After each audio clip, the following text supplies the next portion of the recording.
Patience.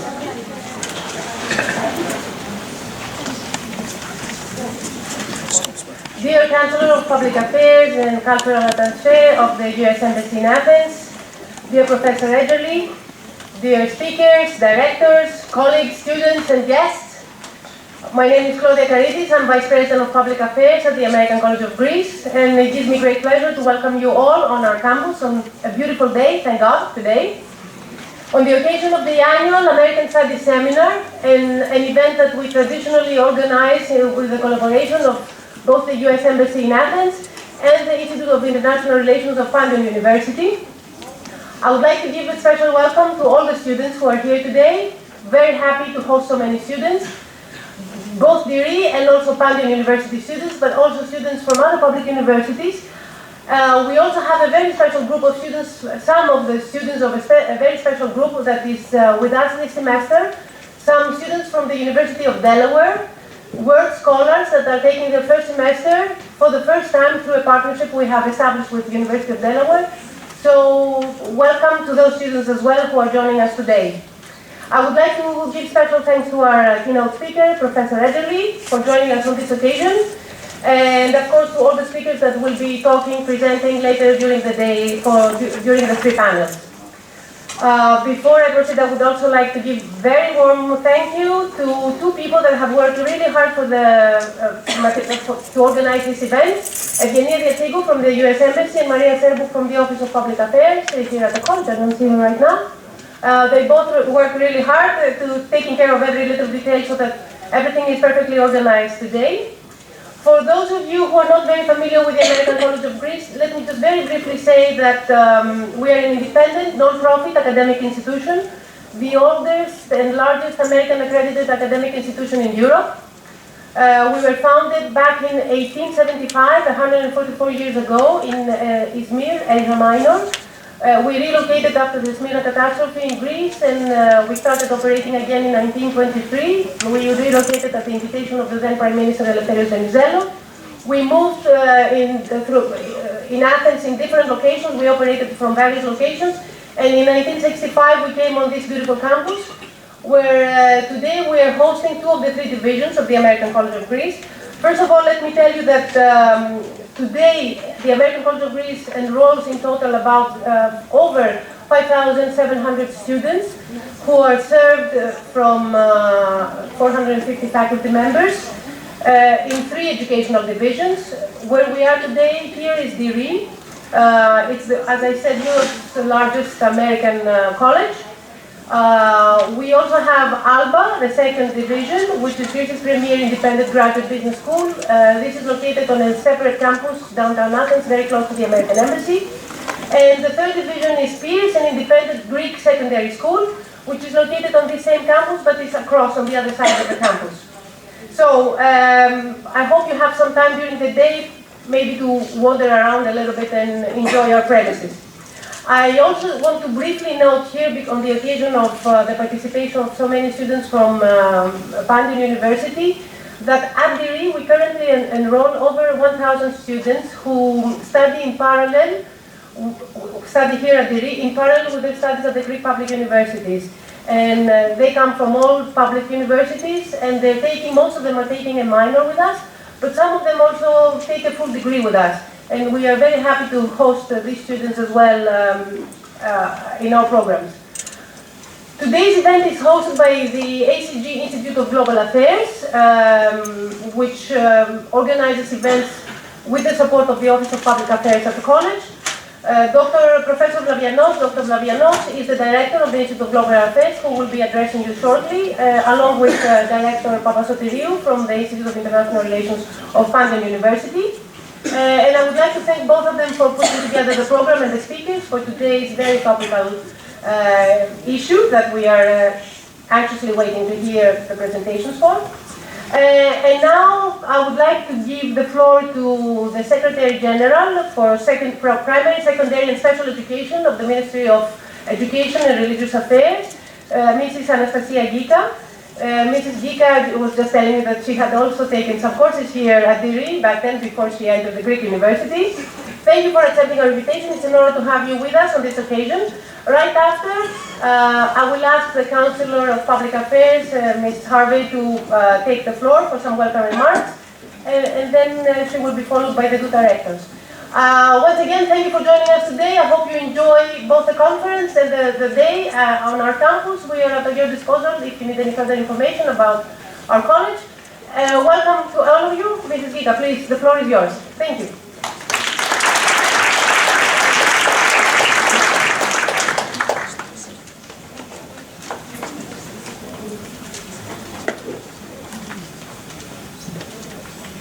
Good morning, everybody. Distinguished guests, dear colleagues, dear students. It is a pleasure and a special honor for me, having the role of the Secretary General for the Ministry of Education, to be here with you in this hospitable auditorium for the opening of this year's American Studies seminar, which focuses on a very delicate issue which has to do with the threats to democracy from the spreading of disinformation. Ladies and gentlemen, it is more than evident that the internet has opened up our minds and has thoroughly widened our horizons in relation to information and communication. Nevertheless, at the same time, it presents serious risks and even dangers, especially for children and adolescents.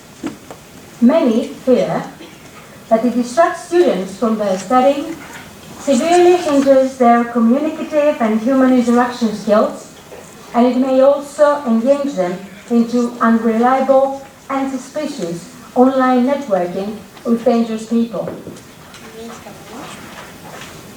In the era of the fourth industrial revolution, the Ministry of Education is seeking to enrich school curricula with the necessary preparation so to equip our students with the knowledge, skills and values that would enable them to contribute to the creation of a sustainable society with active citizens, well-informed and aware of dangers.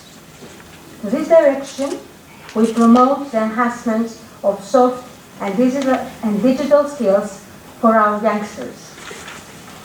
Our aim is to sensitize students on issues of human rights and democratic values through, on the one hand, projects supported by the Council of Europe, like Education for Democratic Citizenship, and on the other, with projects from UNESCO entitled Global Citizenship Education.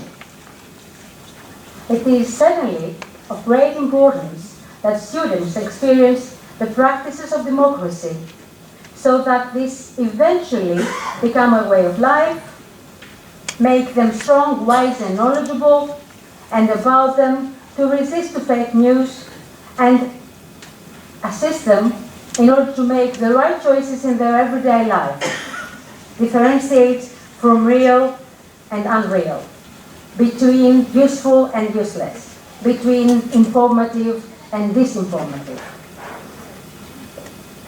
Media literacy is incorporated into all educational levels with a special focus on teachers' training in the production and use of educational media to promote teaching.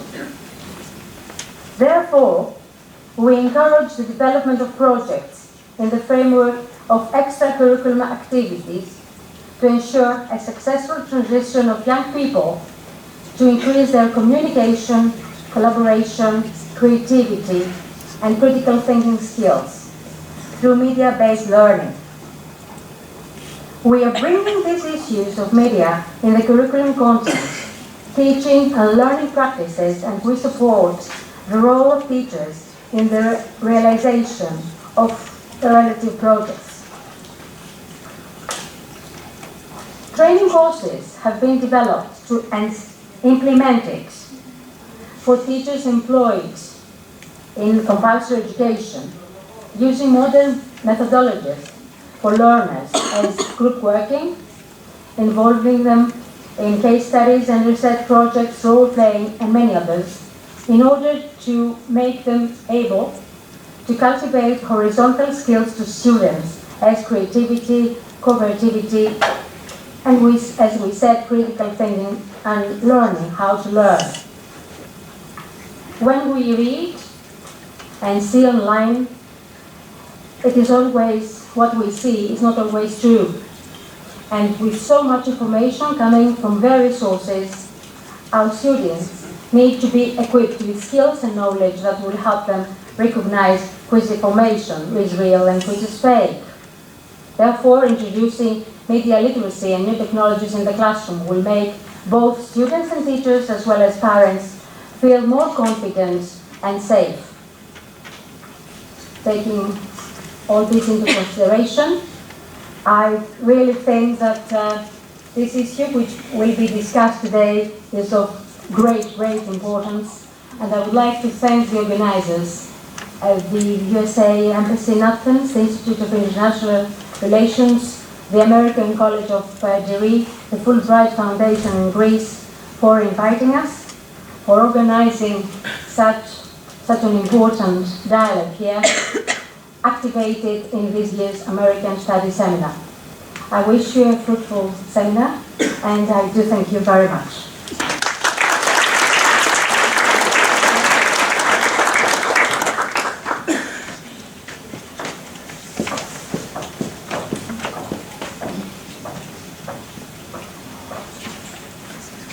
Hi, good morning.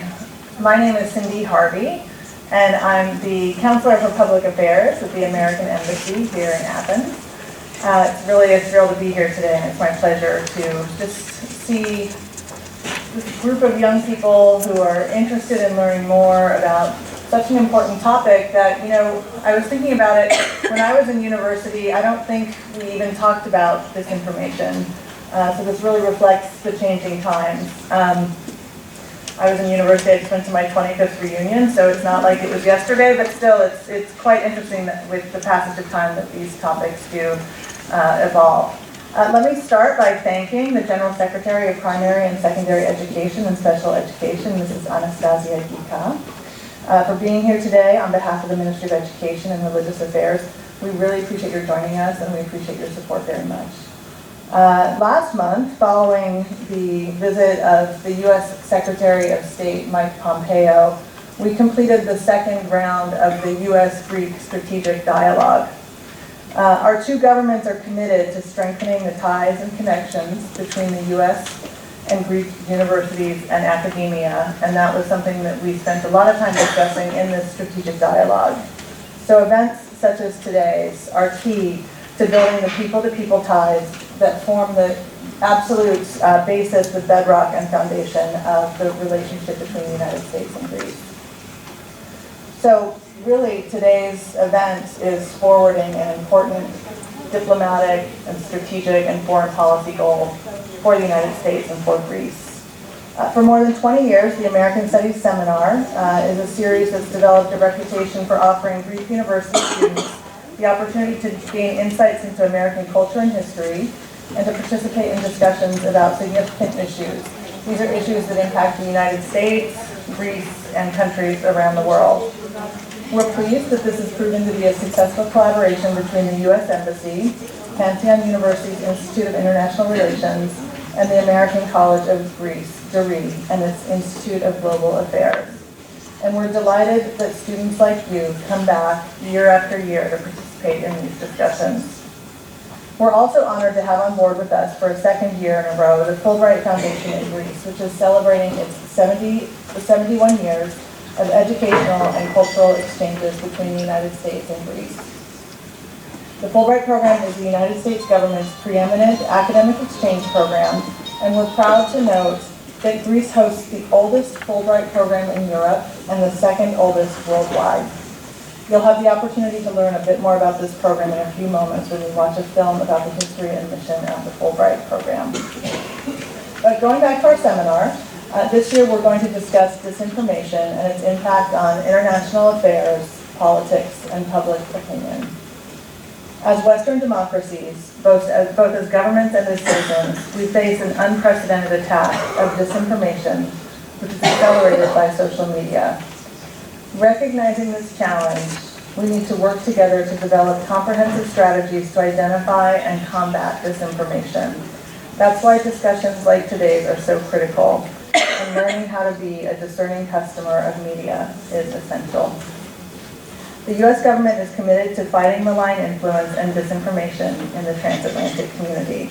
And one of the best defenses against disinformation is a free and transparent news media, as we believe a well-informed citizenry is the key strength of democratic institutions.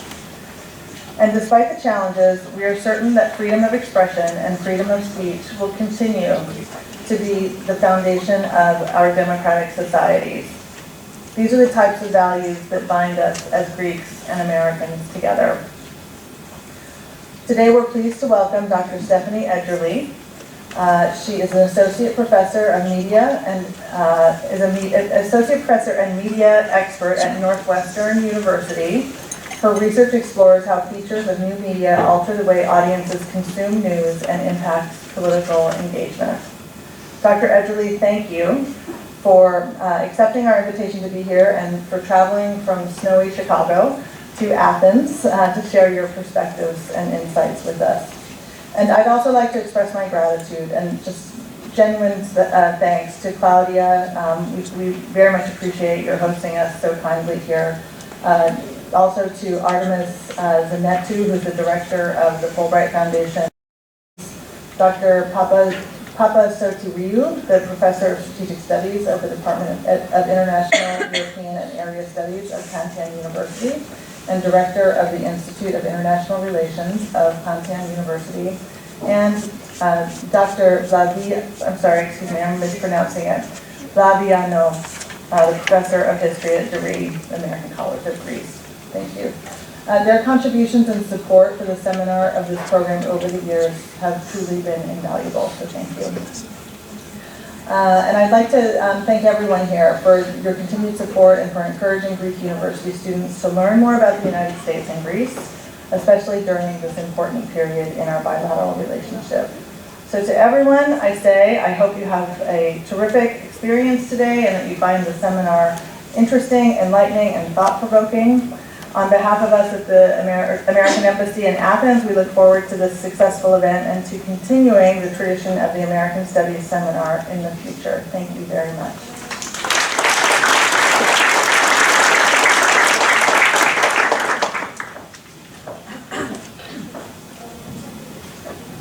Hello, I'm Harvey Vlavianos. Thank you for pronouncing my name correctly. I'm the director of the Institute of Global Affairs, which was founded in 2008. The purpose is to organize events like this one. I want to repeat the thanks. You can see on the screen all the institutes and other organizations that were involved in organizing this very important event. I have to thank the American Embassy, of course, for inviting Professor Edgerly. It was their choice, and it was the best choice for what we're discussing today. I think it's one of the, 2 years ago, the Oxford Dictionary that adds new words. It takes a lot of time to add a new word, but the word that they added 2 years ago was post-truth, which is that we live in a very dangerous time. What is exactly truth and what is fake? Yesterday I was speaking to a friend of mine who's a classicist. We're together at Oxford, and I was saying to him that we have this event. He said, well, the first fake news was a Trojan horse.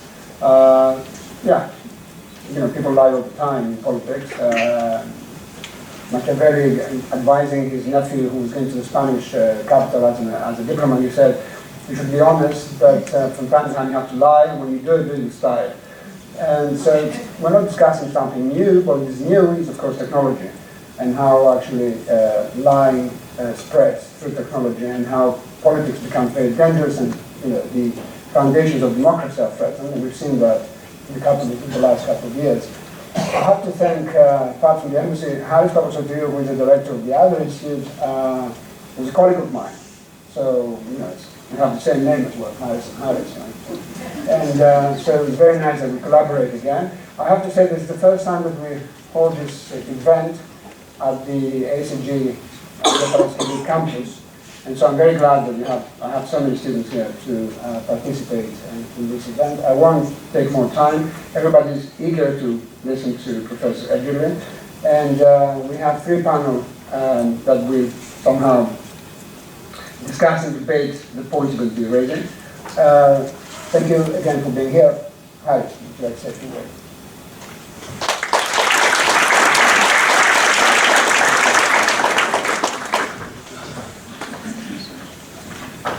On behalf of the Institute of International Relations, I welcome you to this year's American Studies seminar, which has become a venerable institution, now completing a quarter century of doing this with the American College of Greece and with the US Embassy in Athens, and also with Fulbright in recent years. It's a very special institution, not only because we have very many Greek experts coming together to discuss very important topics every year, but also because for the Greek students it's a unique opportunity to listen to American professors who are brought here by the US Embassy. So this year it's Professor Stephanie Edgerly from Chicago. It's snowy Chicago. I was in Chicago 2 weeks ago. Fortunately, it was still very sunny and nice.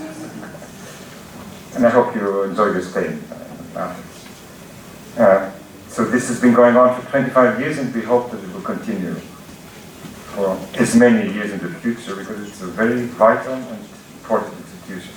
Thank you very much.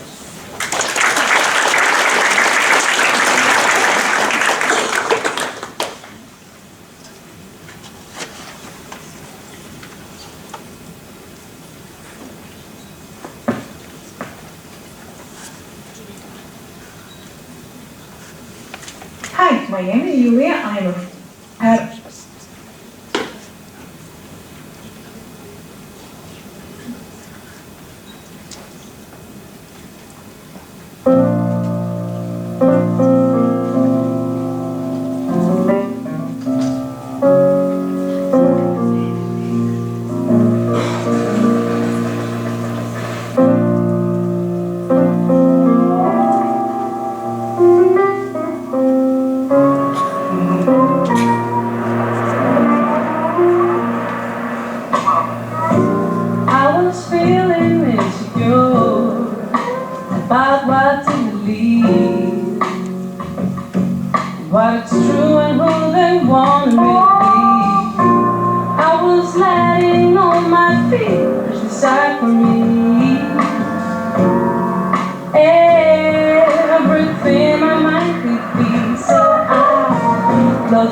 justified its cost to the taxpayers? Well, I'm very prejudiced, Mr. Sir. I think it is the most effective way to bring about better understanding and better relations among the various countries involved.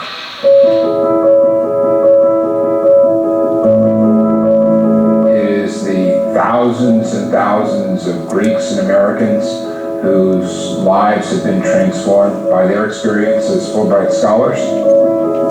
I don't think that there's another time in your life or another program that would afford you the same experience.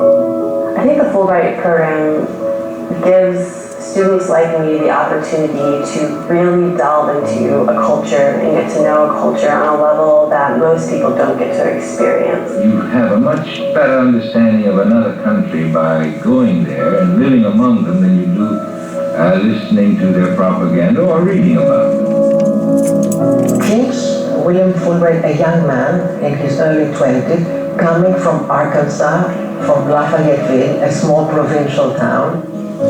51 years ago, in 1925, as a very young 20-year-old hillbilly from the Ozarks, I received a Rhodes Scholarship. And this completely transformed my life, of course, as you can imagine.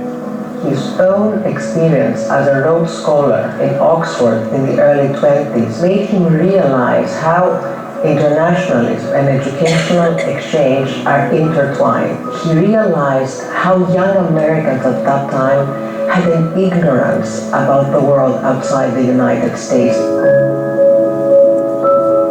2 years later, when the end of the war occurred, in order to create a constituency for the concept of the United Nations, we needed a program of this kind in which people from all over the world could come to know one another, to understand and to respect the traditions and cultures and values of other people, and this was necessary to make the idea of the United Nations function. There were these vast amounts of property in various parts of the world that had been engaged in World War II. Such things as food, communications, trucks, transportations, and all such things, not just bombs and guns. There were many things that were useful to the countries. They wanted them, they were sold to them, and we accepted the government did what in effect are IOUs. It was logical under those circumstances to use the funds arising from such a purpose for the purpose of this cultural program.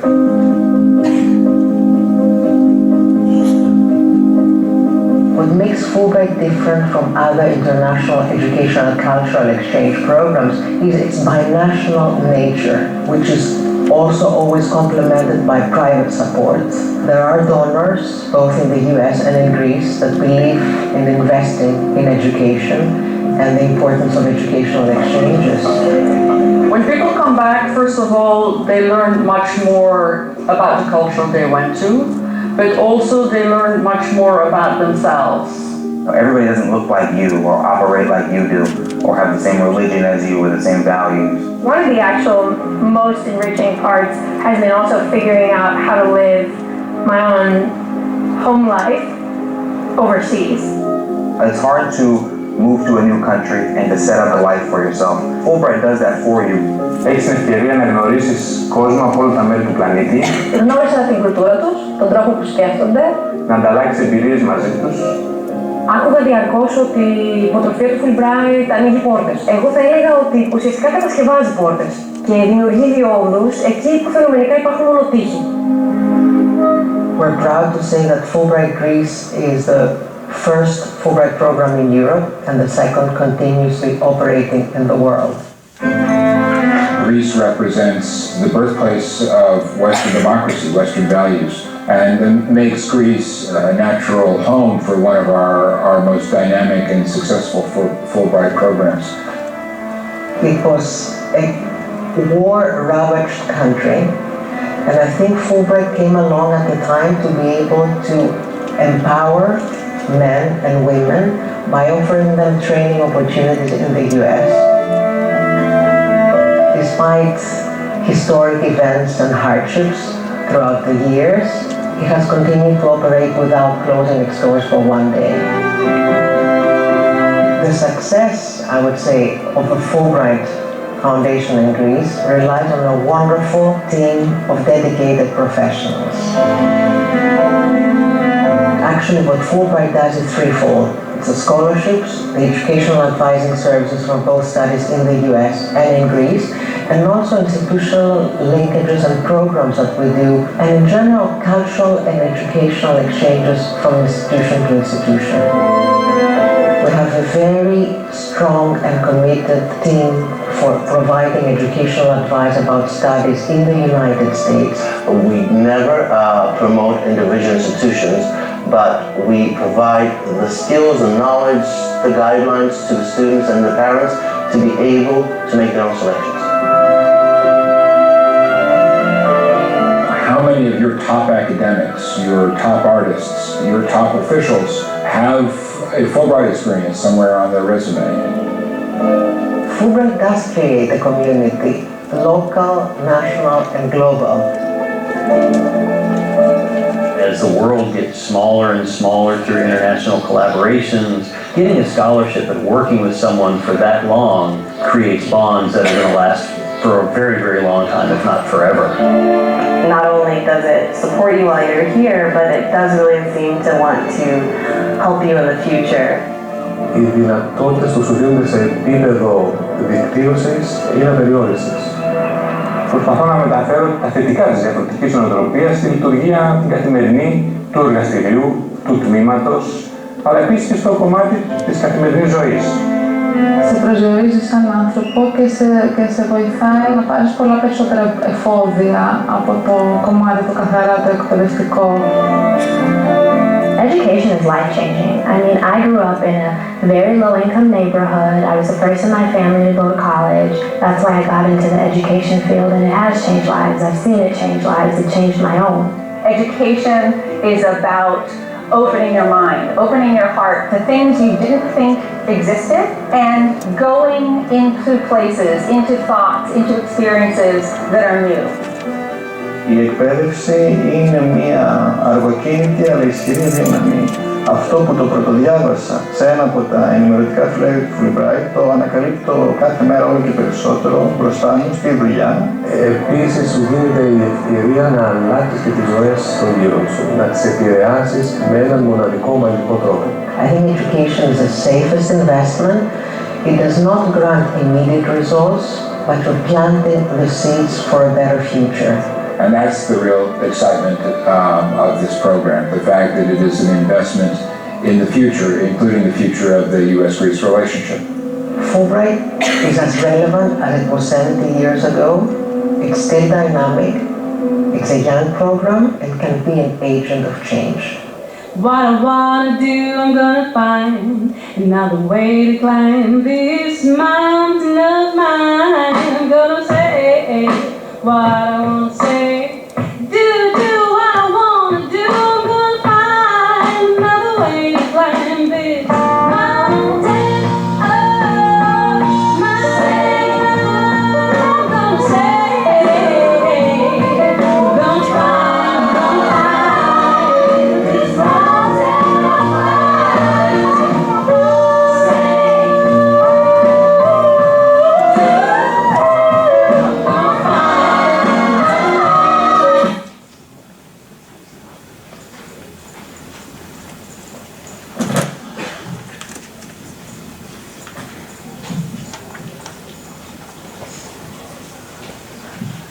Hello, what a wonderful video. There we go. I wander around the stage, so I asked for a microphone. Thank you for having me here today. I'm really excited to be talking with you about some of the questions I've been asking in my research and their implications for how we think about the media and democracy. My goal with this talk is to contextualize the discussion of fake news within some of the trends I'm seeing, particularly among young people in the US and media. You're going to get a really heavy media take from me because I am a professor at a school of journalism in the US, and so that's largely the lens in which I look at this problem. But today you'll hear a lot of different approaches to talking about researching and being really proactive in this area. I also want to say that I am a scholar. You can't tell. I'm not a member of the US government, so everything that I'm going to be talking about today are research of my own, opinions of my own, and certainly should not be construed as official statements for the US government. I think that's sufficient. All right, let's get started. So I'm going to begin by telling you a story that you already know. Once upon a time, not that long ago, our media environment was a lot smaller. It looked something like this. Ooh, no, don't look. Something like this. More newspapers, sure, but fewer television channels, a lot less diversity in content. And really, over the last, I'd say, decade or so, we've seen a switch to a media environment that looks more like this. Loud, vibrant, colorful, full of choice. Right? On television, you have 24-hour news channels. In the US, we have political talk shows on channels like Comedy Central or HBO, the same channel that you can also watch Game of Thrones, right? And then you move online, where you have access to online-only magazines or things called blogs, or access to print newspapers on websites, right? And then we have things like podcasts that you can listen on your phone, and we've got social network sites which allow you to consume news right next to more information than you would ever want to know about your friends, coworkers, family, right? And on top of that, we're seeing a proliferation of devices to consume all of this new content, right? We've got devices large and small, devices that fit in your pocket or that you can wear on your wrist, devices that will immerse you in a new reality, right? So the big question that really motivates a lot of my research is, what does all of this, right, mean for how audiences consume news and ultimately the democratic implications of that? And on one hand, right, there's a lot of good that comes from this environment. There are a lot of great opportunities to more deeply engage with news, more deeply engage with politics. If you want information at any time of the day, no matter where you are, there is a near endless supply for you to feast on. News has become much more efficient to consume. That sounds lovely, right? On the other hand, there are some significant challenges that come with this type of environment, right? Chief among them are information quality concerns. Not all sources that you will encounter are the same. Coexisting with journalism outlets are sources whose primary objective is not journalism, who their primary objective might be to make money, or to gain political influence, or to cause confusion, or to entertain.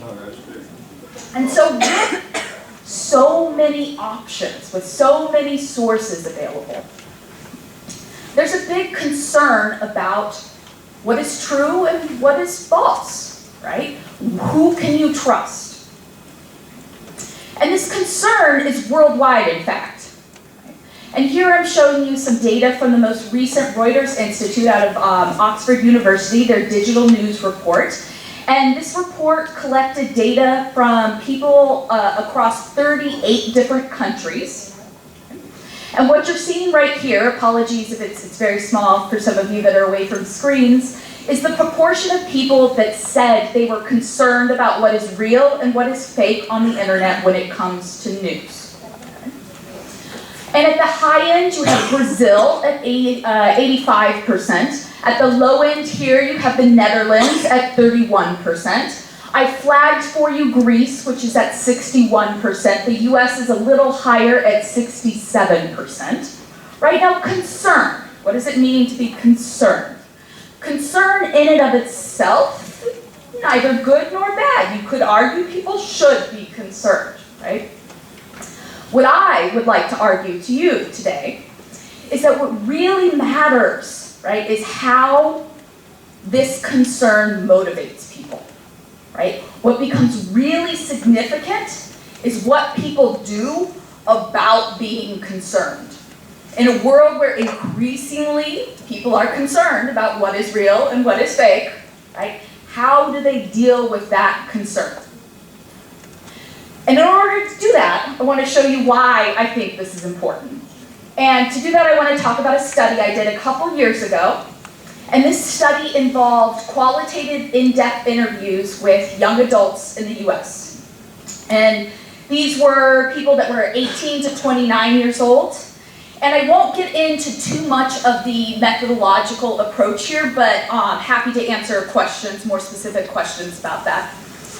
But my goal in this study was to identify the different strategies that young adults have for locating current events information, right? And to do that, I gave them several hypothetical vignettes and had them talk to me about what they would do. And my goal was to find out what was their game plan. What could they imagine doing? What do they think is a good answer? Because certainly not all of these strategies will people actually carry out, but what do they think is a good strategy that they would want to tell me in an interview setting, okay? And what I found was that there were two very different sets of strategies, right? Everybody, all the young adults I talked with, mentioned the need to be a discerning consumer of information, right? Everybody was like, well, there's a lot of bad information out there, right? And this is something that young adults in the room, right, you have been hit over the head with this, right? Everybody knows anybody can create a blog. Anybody can post anything online, right? So this is well known by everybody. But, big but here, what becomes really key is what they do with that concern, right?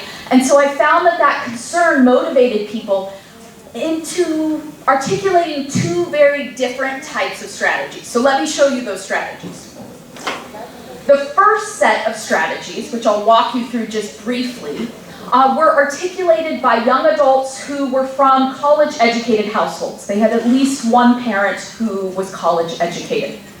And these strategies very much orbited around news media, right? These people tended to be consumers of news media, or they had enough awareness that they sort of knew how to navigate and use news media to get exactly what they wanted, okay? So for example, one strategy would be going to a very specific source to get a very specific thing. Like this interviewee, at the time the Republican primaries were happening, and he said, oh, I would go to the Washington Post, they would have this delegate map, I would know in 2 minutes exactly the information I needed to know. And then when they didn't know, if they kind of heard an issue or a topic or an event that they were unfamiliar with, they used Wikipedia as a way to get their bearings, to understand the background, to quickly get caught up, so then they could dive in and continue consuming news.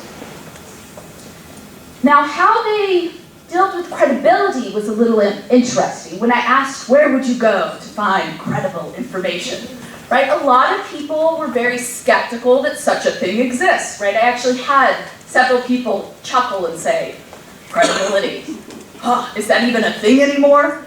Right? They don't want one single source to be credible. Instead, there was this process that they had to go through, right? This process of, well, I would go to a couple different sources that I would consider high quality, and if they were all saying similar things that I could see kind of a pattern, then I would know I had credible information, right? So it's not a single source that is credible for these people, but it's a process that establishes credibility. And the last strategy for this group was social network sites, right? So young people like social network sites for news. That's not breaking any new information to this audience, I'm sure.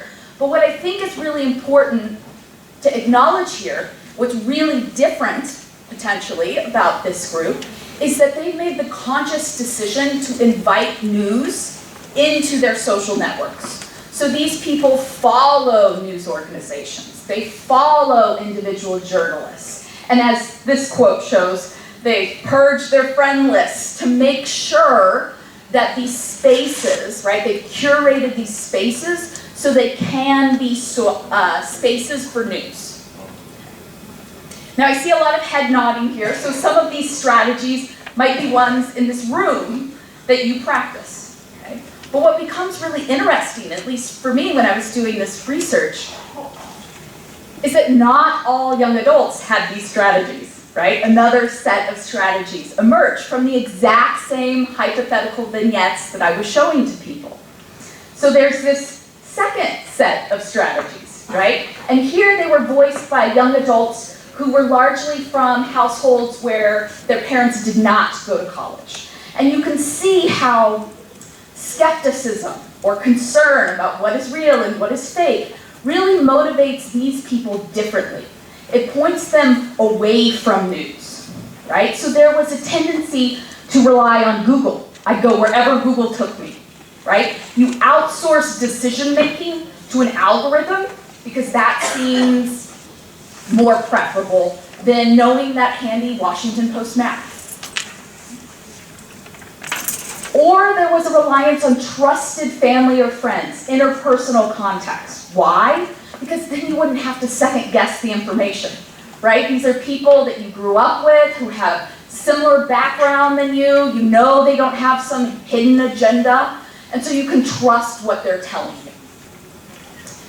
Now, how they find credible information is really interesting, and one you kind of have to wrestle with a little bit, and I know I did when I uncovered this. They want just the facts, right? They're looking for credible information. But where they think they can get credible information that's just the facts, no opinions, government websites. And in the US, our government websites are not really set up for this capacity to be kind of breaking information, to be sources of news, right? So this I do not think is a very effective strategy, nor do I think this is a strategy that these people would actually carry out. But what I do think is really important is that this is a strategy that this group of people think is a good one, right? This is what they think is a good workaround when they aren't using news media. And then the last strategy was, again, social network sites, young people, social networks, yeah, okay. But big difference here. These people do not follow news organizations. They do not follow journalists. And yet, there was this opinion that they could still rely on these sites for news. That if something was big enough or important enough, it would find you. You don't have to do the homework ahead of time. You don't have to be purging your list. You don't have to follow a journalist. But if something really needs your attention, somebody will tweet about it. Or the trending topics list will alert you to it. Or a celebrity or athlete that you follow will retweet something. And so that's how it'll come on your radar. So I've just briefly described these strategies for you. But what I hope you're seeing here is the very unequal reliance on news for the young people that I talked with. That those first set of strategies, right, really put people on a path towards seeking out and engaging with news. But there's a path that points in the opposite direction, right? Those second set of strategies really enabled people to avoid news, right? And my big message with this study is that the concern of what is real and what is fake, and just wanting the facts, can actually lead some people away from news. And beyond what I'm showing you just here with young adults in this study that I did, we're seeing this trend worldwide. So here again is some Reuters data for you, 38 countries. And what you're seeing reported here are the proportions that say they often or sometimes actively avoid the news. So the global average is 32%. That's risen 3 percentage points just from 2017 when this question, the exact same question, was asked. Right? Certain countries like the UK have seen a big jump. That number increased 11% over the last 2 years. Okay? Greece, I flagged for you, is towards the top of that chart at 54%. Just Croatia and Turkey are above it. US is a little lower at 41%. So actively avoiding the news. Maybe some of you in the room are thinking like, well, should we care if a portion of people are actively avoiding the news? My answer is yes, a strong yes. And let me give you 2 reasons why. Okay? First, and maybe obviously, are the implications on the news industry, right? If a significant portion of people, and a growing portion of people, are avoiding the news, that means the news audience is shrinking. That means the reach and the resources available for quality journalism are reduced. So I think there are some problematic implications here for the news industry if we're seeing this rising trend in news avoidance. The second reason I think we should care about this are the democratic implications. gaps in news exposure correspond with gaps in participation. News avoiders, people who consume very low levels of news, right, participate at a lower rate than people who consume other types of news. That means they're less likely to be active in their communities, they're less likely to participate in politics, they're less likely to vote. And I think that can have some negative democratic implications, right? It really forces us to wonder about the robustness of our democracy when you have a significant portion of people who are disengaged, right? Whose voices are missing, whose concerns are not being heard, whose help is absent from these spaces where decisions are being made.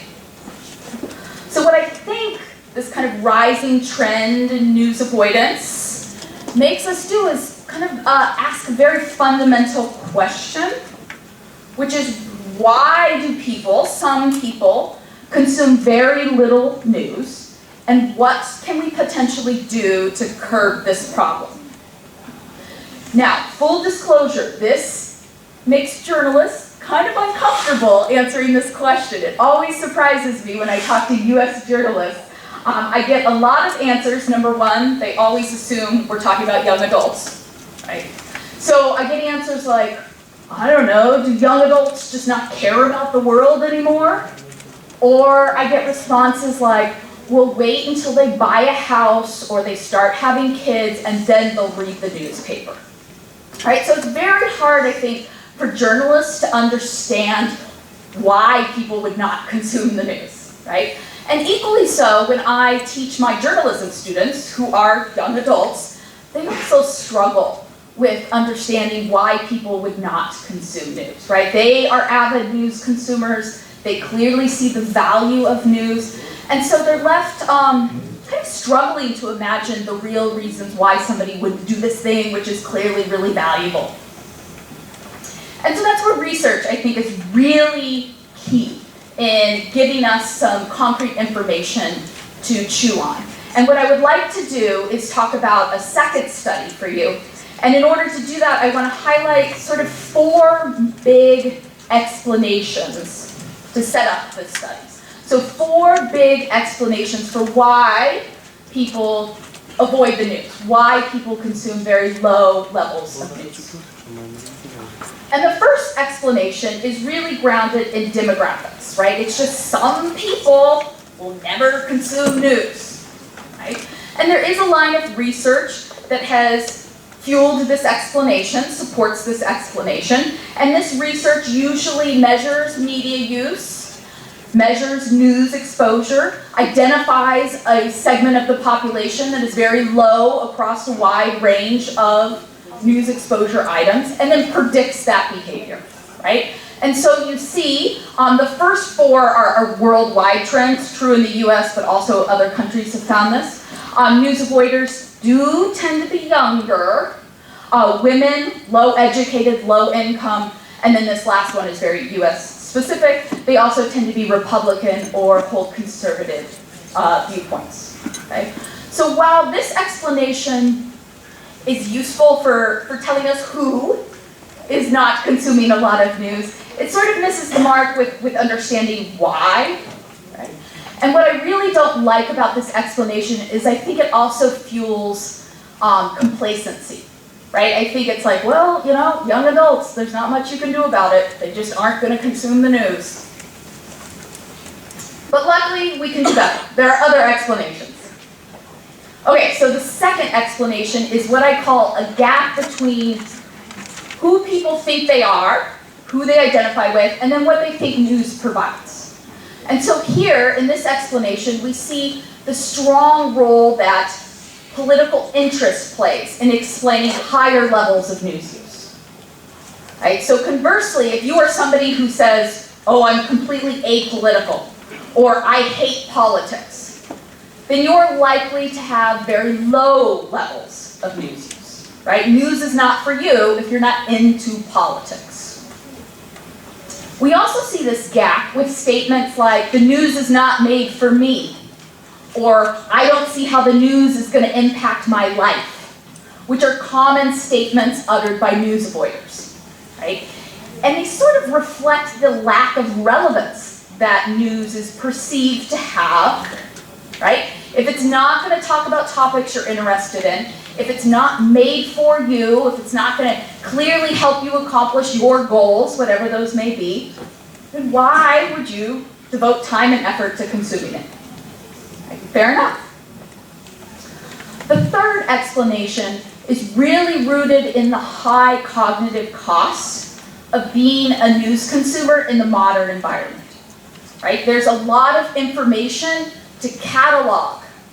There's a lot of information to keep track of, right? Especially when you're worried about what's real and what's fake, right?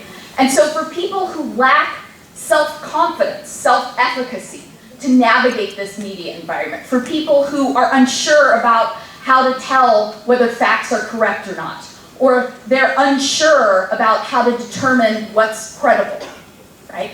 They can forego news exposure because the cognitive costs are simply too high, right?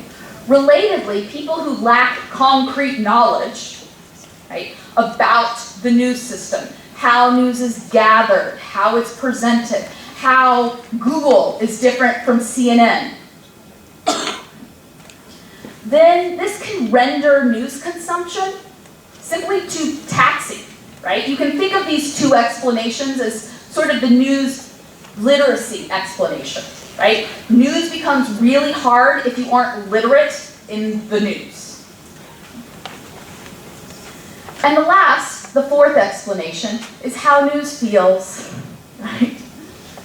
And this relates to the kind of negative emotions that are associated with news content and news exposure, right? So news fatigue is something that we've talked a lot about recently, and this has to do with people feeling turned off by the sheer quantity of news that's out there. A Pew report, US adults found that 70% of people said they were worn out by the amount of news there is these days. That agreement with that statement tended to correspond with lower levels of news consumption. News tends to focus on negative topics, and because of that, people tend to avoid news to stave off feelings of hopelessness, anxiety, or worry, right? And so news avoidance can actually have an emotional angle, right? If you don't want to experience those perceived negative emotions, you might avoid news. Okay, so all of this is to set up this research question that I was interested in, which is when we account for all four of these explanations, what maps most closely to explaining low levels of news consumption, right? When we consider things from demographics all the way over to upset feelings and news fatigue, right? What matters most? What's most powerful in explaining low levels of news use? So this was a study that I did trying to get at this question, and I collected data earlier this year. I won't get into the weeds about methods, but again, happy to answer specific questions. But I measured news use through a couple, 7 different items, measured each of these explanations through a couple different items. And what did I find? Let me start with what I did not find. That's always sort of interesting. So there were weak support or no support whatsoever for a couple of the explanations. First, demographics were very weak predictors, very low overall explained variance, especially when you start considering the other explanations, right? So yes, young people are more likely to be news avoiders, but once you start considering the other explanations, that relationship goes away. There was no evidence whatsoever of emotions playing a role, neither news fatigue nor upset feelings regarding the news. And I was a little surprised by this, right? So I did some digging to try to figure out why that might be. And what I think is happening is that people across the board, both news seekers and news avoiders, experience fatigue and also say the news makes them upset, right? So there's nothing distinctive about those emotions, and that's why you're not seeing that explanation predict avoidance. So, what did I find?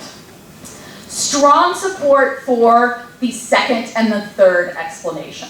So low overall levels of news consumption, right, were related to having low levels of political interest, low perceived relevance of news, low news self-efficacy, low knowledge about news. Let me take the first two on the other side of the stage first. To me, these two represent the low value of news, right? That if you are not interested in politics, if you don't see the topics you care about, or you don't think that the news media is going to impact your life, right, then why are you going to consume it? Right? This other two explanations, these evidence for these other two, really reflect the high costs, the high cognitive costs of consuming news, right? If you aren't confident in your own skill set, if you don't have that concrete knowledge about the news system, news sources, how to get what you want, news becomes really difficult, right? Cognitively difficult for you to engage with. News becomes something that is low value and high cost, which means a certain segment of the US population is going to opt out of it, right? And so what these findings to me suggest is that there's not one answer for why people avoid the news, right? And there's not going to be one solution for how we can get more people to engage with news. Really what I think needs to happen is more of a two-prong approach where we try to increase the value of news and lower the cognitive costs of news, right? And this is not a simple task, but I think these efforts are more likely to succeed when you have journalists, educators, and audiences working together to do the hard work of creating news and rethinking news that has value, of creating lesson plans and activities that will provide people with the skills and the knowledge they need to navigate this environment, and people who are dedicated to redeveloping new media patterns. Okay, so I want to come full picture here. I want to come back and try to string all of these points I've made along. So in the modern media environment, there's real concern about what is real and what is fake, right? And that concern is warranted. We don't want people to blindly trust what they see on the television or what they see online. But what becomes really important is that we don't have these people disengage.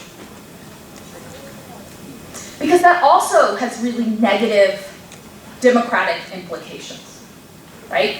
Getting certain portions of the population to disengage from issues or topics is actually a strategy that many disinformation campaigns will use to get people to not care, stay at home, don't become involved.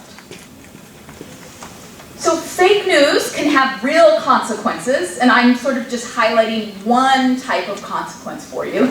And my take is that I'm less worried about people believing fake information, and I'm much more worried about people not believing true information. And so our goal cannot just be to make people aware and concerned about disinformation, and a lot of which is super scary and concerning, right? But we need to pair that with strategies for engagement. We have to pair that with strategies that tell people what they can do, who they can trust. We have to pair that with strategies that give people actionable steps and are customized or devoted to their level of knowledge and their level of competence. All right, so thank you very much. I think we have some time for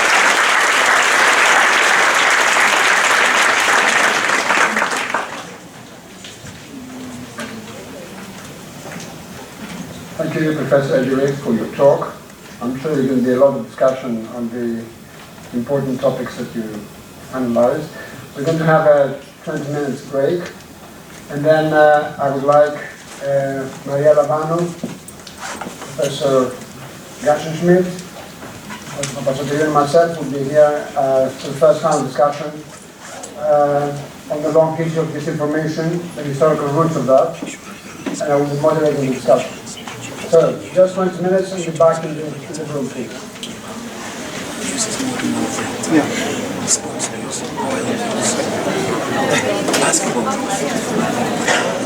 She just doesn't and she didn't talk about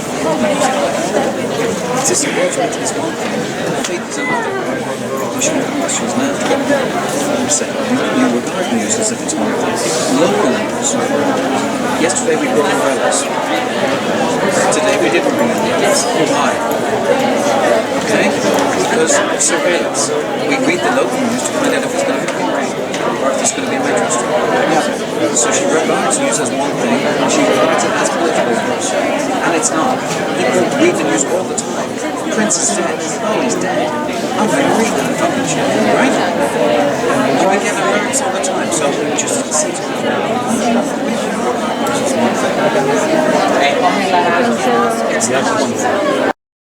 Oh, how are you doing? Long time no see. Yeah. Now shall I bring some conspiracy theories on the table? I have plenty. Yes. How do you find I think, like, the topic is a no topic. Before I forget, you are required to vote in this country. In the United States, you're not. That's why it's not a concern. You are required by law. Yeah. But there are many people who are not voting. There is no consequences. Many people are not voting. I know, yeah, but they know, here laws exist. I know, that's great. If you went through a traffic light today, you know that. So, anyway, certainly with you, but I think I'll go here enough. I mean, I don't know, I know. If you talk about... All the news are fake, more or less. But if you talk about conspiracy theories, I would like to say Professor Vlavianos, I didn't say that. If you talked about it's okay, I don't know, they did about conspiracy. You will choose one of them, you will have... Go, run. My new shoes? No, they are comfortable, but they are. No, they're very comfortable. But I think the skin is sensitive on the right foot. That's why it has like this much of an opening on the top, but it's very on the surface. So I put Beladine and all that, and I wrapped it, but I have to come, not come. And plus, today I didn't wear the boot because to sit there with the boot looks like scary. But after this, I'm going to go straight home because I was not supposed to wear those for more than 4 hours. The shoe people told me, don't wear them more than a couple of hours. There. At home, yes. At home, yes, because it's yes. No. The open is okay, yeah. So because to slip in. I have only one pair left, and that's too short. That's not even 45.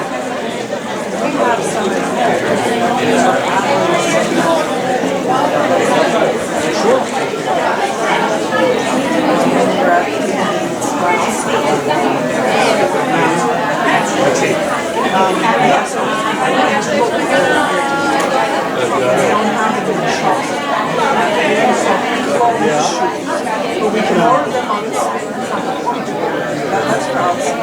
No, like when I'm at home and I quickly jump in, I just want to go upstairs to them. the landlady or something. You know, I don't want to put it to normal shoes.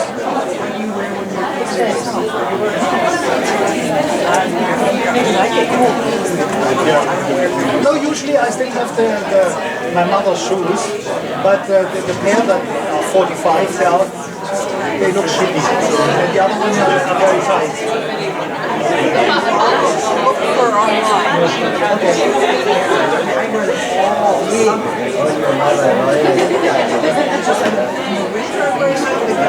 Of course.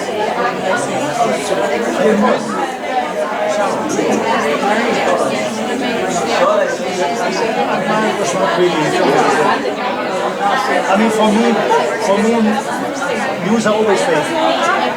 They're always fake. I mean, the government wants to sell you something. It's that simple. At the moment, I go crazy with the news. They drive me nuts.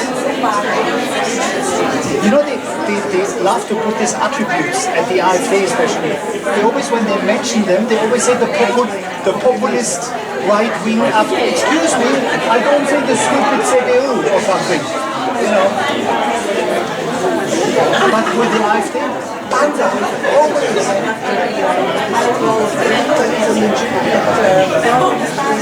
Of course. The AfD is what the CDU used to be in the 1990s. And the CDU has become left-wing eco-bitches. That's what they have become. Of course. Hold myself back.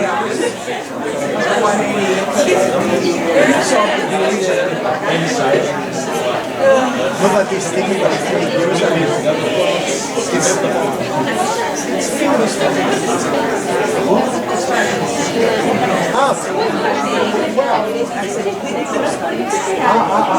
I think he comes only Monday, Wednesday, Friday. I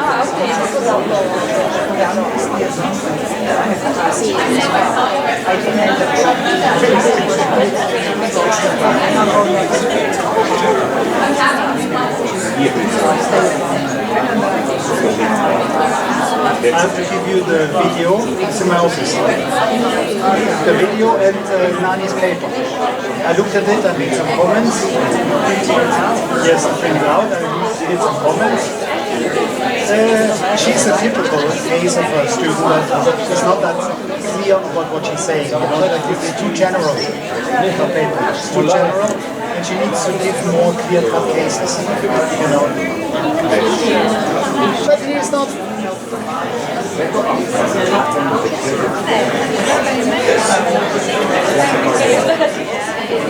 This whole grade is 1 page.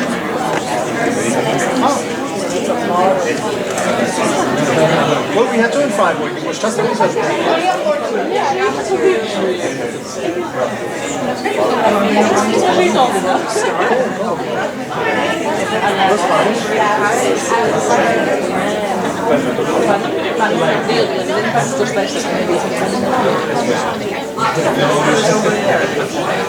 Let's sit down for a second.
Okay, I welcome you to the first panel discussion again. However, before we start with the panel discussion, we have 10 minutes. If anybody has any questions.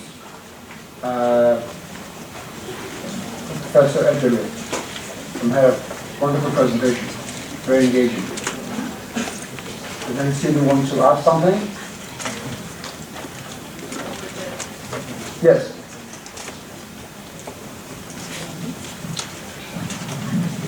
Hi, my name is Hassan Öztürk. I'm sociology major here studying.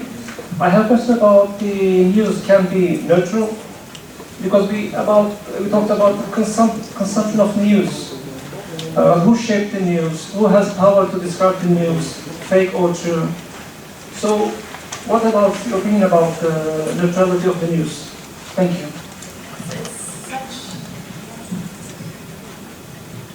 Turning on helps. It's a really good question, and I think as a journalism professor, it's something that we're really starting to see kind of shift in how we train journalists.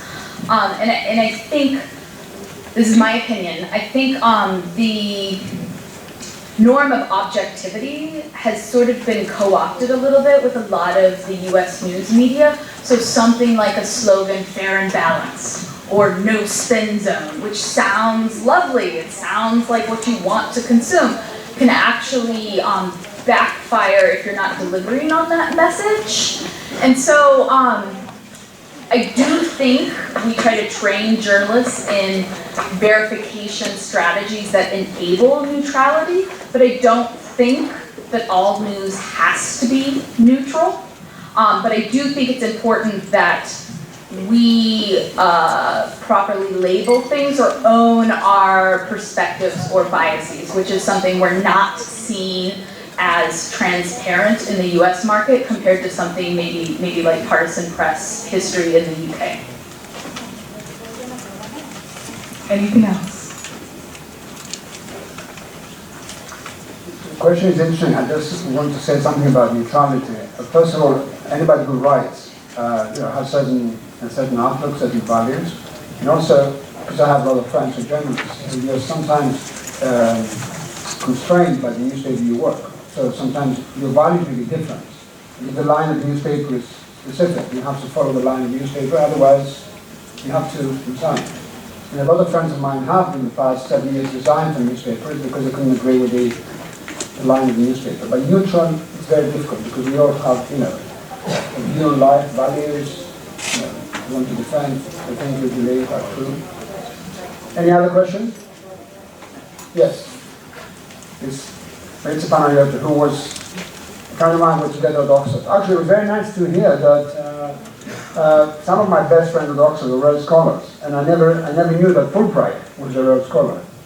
So it was very nice. Yes, I was very interested in that video as well. Thank you very much for a very, very interesting presentation. I would just like to hear your input on this recent, the Mark Zuckerberg's presentation at the House, and his refusal to commit to fact-checking on Facebook. I found that extremely disturbing because Facebook, as you said, and as we all know, is a source of information. And if anybody can say anything, and Facebook commits to zero fact-checking, this is like a brave new world all over again. For me, it seems a bit terrifying. I'd like to...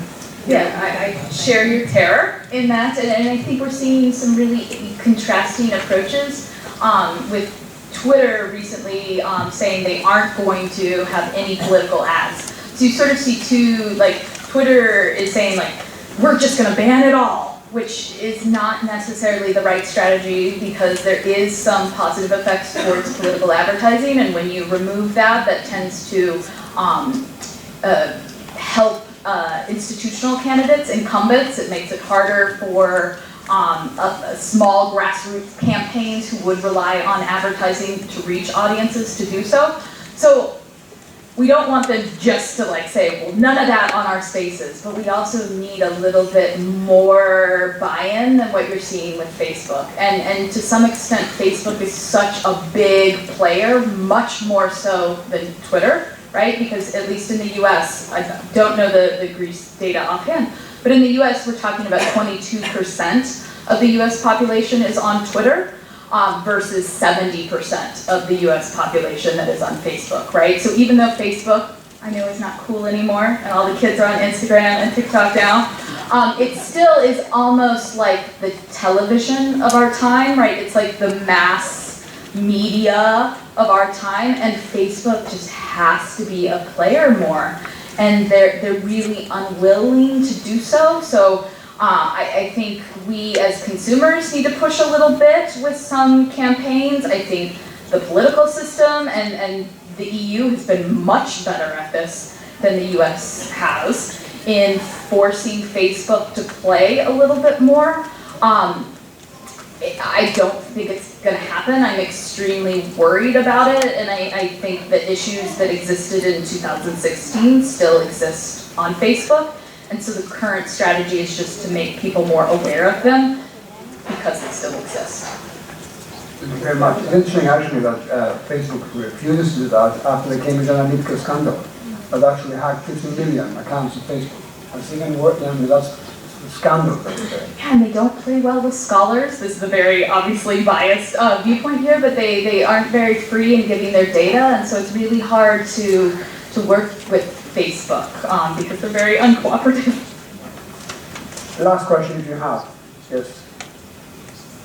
Let's get the student first and then a scholar. And that will be the last because we have to start the panel discussion.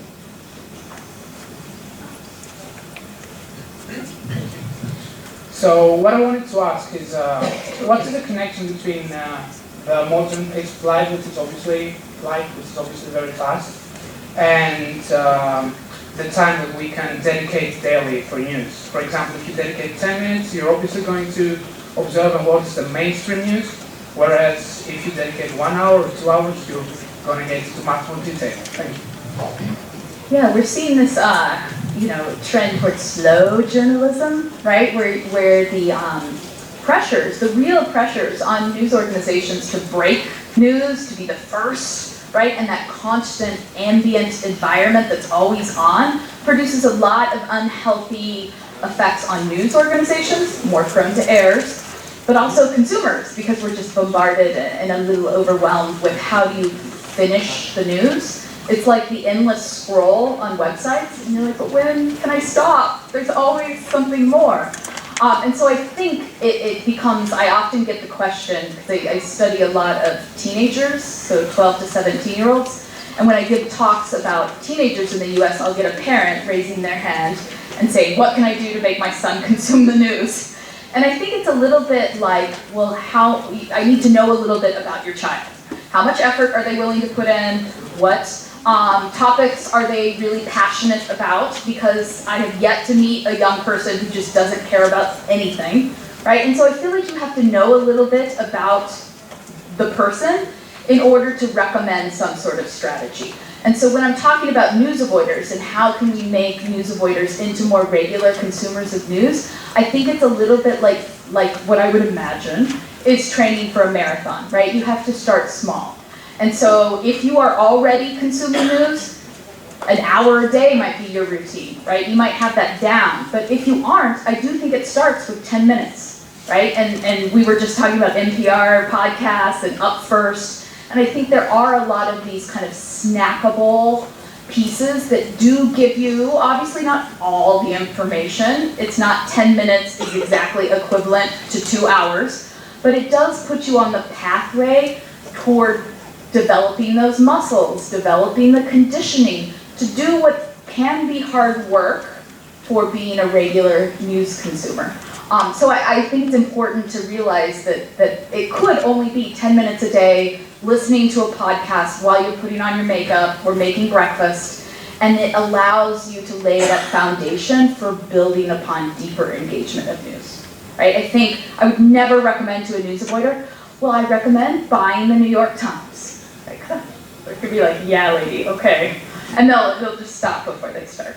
So excellent question, thank you. Okay, let's have the final question because we have to start the final discussion.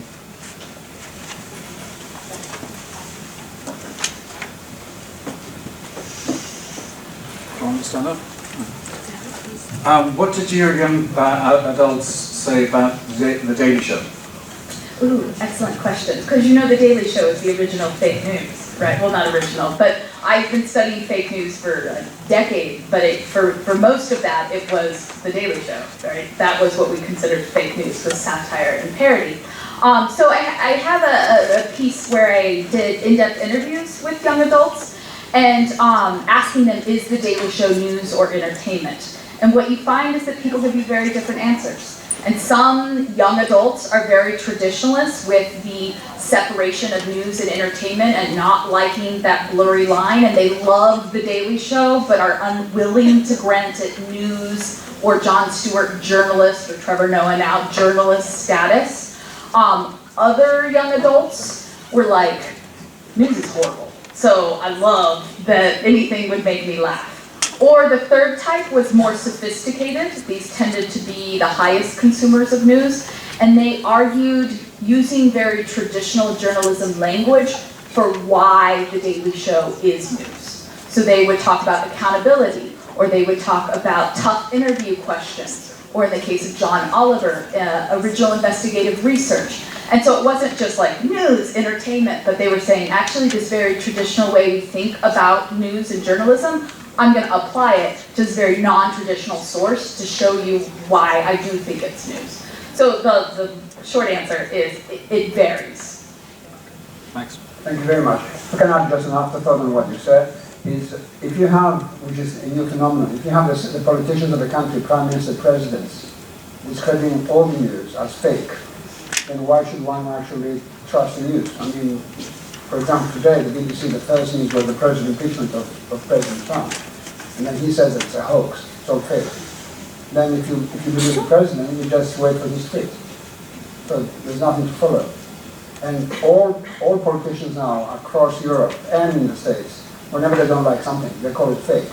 So, you know, that's something which is a new phenomenon with politicians actually discrediting the whole industry. So people just, you know, probably won't follow any news at all, if the politicians so say. Anyway, we start our first panel discussion. I welcome you all. Since Professor Papasoteriou and myself are also in the position of host, we're going to speak last. And since Professor Gatschmidt is also a DRE professor, I'll give it up.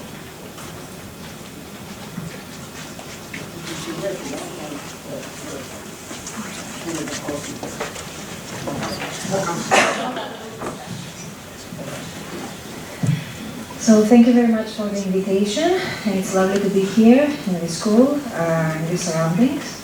And the topic is very interesting. I'm not a media expert, I'm not a historian, I'm a criminologist. So I will talk to you about fake news and how they actually influence violence, how they influence crime. I deal mostly with violent extremism and terrorism, but I think that in this talk we can broaden a bit the issue so that generally we can see violence and conflict being influenced by fake news. Now, earlier this year we had the Roma leaders in France asking police protection because of vigilante attacks that started because of fake reports that Roma abduct children. We know, as we study the El Paso, the California, even the Christchurch attack, that ideologies based on fake news have influenced the perpetrators' hands, the perpetrators' motives into carrying out these attacks. And I will give one more example. I believe you all remember the Notre Dame roof fire. And although the French authorities were quite clear that they did not believe this was an act of arson or terrorism, at the same time, an old article of the London Telegraph, if I remember well, an article of 2016 came up and began to be tweeted and then communicated all over, that had to do with some gas and bombs found in Paris. And all of a sudden, there was a connection between the Notre Dame roof fire and an alleged Islamic attack. At the same time, there was a video that came up in YouTube showing the roof of Notre Dame being burned with the soundtrack of Allah Akbar. Of Of course, it came out that there was no terrorism, it had nothing to do with Islam, nothing to do with Islamists, yet it is an example of how fake news actually steer and create Islamophobia, one of the dangers in our society. And I would say that I will approach the issue of fake news as a threat to democracy, the first actually line that you see in today's issue. One of the challenges modern societies face today is violence based on prejudice against race, religion, gender, sexual orientation, and any characteristic a human being can have, making him or her different towards a specific group of people. From violent conflict, hate crime, to violent extremism and terrorism, many times these phenomena have to do with ideologies. Ideologies of violence that arm the hands of those ready to carry out these acts of violence, but at the same time, they thrive inside the hearts of those supporting actively or with their indifference those who perpetrate violence. When we have violence, we have actually two actors, the one who perpetrates it and the other one who tolerates it. And usually these ideologies and this fake news thrive in an environment of tolerance, with people who sympathize with those ideas. So creating and sustaining these ideologies, creating perpetrators and sympathizers of violence, has many times been based on distortion of truth, on what we call today fake news, a definition that seems to be new, but a notion that has been quite old. One of the best examples I usually use to students about how you can create an environment of violence and actually justify acts is actually Nazi Germany, and how they used fake news, how they used lies in order to portray a Germany that was under attack and not a Germany that was attacking. Let's not forget that even the invasion in Poland came after the fake news and the staged attack of German officers being posing themselves as Polish, attacking a German radio station. Let's not forget that the Holocaust came with news of resettlement and evacuation, and the Theresienstadt resort, which was nothing but a facade of what was going on. So it's not a new thing. And if we think that this happened just in Germany and it doesn't concern us, let me take you to Greece in 1891, since we're talking about history. And let's see the events in Corfu, with the death of a Jewish girl that became an issue that actually caused the Greek army to intervene in the Ionian Islands to bring back stability. Because there was this lie that the girl was killed by the Jews in a ritual kind of killing, that her blood was used for Jewish rituals, and this caused actually what we would call even a conflict inside the island, with a lot of violence, a violence that also became an issue to Zakynthos and the rest of the Ionian Islands. So as I repeated, not only foreign powers and foreign countries asked for intervening, but the Greek state did send its army to stabilize the situation. So fake news is not something funny. It can result to hate, it can result to crime, it can result to violence, and we have seen it. I would like to close as a criminologist with two notions that are very important, I think, when we're talking about fake news and when we're talking about violence. People can be trained to hate. Fear and vengeance are two feelings that once instilled into a person, they can justify hate and violence. It is important here to note that human beings, when acting, even when they commit crimes, they need to justify their actions as legitimate and just. I have to tell you as a criminologist that even the worst criminal, inside himself, he has found justification to commit and carry out his acts. This is inherent in human beings. We want to believe that we act justly.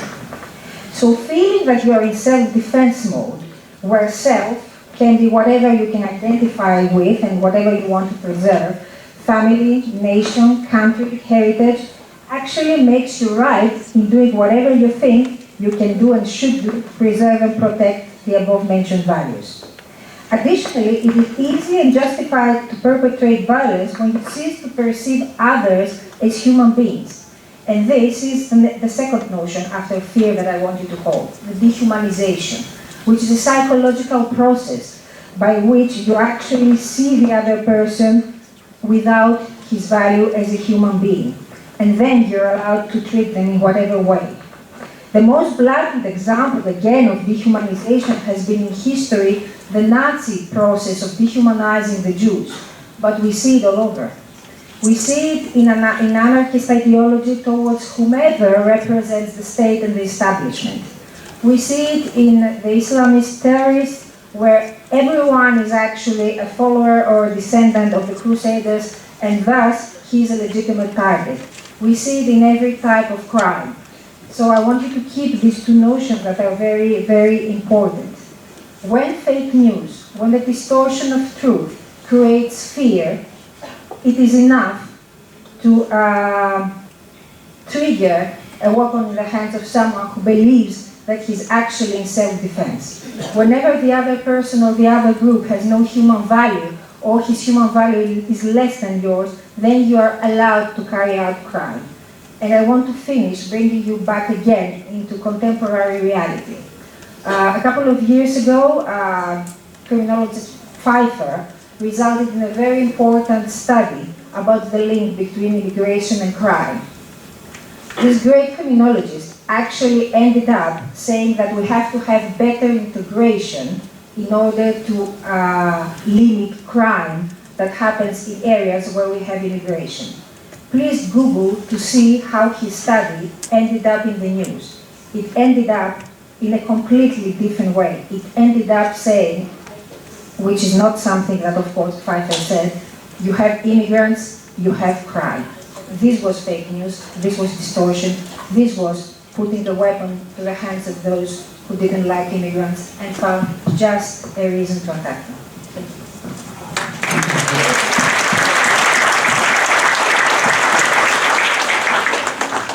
It's very interesting, since you mentioned the Holocaust, and I'll come back to that, but just as an afterthought to what you said.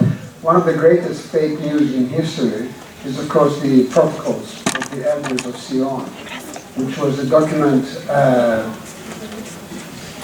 published in France by an agent in the service of the Tsar, trying to say that the Jews were conspiring to take over the whole world. And these protocols, which are all fake, of course, were used not only by Hitler to justify his hatred of the Jews and then the persecution of the Jews, but also in America by Ford, who actually bought a newspaper to actually publish the protocols in his own newspaper, adding comments. And when a journalist from the New York Times said to Ford, but you know, this is fake, it's not true, the protocols don't exist, Ford said, I know, but this is how the Jews behave. So he knew that it was fake, but he was publishing this because he hated the Jews. So, you know, as I say, one of the greatest fake news in history, in the 20th century, which justified the Holocaust, is these protocols. Anyway, Professor Gashevich has studied this quite... The protocols that you mentioned was actually, they were written by the Tsarist police to prove that there is a world conspiracy, a Jewish world conspiracy. And in reality it's a complete fake, and it has been translated into God knows how many languages in the meantime. You most likely wonder, why do I have this piece of paper here? This I just printed out, and it is an unclassified document called Operation Northwoods. Does anyone in the room, did anyone in the room hear about Operation Northwoods? Anyone? No? No surprise. This was a plan by the Joint Chief of Staff to lure Cuba into a war in 1962. Thank God John F. Kennedy did not go for it. But the plan is here, it's unclassified, you can actually see it in Wikipedia. That's why I printed it out. Now, what I want to say is, like, most people assume that our governments are honest and always telling the truth. I have to break the news to you, they're not. And I have some, let's say, examples from history. Who knows about what caused the American-Spanish War of 1898? Talking about fake news. Anyone? Let's see. What happened was, a battleship, an American battleship, blew up in the harbor of Havana. Okay? Then the yellow press started a whole campaign blaming the Spaniards and Cuba for having torpedoed the ship. You know what happened in reality? The ship blew up, the engine blew up. Yeah? And this happened in about 30% of all steamboats navigating on the Mississippi River. They blew up because of mechanical problems. Yeah? So if you traveled on the Mississippi River in the 19th century, you lived dangerously, kind of. Now this was one thing. Then you may know the case of the Lusitania. Yeah? That incident that was used, among other things, by the United States to get into eventually World War I. Now, what actually happened in the Lusitania? Does anyone know? The Lusitania, I'm biased because I'm a historian, so I know. the Lusitania was torpedoed by a German submarine and sank, and about 1,000-something people sank. And when I heard this the first time in my life, I got suspicious. It's like, this is weird. How does an ocean liner, let's say, navigate in an area that is full of German submarines that are ready to sink anything that moves? How come? And in reality, I mean, the German submarine commander, let's say, claimed that they sank it because they transported weapons and soldiers, which actually was true. Most of the passengers of the Lusitania were men, young men between 18 and 25. Soldiers. And they also found weapons in it. So he was justified to sink this boat. Then if we continue, I mean, when I heard for the first time about Pearl Harbor, I got suspicious too, because when I heard about some details that sounded really bizarre, and we have actually also some documents unclassified now, we have talked about it in one of my classes, that had like official statements by government officials that basically say, yeah, we had to lure the Japanese into the war. Yeah? It's not completely 100% proven what actually happened, you know, like, because many documents are not unclassified. That's the problem. Okay, so you can still discuss Pearl Harbor back and forth, whether the Americans knew about it or not, but it would not surprise me if the American government would know about it. Classical cases is the Gulf of Tonkin resolution that lured basically America into the Vietnam War, which we know now was a lie. It never happened. And we also know about the two Gulf Wars that were both started based on lies. There were no weapons of mass destruction, and Iraqi soldiers did not take babies out of the incubators and kill them. Never happened. It was based on a blatant lie. So we can go on and on and on about historical incidents. You can talk about 9/11 and God knows what else. I just ask you one thing. Would the Patriot Act have been possible without 9/11? Just as a question. What my problem is once you, let's say, doubt something nowadays, you're framed immediately as a right-wing neo-Nazi or God knows what. Especially if you touch upon certain sensitive issues, you're framed. Like I see it also in the German news that are really problematic, and things that are happening right now in Germany is really problematic. And I see the democracy going off completely. The German parliament is no longer really a democratic organization, because the mainstream parties, they all stick together and they are, let's say, running a campaign against the AfD. You most likely have heard about the AfD. When the AfD is mentioned, the Alternative for Germany, right? When that party is mentioned in the news, they always call it the populist party, AfD. They never frame any other party with anything. The AfD is always looked at as the populist, and it's spread all over Europe that these are neo-Nazis. No, they are not. They are not. If you know German, watch some of the speeches that they give. It's all on YouTube. You can watch, I invite you. And you will see they are not. They are what the CDU used to be in the late 80s or 90s. Because the CDU has shifted towards the left. CDU is no longer, let's say, a conservative party that it used to be, like of Helmut Kohl. It has completely changed.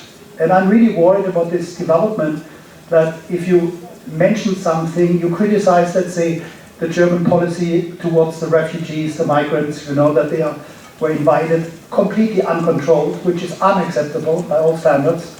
If you go to the United States, you need to fill out forms and stuff. If you want to go into Australia, you need to fill out things. There are controls.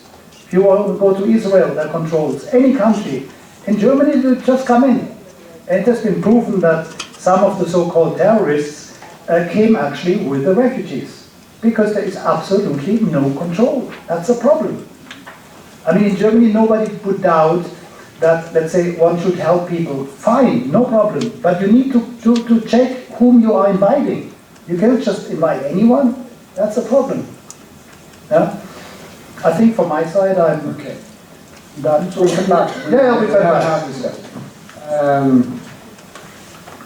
Sometimes I disagree with my friend. Yeah, just with Pearl Harbor. I want to add a note of skepticism.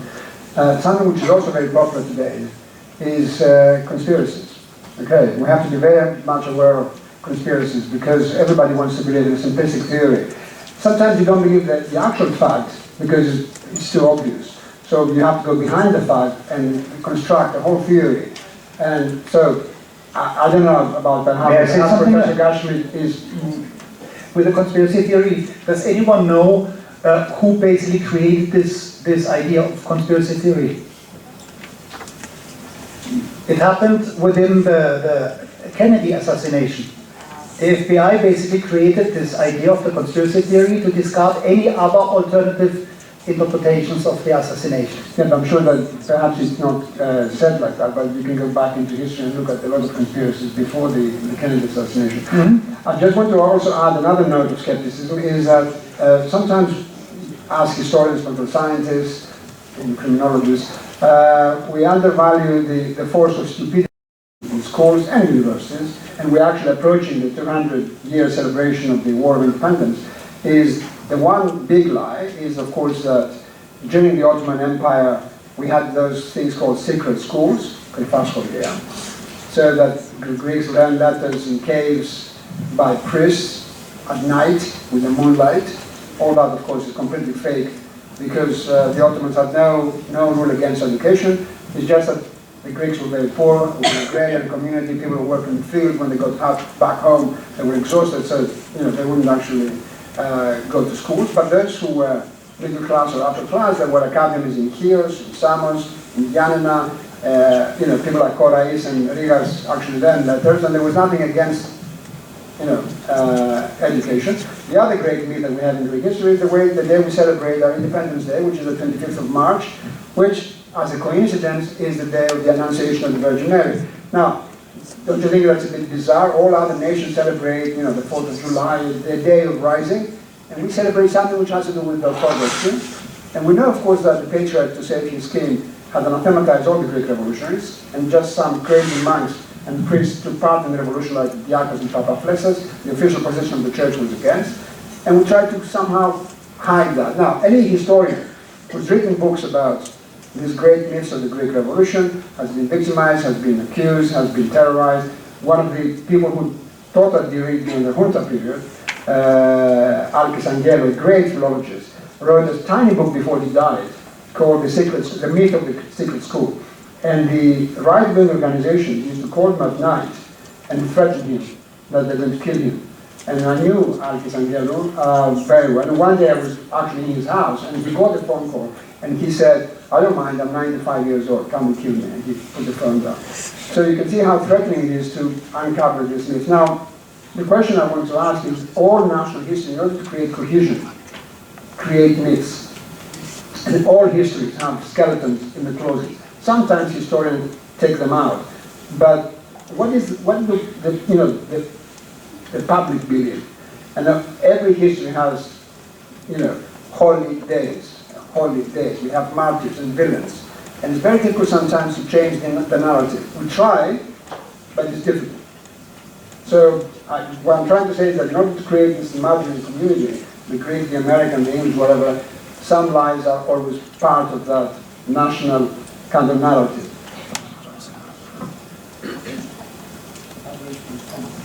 Could I comment a small comment? My master was in history of law, so here I will answer a bit as a historian of law.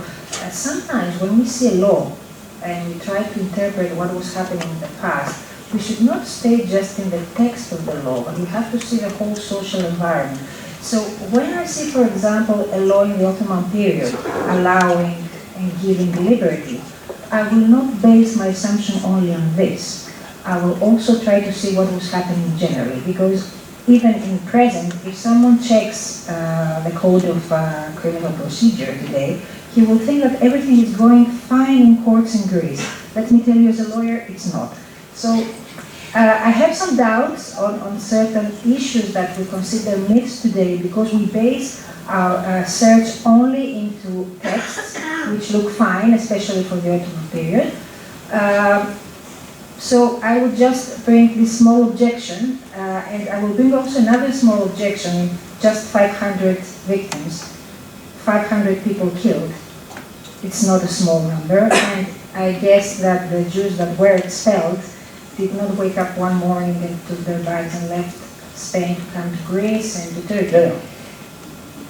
I'm very much worried that, again, we are revisiting history and trying to find myths, because we have different ideologies today, and we completely deconstruct.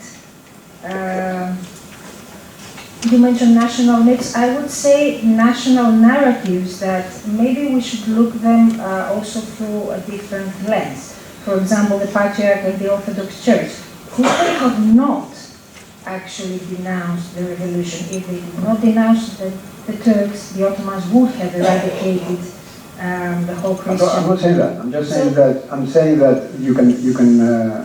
First of all, I'm not actually basing myself on texts only.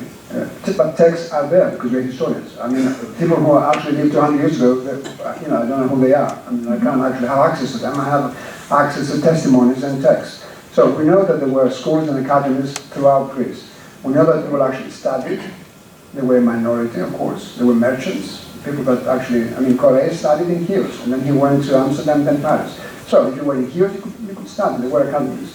A special status of Chios. Of course, I said the Greeks, most of them were farmers and peasants, so obviously they didn't have the means to get education. But if they could, they could. I mean, if they had the money, they could get education. I say that there was no law against education, which means that all this thing about the the secret school didn't exist. People didn't go to caves to learn letters. They could learn letters in their houses if they wanted. Anybody who, and I'm not saying that in the village, of course, the priest was probably one of the few persons who knew how to read and write. So in some religions, probably the priests were there to educate some people. I'm just saying that you create a kind of story that sounds very attractive, very romantic, moonlight in the cave, or you somehow match. We know, for example, as a fact, this is a fact, a historical fact, the revolution began in Kalamata on the 23rd of March. We also know that the whole story about the monastery that people gathered, it's all made. It's a fake news made by Bougainville, the French historian who wanted to sell his book in France, made it very picturesque. So he had the Bishop of Patras meeting in this little monastery with Kolokotronis and Papaflessas, giving their blessing, and then the 5,000 Turks gathered and then they scattered with the blessings of the bishop.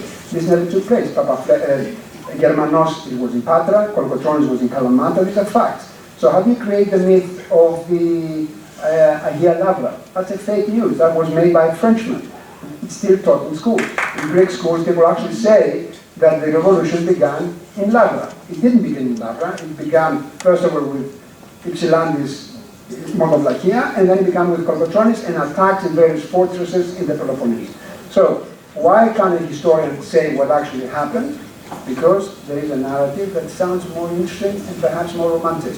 It's much nicer to say that people gathered in the monastery, the wonderful surroundings, the bishop there giving his blessings, all the Kreftas and Armatoli being there, all the big leaders, than actually having sporadic fights in various parts of the Peloponnese. That's what I'm saying. So obviously you're right, and and I'm finished. For me, what is very important, and I go back to Machiavelli, is the following.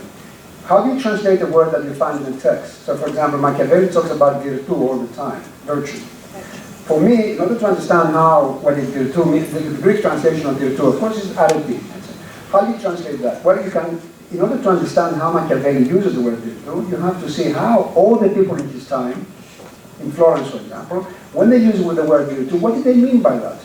then we can understand the special weight of that word, instead of actually coming 5 centuries later and saying you're two equal identities. So I agree with you to some extent. But I disagree that we don't have national myths. Every history has... I agree that we have national myths. Yeah, so I'm not basing myself just on text. The Greek Revolution began on the 24th of February with the declaration by Alexis Psillanis, or Ellinas, and so on. May I just reply something to 500 that you mentioned? At the same time as the Spanish Inquisition, they killed more than 1 million women in France and Germany. And these women were accused of being white women that had specific knowledge on herbs and how to heal people. And since in Christianity you do not heal people, if God wants you to die, you have to die. So anyone that interfered with that was basically persecuted and eventually executed. And you know the witch test, right? Also, where they basically drowned women, you know, they had no choice really, you know, either if you free yourself being drowned, then you must be in alliance with the devil, and if not, you're dead anyway. So, I mean, that's no way to get out of that one. About these national myths, one interesting thing that one might do is visit military museums, because that's how the army wants its society to view the past. And if you go to the Greek military museum, there's a lot about the Balkan Wars. If you visit the military museum in Sofia, there's a lot about 1875, 1878, and just a tiny room about the Balkan Wars. And if you visit the military museum in Istanbul, the Balkan Wars did not happen. There's nothing on the Balkan. But there is an interesting room about the Turks were massacred by the Armenians. Well, years ago, I was in a special committee to look at how history is taught at schools. So there were people from Turkey, Bulgaria, Yugoslavia then, to discuss the distortions that we actually have in national history books. So it's very funny because in Greek history books, we say the siege of Tripolitsa, the Alus of Tripolitsa, and the massacre of Chios, the Spaghetis Chios. Whereas in the Turkish book, they call it the massacre of Tripolitsa and the liberation of Chios. Okay, so you can see how the national accounts differ on the same event, and what actually, you know, the national history actually wants people to learn. So, but if anybody who read history, Greek history carefully, actually bothered to read, for example, the memoirs of Kolokotronis, the great leader of the revolution, Kolokotronis says that we went into Tripoli, and my horse did not actually have any space of land to step upon. I was stepping upon dead bodies, and we killed all women and children in Tripoli. 32,000 people. Why? Because also of looting. Because the Tripolitsa was the Ottoman center of the Peloponnese. There was a lot of gold there and money. So all the leaders wanted to get in and get looted. Now, has anybody heard this story at school or university? No. We have to actually study carefully the text, for example, Kolokotronis' memoirs and other memoirs, to find out certain things about it. But again, with memoirs, it's very dangerous because, as I said, memoirs are written for posterity. So if you read, for example, one of the sacred texts in Greece, which are the memoirs of Makrigiannis, made it sacred by some, unfortunately, by some also literary figures like Seferis and Lorenzatos and Theodokas, Makrigiannis never says a good word for anybody else. So all the Greek revolutions are all villains as far as Makrigiannis is concerned. Exactly, Kolokotronis didn't fight, Andretos was a traitor, Carydis was nobody. So you're telling himself. That's the other problem we have as historians. How, you know, when you see a text, what do you do with it? So when I was reading Makrigiannis for my own education, I thought this guy doesn't say anything about anybody else, just himself. And he praises the Greek state when they give him money. He also got an area, Makrigiannis, that's a huge land.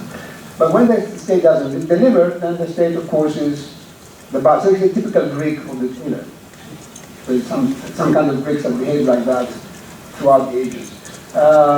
So again, all the myths and what you said about the academy is correct. And how, if you compare history books, also children's history books at school, you see all the differences. Anything else? You want to ask? Yeah. Do you have questions? Yes. We have microphones, I think, yes? Available. Yeah, Manuel is there. Is there a microphone around here? No, it's okay. Because people at the back end may not be able to listen to you. There's a microphone here coming. Yes, would you? It's better if you stand up and identify yourself than people actually know. Yeah, the gentleman here. Well, my name is Dimitrios Belegris and I'm just a doctor. I have two things to point out in this excellent panel presentation. The first is that we all know that the entire ancient history is full with myths. So I'm a little confused what national myths and legends have to do with nowadays fake news and disinformation. I think that this is a completely different thing. Another thing is that, to my opinion, and my opinion may well be biased because I come from Chios, to compare the Battle of Tripolitsa, that was indeed a massacre, with the raid that the Turks did in Chios, killing 120,000 women and children, and leaving only 2,000 people alive. It is a little strange path. Thank you. Okay, thank you very much. As you mentioned about this, a crime is a crime. It's not a question of numbers. It's not a question of 30,000 versus 120,000. A crime is a crime even if you kill 10 people. So as far as that, I was mentioning how the same event is presented in different texts and different history books. I wasn't trying to say which crime is bigger. I'm just saying that you have crimes that are, in one history book is presented as a glorious event, in another history book is presented as a crime, and vice versa. I'm just trying to say how the same thing can be seen from different points of view in different national history. Now, we are looking at this panel at the historical roots of disinformation. That's why we're mentioning a lot of history here, and we're not mentioning technology and stuff like that. But, as somebody said, disinformation is not something new. I mean, propaganda is not something new, and all my colleagues here are actually trying to explain why it's not new. One can come to very recent examples. One of the questions that I might ask Professor Edger is, for example, when we know that news are controlled by big businessmen nowadays, with political, kind of affiliations, that's, if you saw it, the previous Greek government attempted, through people that they trusted, to buy major big newspapers in Greece, and then we had that scandalous attempt to only have 4 channels on television, so that at the end of the day, if the government was successful, they would have all newspapers and all channels except Katmerini and Sky. Now, that's how you control information. I'm not saying that something is new, and that only the previous government tried to do it. Other governments do the same. We have affiliations there. So what information you get, and I was giving that answer before, when a journalist works, for example, στην Καθημερινή, στα Νέα, στο Βήμα, σε ελεύθερο μέλος συντακτών, or Αυγή, how free is to actually say something? How free is he to report what actually he's not? Okay, so that's a big problem in what sources you use and what access you have to information is your own responsibility at some point. We talk about credibility, who do you trust? Okay, but the big question there is that I think that there's something about French intellectuals, for example, which is very interesting. In the 60s, there was a big debate between Sartre and Raymond Aron. And we know that Aron was right, because Sartre was a Stalinist. But in French intellectual circles, there was this phrase, it's better to be wrong with Sartre than to be right with Aron. Okay, and today, if you look at the debate, the person who was representing the Ministry of Education who just left, but I was going to write something about it. Today, a lot of people, a lot of intellectuals in Greece would probably say exactly the same. It's better to be wrong with Tsipras than to be right with Mitsotakis, just because they're against the right. So whatever happens, you take a position which is a lie, but you feel more comfortable with the lie because you are into that kind of political thing that you believe. So knowingly you support the lie, and you spread the lie. That's a big problem, which has to do with the question of information in politics.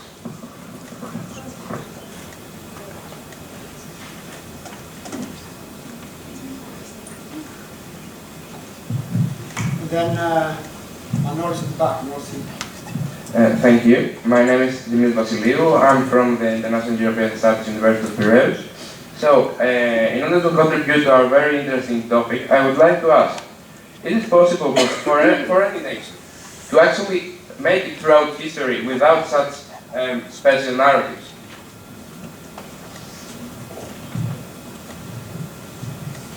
No, you need special narratives. Right? We know that. You need to socialize the population into some national narrative so that if the need arises, they sacrifice even their lives for the nation. So this is, but we as scholars are aware of this, and therefore we can be independent of this narrative and see it in a more objective way without completely deconstructing it. I mean, we're not here to deconstruct national narratives, just to show that we exaggerate or we round things up, take away some of the edges that would be unpleasant. Right? So we should be aware of this. But national narratives are necessary for national cohesion.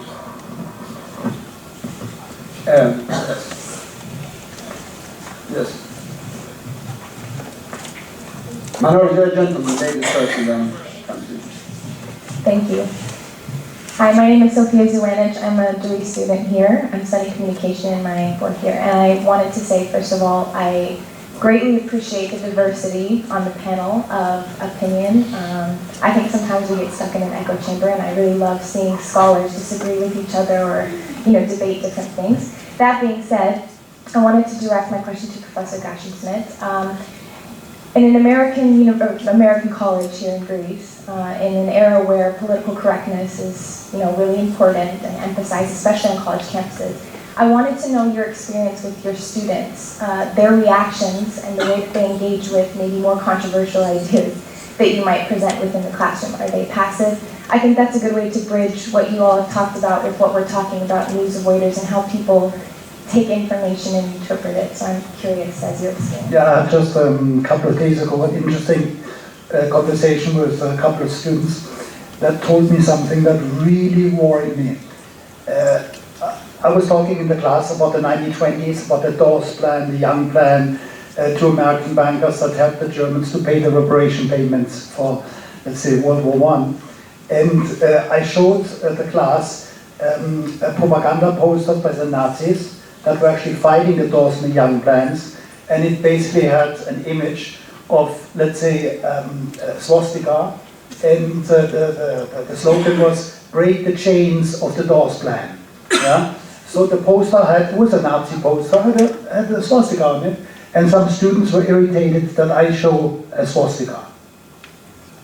I mean, I find this really problematic because, we are talking about a history class, and I need to show things, like Christoph, you're very lucky because you haven't been actually dismissed from college, because last week 2 professors in America discussed the James Baldwin novel, and because they use the words that Baldwin used, which are, pretty aggressive, just actually quoting the text, they were actually dismissed from university. So, you're here, but it's okay. That's the answer. You're still with us.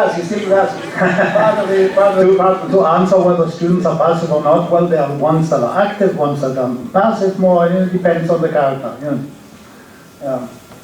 You're raising an issue which is very different and quite important. This political correctness, I worry about in the future, would people be able to reach, to teach in Shakespeare The Merchant of Venice? And other writers who are macho like Hemingway or Scott Fitzgerald, or, there are a lot of writers now that, maybe are sent off just because of political correctness. That would impoverish literature as far as I'm concerned. Any other question? Manolis wants to ask a question back there. Thank you very much, Professor Vlavianos. Thank you all for this very interesting discussion.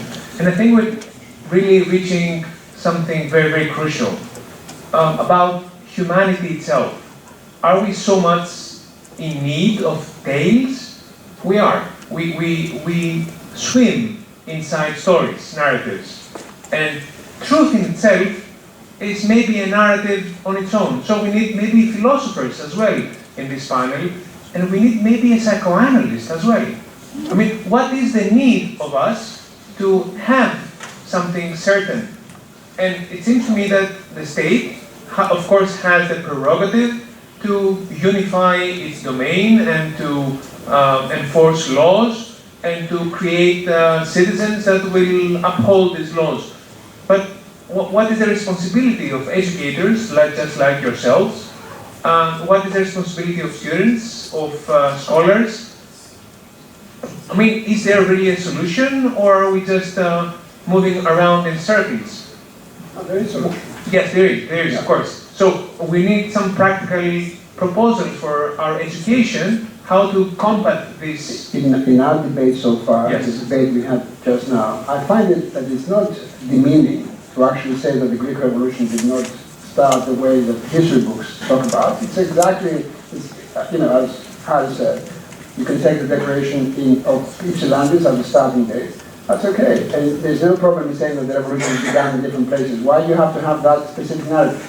I don't find any problem in actually talking about the Greek Civil War, the Civil War during the Greek War of Independence, to actually say that Androusos was killed by Gouras, by the Greek, not by Turk. So, they don't actually diminish people, they actually give a more rich account of human passions, and actually bring people to, they make them more real. To actually say that they had also their own selfish desires, that they were after their own, plans, instead of presenting people in such a light that they are completely fake. So why do we need that? It's a more comfortable account, but it's not a real account, and I think that we are mature enough. As I say, we're celebrating 200 years of the Greek Revolution. I think as a nation we are mature enough to actually see the dark side of the revolution as well, instead of just of the light side. I'm concerned only that in order to understand nuance, you need education. And education is not so deeply established as much as we would like. We need so much more education than we have. Not only just for us, but in so many different ways as possible. The problem here is with journalism, since we had a journalist professor. The journalism, just to give you it sounds like an anecdote. If I say that, you think it's a fake story, but it's true. You can check it. Mega channel, which is going to start again on Christmas, had a debate on television about the secret schools. So what do? They invite a professor of history, Andonis Yakos, a priest, and a retired admiral to discuss that. So the professor actually spoke as a historian, he brought down papers, he said that, blah, blah, blah. Then they asked the priest, what do you think about what the professor said? The priest said, they're all lies. They're all lies, the church said. And then, for some bizarre reason, they asked the admiral, and the admiral said, I have no opinion of that. And so the TV presenter said to the admiral, how about the church? He said, well, in my ship, I never allowed the priest in the ship to do the agiasmos, to do the blessings, because I don't trust him, like he went like that. It's an old expression, big expression. So, this was the panel discussion in Greek television. At the time, Mega Channel had the greatest kind of circulation. That's the greatest viewers, yeah. Okay, so Mega Channel organizes a very important debate. It invites a professor, a priest. This is the funny thing. The admiral didn't believe in the priest because he believed in the Olympian gods, in terms of the Carydis. So he was a mad guy. I mean, he should actually, at that point you call 166 and the ambulance outside and you take him out. So you can check in the archives of Mega, the discussion between Yakos and the admiral and the priest. This was how Greek television presented the whole issue to the great public. So what information do you get? That the professor is a traitor, that the priest is right, and you have a madman who's an admiral who believes in Aphrodite and Zeus. And that's how the debate went on. So there's a great responsibility, not only in education, which is universal in schools, but also journalism as well. How news are then processed or debates are presented to the general public. Because education, we have a very small audience. Television has a much greater audience than we have. Okay? So that's another problem with journalists. May I say something about education? Manoli, I'm not so positive about that, because I'm doing since about 30 years Jewish studies and the Holocaust, etc. And you can see that among, let's say, the most educated people, you find the worst Nazis. I mean, Dr. Joseph Goebbels, I just say, and there are many more like this, and it continues until today. Even today, very educated people are anti-Semitic, because it's a mindset. It has nothing to do with education, it's a mindset. You can't get rid of this. It's like a disease. Because because media was mentioned, journalism, and also what we can do. I think that the scholars, what we can do is show the facts to the people. And I will move a bit from history and say that, for example, one of the narratives that is a threat to democracy and is used in public opinion is the correlation of rape as a security threat connected with immigrants. So immigrants who rape our women.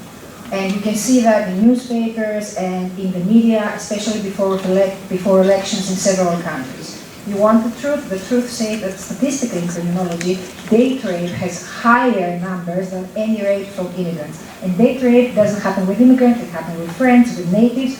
But do criminologists ever get invited when such, let's say, talks happen? No. So what people know and fear is that immigrants bring rape. And rape is connected with national narrative of women as the body of the nation that males want to protect. It's all under patriarchy. And we perpetuate myths that don't have to do with history, but they have to do with present and they have to do with fake news. So our responsibility is to bring you the facts. The problem is sometimes we don't get invited to say the facts. Right. About racism and all the things you mentioned, which are very, very interesting. I remember when we had the first wave of Albanians in the 1990s, there were reports in the Greek newspapers that the Albanians, of course, are thieves, and that all the great thefts were actually done by Albanians. And then the police, the Greek police, actually brought out the statistics. And the numbers of actually thefts committed by Greeks were something like 3 times the numbers of actually thefts committed by Albanians. I'm just saying 3, it could even be 4. But the perception was that the Albanians would say, and if the crimes were committed by Greeks, well, it's okay. It's news for a newspaper to say an immigrant rape. It's not news when a native does the same crime. Exactly. But this fear, which is a very interesting factor you brought in, is of course connected with low self-esteem and low education. So education is important, minorities, in that sense. Because if you have a low self-esteem and you think that, and you're, as you said, apolitical, and you don't think that it's important, then of course anything you hear, you can't process it. You don't have the filters to process that. I mean, even to say, is it true? I mean, can it happen? I mean, they're joking. But in order to come to that position, you must have some kind of education, some kind of self-esteem that you can actually affect things, instead of actually being a pathetic recipient of news. We have, I heard that you're starting now, but you have to bear for another 3 minutes. So you have one more question. You have a question. Yes. Yes, you. No, you do need a microphone. I know you're self-confident, you have high self-esteem, but you need it. So we can hear it here. So I want to disorient a little bit from history and education, the question. My question is whether propaganda, something that we have linked to great crimes against humanity and genocide, can be used for good. For instance, the High Commissioner of Human Rights in Geneva said that as a last resort, we must use propaganda to promote human rights. Is it possible, or is it just a way of stressing how important human rights, for instance? Can you identify yourself? Are you a student here, or? I am a student from Panteion University. Okay, good. Did you use the word propaganda? Yes. You did, okay. And the word propaganda, it used to be a positive word. And the Catholic Church introduced the term several centuries ago as a positive term. It's just that it became associated with the totalitarian regimes of the 20th century. And since then, it's become a negative term. So we don't say I do propaganda, we say I enlighten. Right? You use another term, but in effect it's the same thing. Right? You just don't use the term anymore. You know, propaganda can go back to the pre-Socratics, because in a way, anything that you use language to persuade somebody else about your opinions, even if they're wrong, could be a kind of, you're trying to propaganda, you're just trying to spread that news and persuade the other about what you believe. Okay? That's part of human nature, that's why we have debates. But the problem is that here we have an open debate, so we can disagree about things. The question is, in certain regimes that you can't question anything. Okay? So if you live now, let's say, in Russia and the generals, you probably find a bullet in the back of your neck if you disagree with Putin. And a lot of generals have disappeared, I was visiting Hong Kong to see what happens in Hong Kong now. This is one of the biggest issues for me, it happens today. And in certain regimes, of course, you can't say anything, even in democratic countries. And you saw how Trump talks about the news, by discrediting all the news except, of course, Fox. Then, why should people trust that is said? So, yeah, that's a big problem. Anything else? Last question. Last but not least. You too. Okay, the last one. No, there's a woman behind you. And then you. Okay, that will be the last one. My name is Caroline. I'm also from Panteion University. You mentioned Russia, and I was going to actually ask about it. Where we have an example of a society based on a lie, and I'm not talking about Russia, I'm talking about Soviet Union, where, well, they were saying, if you walk 24 hours per day, you will get a promotion and everything will be fine. Well, lie.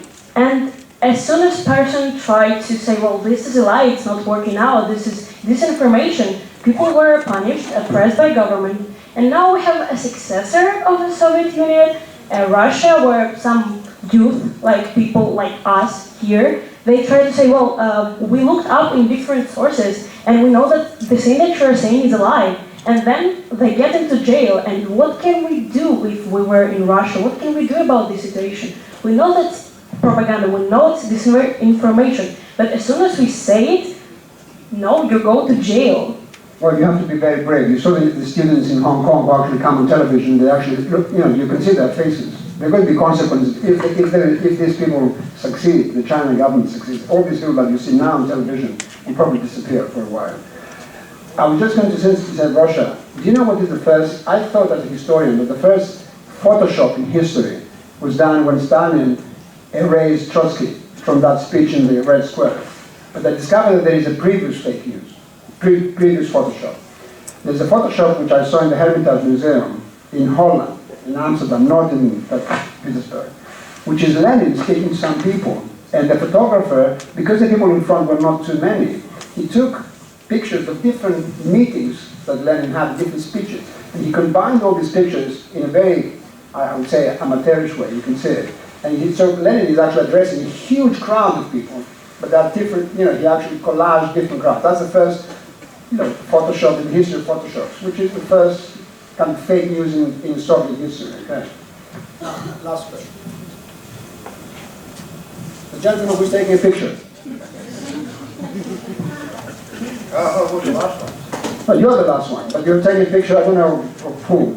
Hello everyone, I'm studying hypnosis at the University of Athens. And my question... Hypnosis? Yes.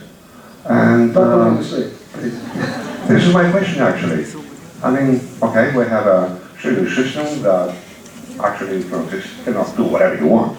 Otherwise, why we have politicians? You can just hypnotize it, right? And do whatever you want. So the affection is very strong, the influence is very strong, right? So why when we see a commercial on TV, why don't we get paid? Why don't we get money? I mean, somebody's trying to convince me about something, no matter if it's right or wrong. And what do I win from that? It's not the knowledge, it's not the education, it's news. That's a different story. And what is protecting us from that? Do we have a law? I mean, do we get that's the second and third sessions. We'll actually address that question. How we get protected from that? So I don't want to, speak for my colleagues who are coming afterwards. But that's how we protect ourselves is a very, very crucial question. Thank you so much. And thank you for keeping me awake. Okay, thank you so much for this. Wait. Logistics. No lunch. Starting to let us two intellectuals. Wait here. Fake news, exactly. Okay. It is lunch. Great speakers, thank you all for the first panel. Great audience, thank you very much. Good news, we have arranged for a bus to leave here at 6 o'clock at the end of the whole seminar to take you back to Nomismatokopio. Those of you who use the bus to come in may also use it to go back to Nomismatokopio. Now, you can scroll around our campus for a little bit. I mean, you can ask the students you meet to help you with directing you to places. You can have a bite either at the Gnosophisteria, the dining area, which is common for everybody, I mean, it's for all to use, students, faculty, and staff. There is a Starbucks on campus as well. There is a small area within our library downstairs for a quick coffee or a snack, a little bit cheaper. So feel free to use any of the facilities. And last point, this is a smoke-free campus. I forgot to say that in the morning. I know you might see people smoking, they're not supposed to. Please respect that. There is a designated area right outside the library, if I may say so, a small designated area where this is the only place you're allowed to smoke. Thank you very much and hope to see you back at 2 o'clock. Claudia, what happens to us? Are we any lunch together?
Αλλά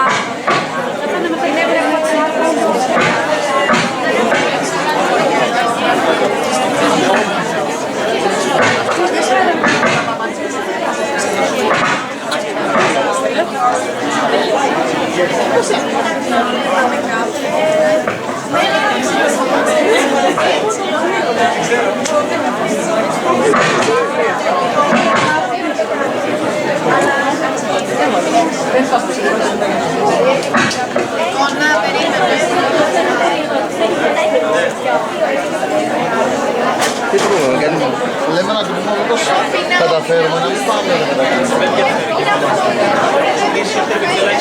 καλεσμένοι.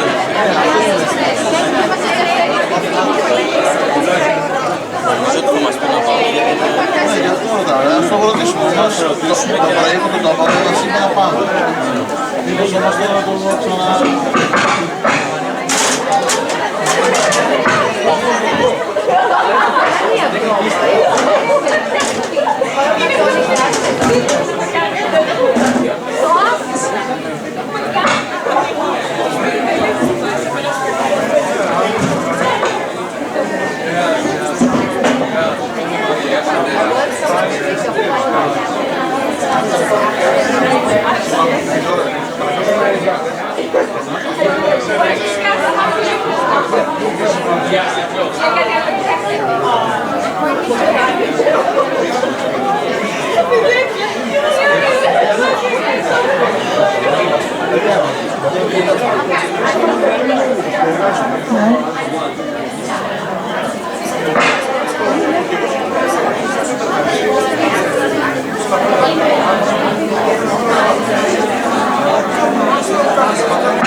Κάρη!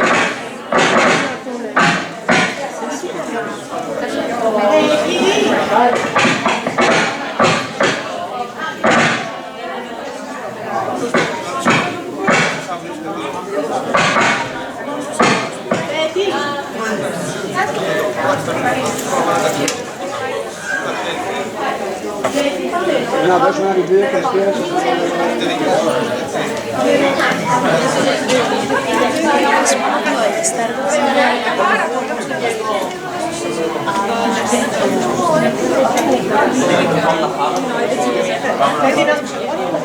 Salsa mais fresca.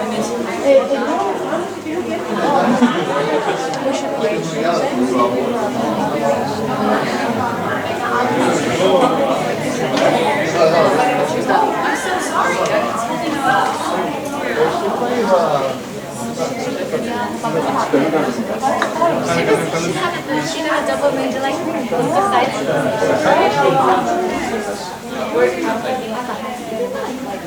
Northeast.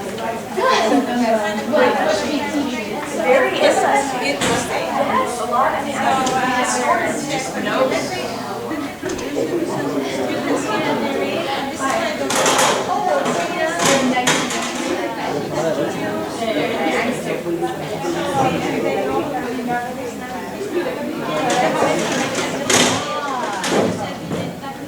Yes, in political science and communication. That's what I want. Ask political science. A good middle ground. Yeah. And I found, I mean, my political science degree was much harder than my communication. But post-graduation, everybody loved it. Like the one that I thought was like softer actually wound up being the most useful after graduation. No, I agree. Yeah. Where am I going to do this relates to politics? Where? Well, on a panel. Exactly. Where you can reference like crazy details from hundreds of years ago. Thank you. Very nice to meet you. Thank you for all your help. Oh, you're welcome.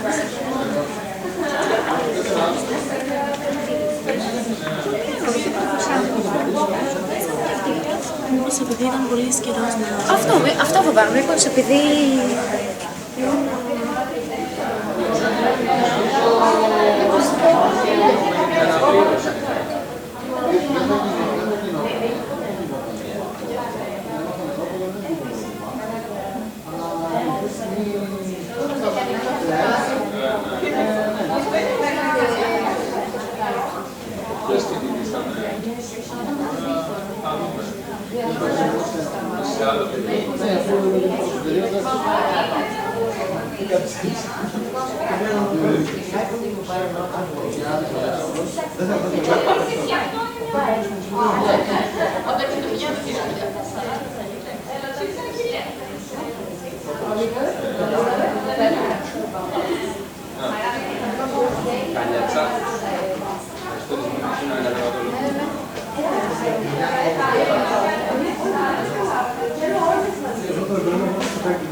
Βάλανε, δεν βάλανε. Πού βάλανε?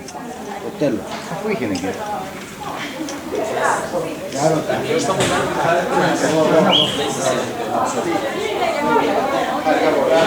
Πού τι στέλνει κομπάρε? Πού είναι οι άλλοι?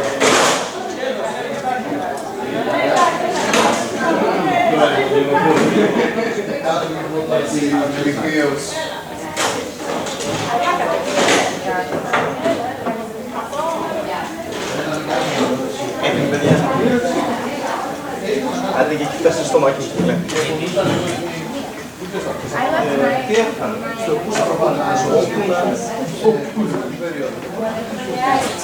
δεν είναι σε φάση να κάνεις.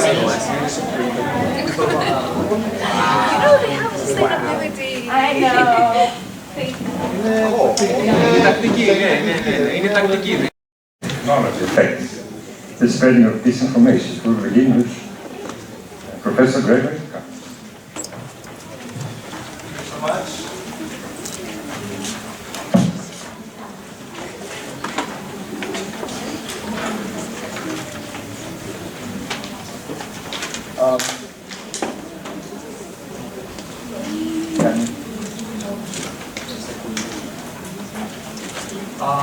Let me. Can you hear me? There we go. Hello. Thanks to all the organizers, thanks to the panel, thanks to the American Embassy and Panteion and Fulbright and of course my employer, Jerry College. This is a technology panel and it's very interesting because I'm a sociologist. And they got a sociologist to talk about technology. And what I'm going to talk about is sociology, technology, and its connection with construction of information. So, let me begin my, my presentation with what is generally considered a common approach. How we can use technology to fight, to battle disinformation. In other words, a list of sites that are known to provide fake news or you know, wrong links or whatever else, we can use, and technology is used to battle disinformation. However, my goal here today, my aim is to argue that technology actually contributes to disinformation. In other words, it's not a tool to fight it, but quite the opposite. It has been used to promote or somehow make disinformation more, more available. Actually, there is a bit of a series that I'm arguing. Technology leads to what's known as echo chambers. The concept is known and has already been used today in this room. And the echo chambers, I'm going to talk a bit about technology, how it relates to echo chambers, and actually echo chambers leads to disinformation. So, a bit of a background, a system of classification. When I was studying in the US, one of the most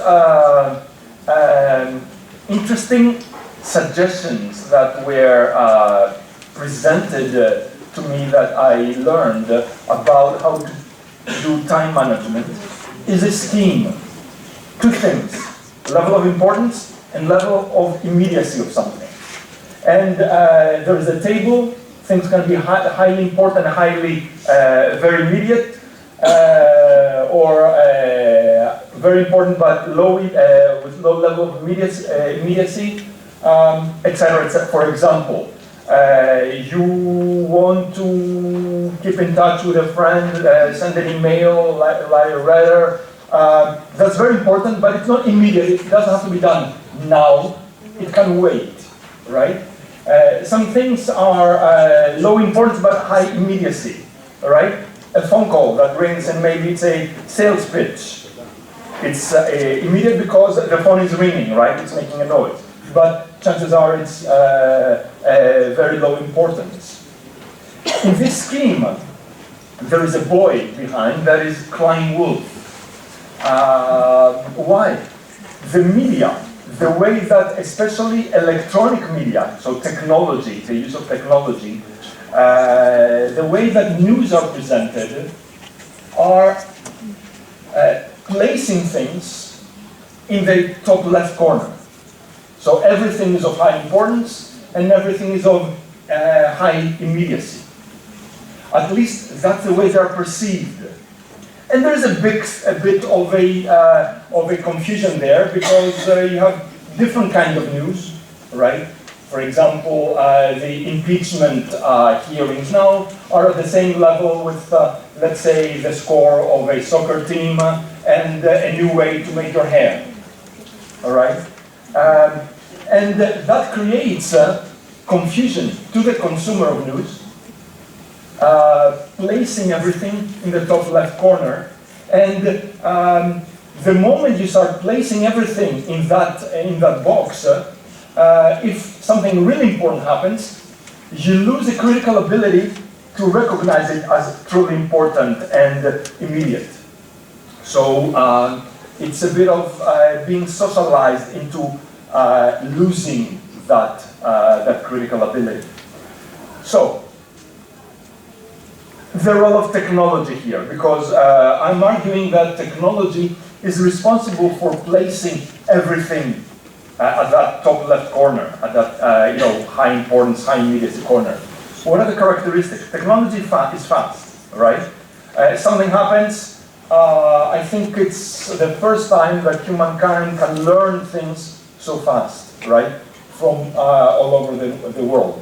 Technology is also very immediate, right?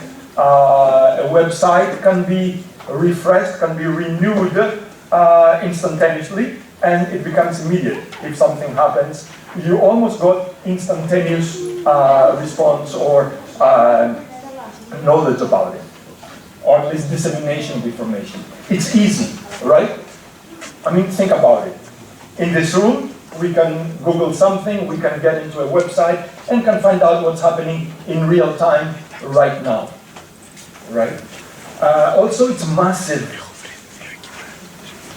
right? One website, and it reaches, or it has the potential of reaching almost everyone, right? Also, it is impersonal.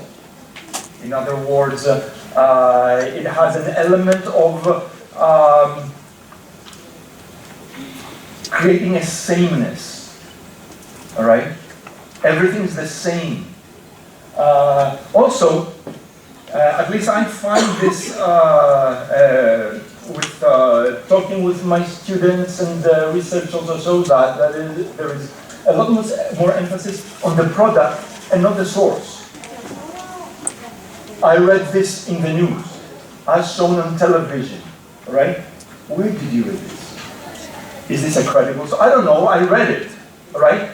If it's in the news, if it's on the internet, if it's on television, then it must be true. It must exist, it must have happened, right? There is a problem there with everything that we have been discussing today here. Also, it's omnipresent, right? And that has to do with immediacy as well, right? Technology is everywhere. God forbid a room does not have a strong Wi-Fi signal, right? What would you do now, right, without a Wi-Fi in this room, or in classroom, or in the bus, or in the subway, or anywhere, right? So technology contributes to, in a way, to this disinformation. It has a power to create wrong expectations, wrong images, but through echo chambers. So, what is an echo chamber? A bit of a Wikipedia description, guilty as charged, all right? Is a metaphorical description of a situation in which beliefs are amplified or reinforced by communication and repetition inside a closed system. Emphasis on the closed, on that word, right? Hearing things. Actually, we all belong to a number of echo chambers, right? A family can be an echo chamber.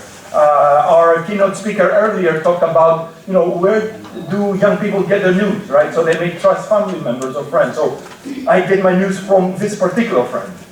That could be an echo chamber, right? Actually, echo chambers create a social construction of information. Because really there is another filter. The filter of the family, of the friend, of the particular news source, or newspaper, website, or whatever else. So what I'm thinking of is that social construction of the whatever information, right? The coexistence of the impeachment hearings together with, the latest fashion for hairstyles, all right, or whatever else. So there's a new term, which actually is not on the screen, infotainment. Information, yes, but it has to be kind of easily acceptable, easily digested, so it has to be entertaining, because otherwise it becomes boring and people will not buy it. And the site will lose advertisements, and it will close or whatever else. And that can happen very, very fast. So everything is infotainment. It has to entertain us, all right? The lighter side of things. And we have plenty of examples of this lighter side. The effects of this social construction information and the creation of echo chambers, I think, are a number of different things. Number one, tunnel vision. In other words, you belong to an echo chamber, so you kind of wear those glasses. That's all you see, all right? There's nothing else in the world. You don't have a wider view. And that's very easy to happen. People are enclosed. It's very interesting. in a technology that's very omnipresent, immediate, fast, we are limited to very, very particular points of view. That creates multiple realities, parallel realities, many different echo chambers, right?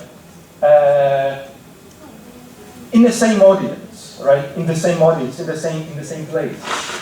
I would like to also argue that parallel to those multiple realities, you may have, this is a little food of thought, a global echo chamber, right? I mean, if we argue that the big news networks, right, they may create a particular view of reality, right, of what's going on with a Trump hearings, or what's going on with particular events with Brexit or whatever else, the Greek elections or whatever. So notice how crazy this is. Multiple tunnel visions, multiple parallel realities, and at the same time, the possibility of a global echo chamber that includes all of us. This also creates a bit of a problem with gatekeepers. Gatekeepers is a filter, right, that goes between the producer of news and the consumer of news. Because as it was mentioned earlier, anyone can write anything on the internet. I can make a blog and post whatever, all right? There's no gatekeeper. There's no some kind of quality control of what I put in. And I may have so many followers. Think about the application of this with young people. And I think we talked about young adults, right? I get my information from Facebook or Twitter. So someone may retweet something. Therefore, that's my tunnel vision. This is what. Who's that someone? God knows, right? Someone retweeted it. Suddenly that someone becomes important because of a retweet. Not because of who that person is and what that person represents. So the source doesn't matter. Social media is a great example. So I liked what was mentioned earlier in the keynote speech about Twitter and Facebook, how it kind of recycles an information item that may or may not be important, may or may not be relevant, but suddenly I find 100 tweets on my mobile phone instantly, and I don't have to do anything. I become kind of a passive recipient. And that's what I'm saying. How is that social construction of information created? So that results, I'm arguing, into disinformation. There is more chance for misleading information, for whatever purpose, right? To take people's attention from one thing and channel it to another thing, all right? Or simply wrong information, all right? Who checks? As the historical panel before showed us, there has always been disinformation, always. The issue is that with technology, this chance is increasing because it's so omnipresent, it's so massive, and it's so easily accessible and free, all right? Back in the old days, you had to go to the kiosk and buy your newspaper, which reflected a bit of your political ideology or stance. You don't have to go anywhere now. You just sit here and the tweet comes immediately, or someone puts something on Facebook and it appears. So that creates more chance for wrong information, misleading information. Also, that creates a weakening of the critical ability, because people become passive recipients and not active consumers. Again, I'm going to repeat the example with the newspaper. You have to go to the kiosk and actively buy your newspaper.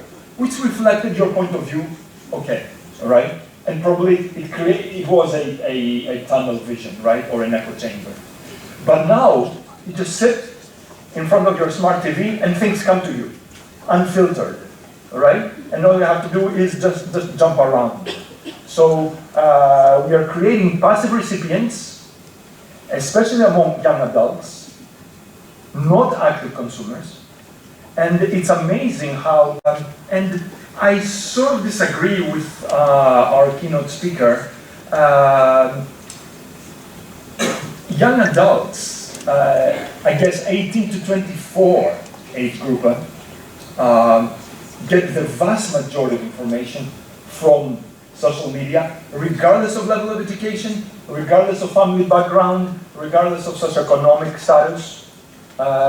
It's easy, and that's the reason, all right? So I have it on my mobile phone, I have it on my tablet, or whatever, and especially mobile device, all right? And technology experts are saying that even email is a thing of the past. I send my students emails and they don't read them. And they actively say that. I don't read emails. Post it. So I have to create a Facebook page for my course. So it gets posted on Facebook or a Twitter page. I don't know how Twitter works. So actually, there's loss of critical ability as another result of disinformation. Equalizing views as all being of the same importance. The impeachment hearings and the latest hairdo and I don't know, a new recipe for making beef or whatever else. Therefore, let's think of the role of technology in increasing all of this problem, disinformation. All right? How am I doing, Mr. Chairman? My last slide. Thank you very much. In this global sense, right? In all the languages of the, I was very hard to find the Greek word for thank you. But in any case, thank you very much. I'm out of here.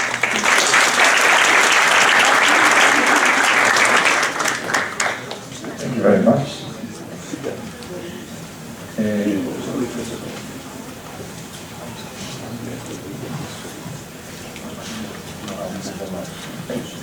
Thank you now, Professor now.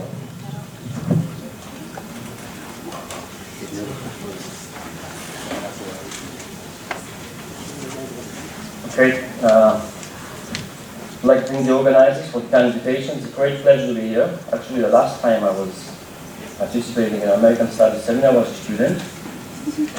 Harvey was my professor. So it's a great pleasure to be back in this way. I'm going to talk for hopefully 12 to 30 minutes about digital authoritarianism and the spread of disinformation. So I'm going to highlight about a concept that obviously relates with disinformation, that is digital authoritarianism. How states, how authoritarian regimes use information and disinformation to control their population. So very briefly, in terms of the structure, I'm going to say a few things, a few thoughts about democracy and disinformation, analyze a bit what we label as digital authoritarianism, and examine two models, Chinese and the Russian model. So to start with, a few thoughts when I was doing this research for this paper. My thoughts were about democracy. I mean, we say that we live in the information era, in information age, but we have to think how we examine, we see, we perceive democracy in this era. And unfortunately, it's also an era, an age of lies. So what about freedom of speech nowadays? What about privacy, anonymity? And even because of we live in a digital society, about our digital rights, our political rights in the digital sphere in a way. So I'm sure you all know that we have disinformation campaigns that take place in the internet, in cyberspace, by both state and non-state actors. I think that my colleague is going to refer to this later as well. What is their aim? To control, to influence. The battle is not, in the field in terms of conquering a state or fighting with a foreign army. It's also about the battle at the cognitive level, right here, up here, for people's minds, shaping perception, shaping what they believe, what they understand, what they think that is right and wrong. In the end of the day, you can, through disinformation, undermine social coherence. We have many examples in our neighborhood, in the Balkans, in the case of Ukraine, but even in how you can organize disinformation campaigns even to affect foreign elections. And Professor Katz has also mentioned earlier technology. What about technology? Is it value-free? How do we understand information technology nowadays, which is the background, obviously, information communication technology is actually the background of internet and cyberspace. Should technology be in the service of the state?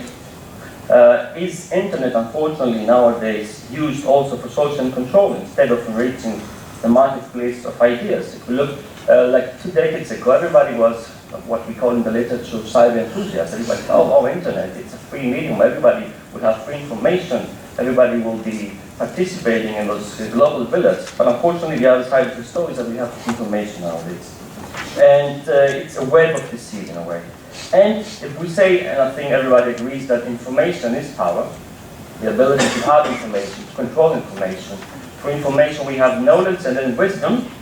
The disinformation is abuse of power. So what about data? Who controls data? The private company, the private sector, Silicon Valley or whatever. And the industry, does the state control data? Can I, as a person, as a citizen, control my own data? Because this is what it is all about. Somebody controlling my data and affecting me and conducting disinformation through data. So let's look at this here. It's a way of understanding cyberspace. This picture is from the US joint publication on cyber warfare.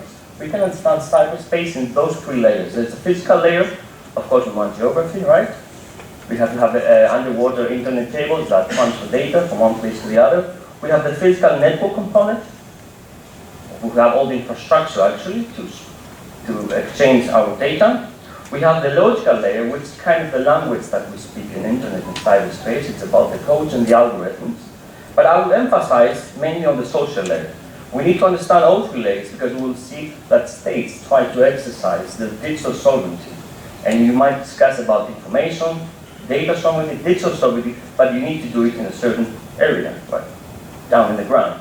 So you need to control the state, you need to store data in this state so that you can exercise your authority. So on the social layer, we have the persona component and the cyber persona component.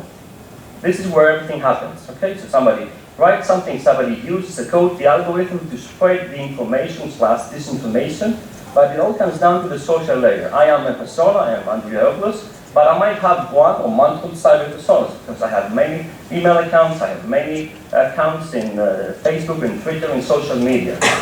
If we discuss, we can look later about the so-called troll factories, about the bots and everything. It's just people, standing on front of a keyboard, but they have multiple cyber personas, and they get into Twitter, into Facebook, into social media accounts with 10 different accounts with 10 different names, and they write, Hillary Clinton's not a good candidate, Donald Trump is the best candidate, or, in Ukraine, in other cases. So we have to understand what is happening at the social level, okay, how I'm affected, as Professor Costa said earlier, what is my channel vision of where I get my information, all this information.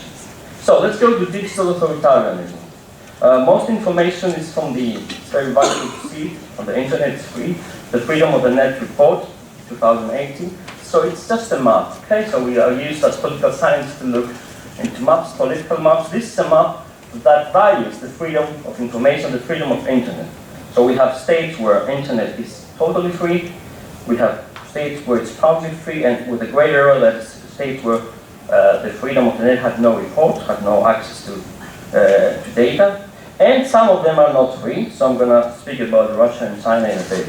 So what about digital authoritarianism? It's the use of digital information technology by regimes to surveil, repress, and manipulate both domestic and foreign populations. Okay? So we use these powers because they empower a growing number of autocratic governments around the world to surveil the citizens more comprehensively and for less cost than ever before. Actually, it's very cheap to do it nowadays. And these technologies promise to concentrate power in the hands of a few. That's always a problem for democracy. If you have some sort of power concentrating only in the hands of a few. And digital authoritarianism obviously contributes to undermining global democracy. Here on your right, you can see some statistics from this report.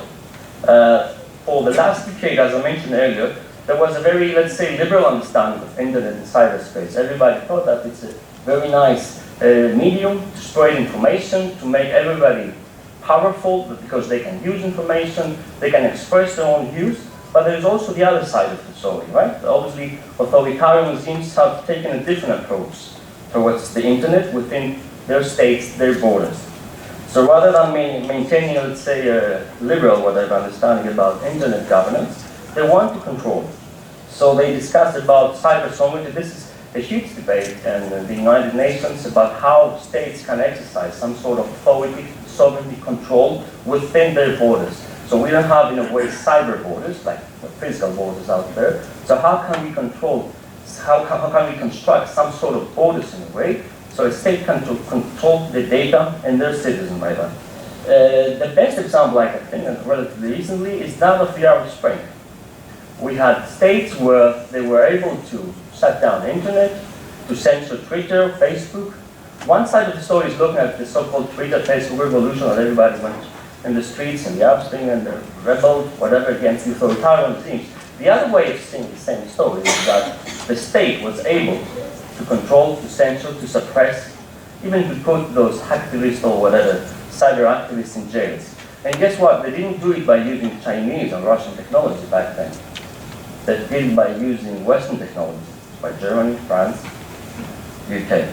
So let's go to the idea of the surveillance state, or to be more correct, the digital surveillance state nowadays. So digital authoritarianism is spreading. I'm going to talk only about two cases, two countries, but we can see this phenomenon in many other cases, in East Asia, and especially in the Middle East. So there is a widespread perception of cyber insecurity, and the presence of available digital authoritarianism models from China and Russia appear to be growing in impact and are enabling many policymakers to exert greater control over the internet. So what does this mean? Because of fake news, because of disinformation, because of propaganda, any state says that I have to secure this infosphere in a way. This is what authoritarian states also say. So I want to secure my country, my citizens. I don't want them to be victims of foreign, say, propaganda or disinformation. This is why I'm going to do this, authoritarianism, in order to protect them theoretically from outside propaganda. And two of the best, in a way, more popular models out there is the Chinese and the Russian one. China's experience using digital tools for domestic censorship and surveillance has made it the supplier of choice for illiberal regimes looking to deploy their own surveillance systems. And Moscow's lower-cost digital disinformation tools have proven effective in repressing potential opposition at home and undermining democracies abroad.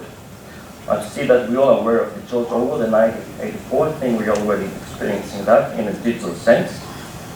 Let's look now at the two models. The Chinese one. Let's say one picture is worth 1,000 words. So if you look at the picture on your right, we have, some of you might be familiar with the so-called Great Firewall. It's not the ancient Chinese wall, it's a digital version of the wall nowadays. Actually, it's an internet filtering system. So whatever the regime, the government thinks that is not politically correct, it filters and it protects the Chinese citizens from this. So, fun example. If I put riot Tiananmen, it's not going to show up in Chinese internet search engine. If I put Tibet political rights, it's not going to show up. Oh, Tibet's a nice place for vacation. Nothing that is not politically correct, acceptable for the regime. So we have the firewall, we have content removal, we have online manipulation, we have an army, in a way. We have people that are working the whole day to spread information / disinformation, whatever, however somebody sees it. We have laws, regulation, legislating censorship. We have high-tech surveillance. And we even have the cases of having people arrested because of expressing what they feel about the regime. So, although, as I say on the second point, the state allows some form of criticism, dissidents and human rights activists are nonetheless frequently detained for what they post on popular social media sites. The Chinese version of it, the way the Chinese are doing it, they say, of course, Chinese people would like to have social media. So we will create our own state-owned, controlled, whatever social media, and we will be able to control them. So we won't allow Facebook, Twitter, etc. to come into China. We'll make our own social media platforms and control them.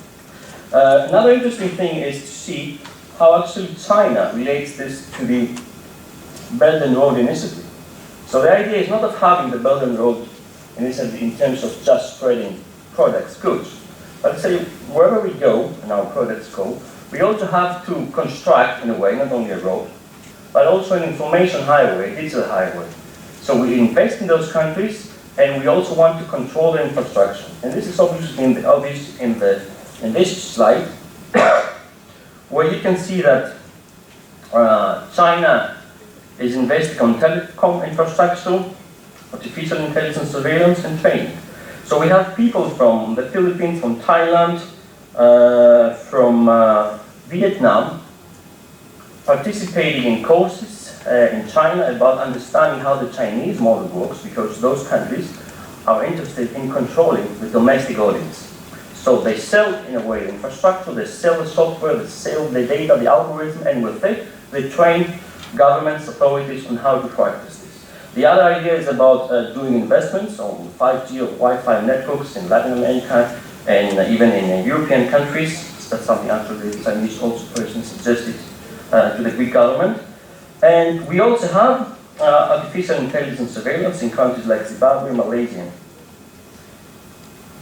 Last slide for China, I think it's the most scary one. It's the so-called Good Citizen Project. So fortunately or unfortunately, every citizen is a number. Actually, that applies for us as well. But they don't have a social security number only. They have a number based on the social credit system. So every citizen in China here will be valued based on the digital score, based on what they say, do as a cyber persona in the digital sphere. So if somebody writes something that the regime doesn't like, obviously they'll take a very low score. Okay? So it's not about having a bad score. Andrew has a very bad score. What are the implications? There are real life implications for those people based on the so-called social credit system. If you have a low score, you can not go to the bank tomorrow morning and ask for a loan, because the bank has access to your low score based on the social credit system. You're not a good citizen, politically speaking, so you're not going to get a loan. You're not going to be able to enroll your student in a nice school, but this one. And you're not even allowed, because nowadays in order to travel, for example, to take the train or to travel in an airplane, you have to show your ID. So if your ID, the airport or the train station has a score that says that you have a very low score, you're not allowed even to take the train and travel within China. Okay? So be aware, 1984 is here. Okay, let's go to see a bit, very quickly, the Russian model. Information is a weapon and a threat. So the Russian understanding back from the Soviet Union, even earlier back from the Chavez area, disinformation as a weapon. In 2016, NATO recognized cyberspace as a military domain. So what does this mean? We can do cyber warfare, cyber operations, whatever. And Russia said, okay, so we have to do something as well. The idea is to have an information security doctrine and secure the Russian network, the RUNET 2020, by 2020. So the idea, not with technical jargon to explain, is to cut off, in a way, the Russian internet for the global internet, so it will be secure. It will function only on Russian technology. There won't be any way that foreign technology will be able to affect the Russian national, in a way, network. And from a political point of view, Russia understands internet and some aspects of internet as very Western and hostile. It's something that the US did. They created it. They want to control us. They control the infrastructure, they control the governance of it, they create the control of the Silicon Valley. So we don't like this as Russian, and we want to have a more secure national internet. It's the idea behind, as I said, digital sovereignty, about making a safe national web. It's based also on the idea of the so-called clean internet. So I don't want to have my people being influenced by foreign media, by foreign NGOs. It will make, technically speaking, if it functions, because it's a very technical aspect and I don't really explain it, it will make the Russian information sphere more secure, not only in terms of a cyber attack by somebody else, but also secure in terms of being able to control what the Russians believe and understand.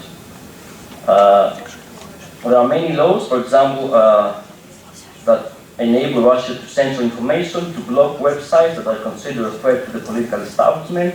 They oblige bloggers to register with the government, so if I have a blog, I have to go to the government and say, tomorrow morning I make a blog, and this is me, so there's no anonymity, there's no hiding who I am. And the scary thing is that both the Chinese and the Russian model, it will serve as a model for the other states of the so-called swing states. So we have states that we have a very, let's say, Western liberal approach about internet and all these things, but there's also states in the Middle East, in East Asia that think, where should we go? Should we have a more, let's say, liberal approach to all these things, or something more safer in terms of closer to authoritarian regime? So, to finish, am I okay with time? Okay, I think. Very short conclusions. I see the so-called weaponization of information, okay, not only in the military sense, but also for social control, the so-called influence operations, in order also to undermine democracy. To see the big picture, we have to think of how internet cyberspace will look tomorrow morning. It's going to be an open one, or are we going to talk about the fragmentation of having many national, in a way, national internets, national cyberspace, the so-called balkanization of internet. And I'm not going to solve everything, but some ideas that are up there in the literature. Whether democracies, in a way, can fight back and provide, a model of digital governance and surveillance, because let's be honest, everybody is doing surveillance, even in democracies, obviously, but a model that will at least protect civil liberties and human rights. And a very big, very abstract idea up there is whether we need to think of a new social contract in a way, using this concept, and sit down with government, the private sector, and the society, and discuss what kind of democracy we want, what kind of technology we want. As the earlier speaker said, who's going to control data, who's going to control the gatekeepers, right? All those things. So thank you very much.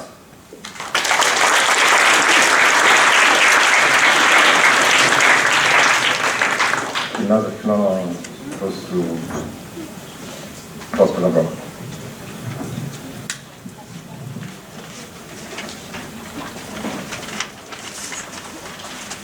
I will be very brief because some topics are already covered. I don't want to repeat them.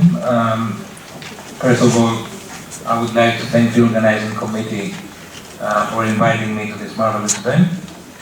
Now, my presentation refers to the security perspective at the strategic level that pertains to the two keywords of the general topic of the panel. These are disinformation and technology.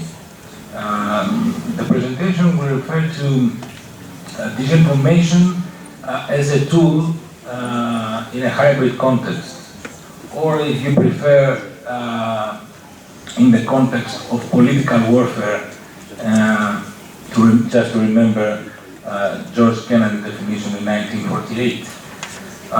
The Russians call it fourth generation warfare. The Chinese, they use the term unrestricted, they use disinformation as part of their doctrine of unrestricted warfare. Now, the 21st century could be defined easily as the information age or the digital age. As a result of increased globalization and digitization, new security challenges have emerged for nation states as well as the international community. Now, the current technological trends and future technological projections in the cyber domain linked to the fourth industrial revolution are changing the character of conflict and offer new tactical options and means to authoritarian and revisionist states and regimes to achieve their political objectives. Let us not forget that Clausewitz's famous dictum, war is a continuation of politics by other means, is still relevant. And in the 21st century, we're seeing a new scale of political manipulation, psychological operations, and disinformation campaigns as part of non-kinetic means to political ends and employed by both state and non-state actors alike.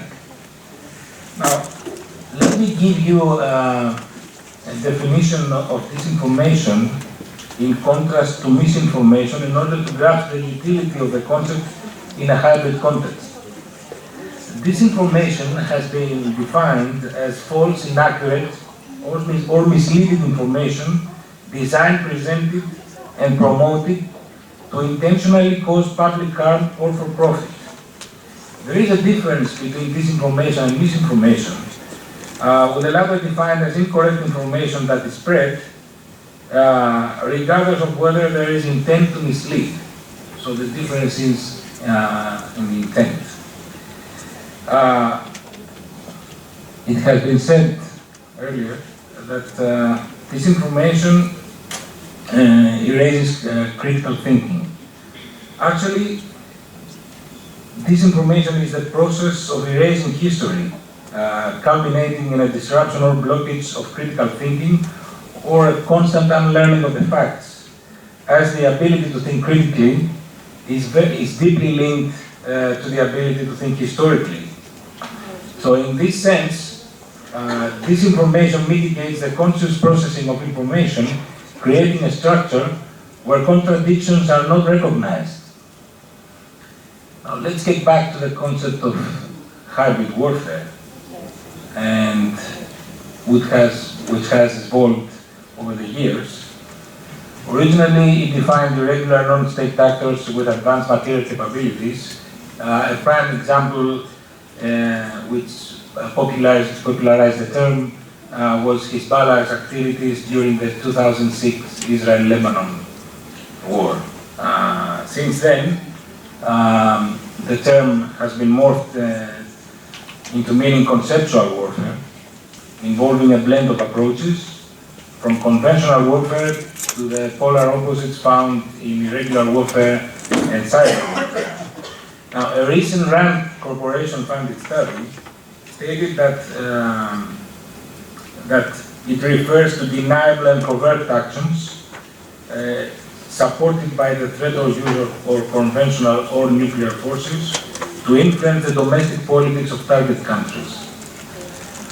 What is certain is that hybrid approaches involve multi-layered efforts designed to destabilize a functioning state and polarize society. So the center of gravity, to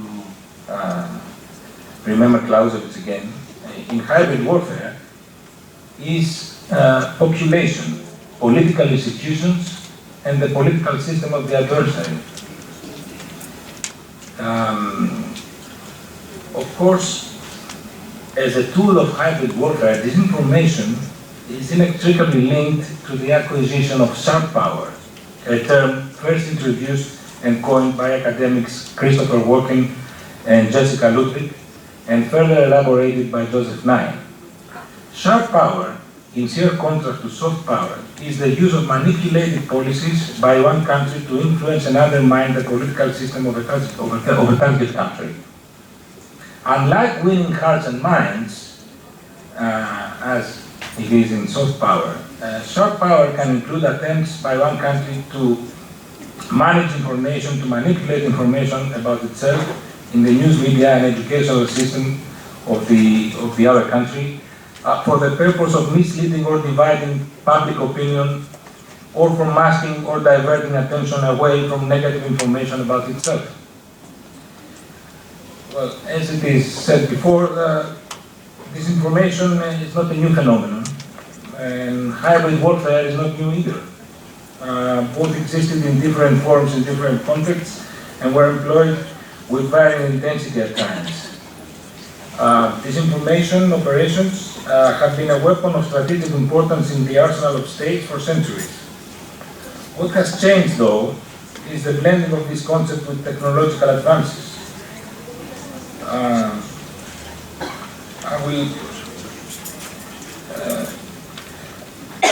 will skip some elements of that were discussed previously. So just to say a few things about what has changed is that the sources of information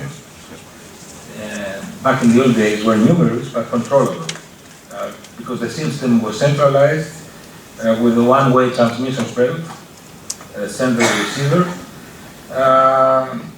which could reach a large number of people not connected to each other. Of course, nowadays with globalization and digitization, information may reach a very distant point and in a few hours can become viral, regardless of its correctness.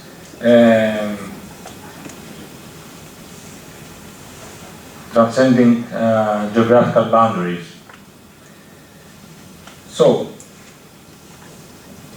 nowadays, disinformation should be considered a fully integrated cyber warfare tool in a hybrid or political warfare context. There are organizations financed by commercial, political, or government agencies that use highly advanced technological tools to influence public opinion with a specific purpose of sowing doubt.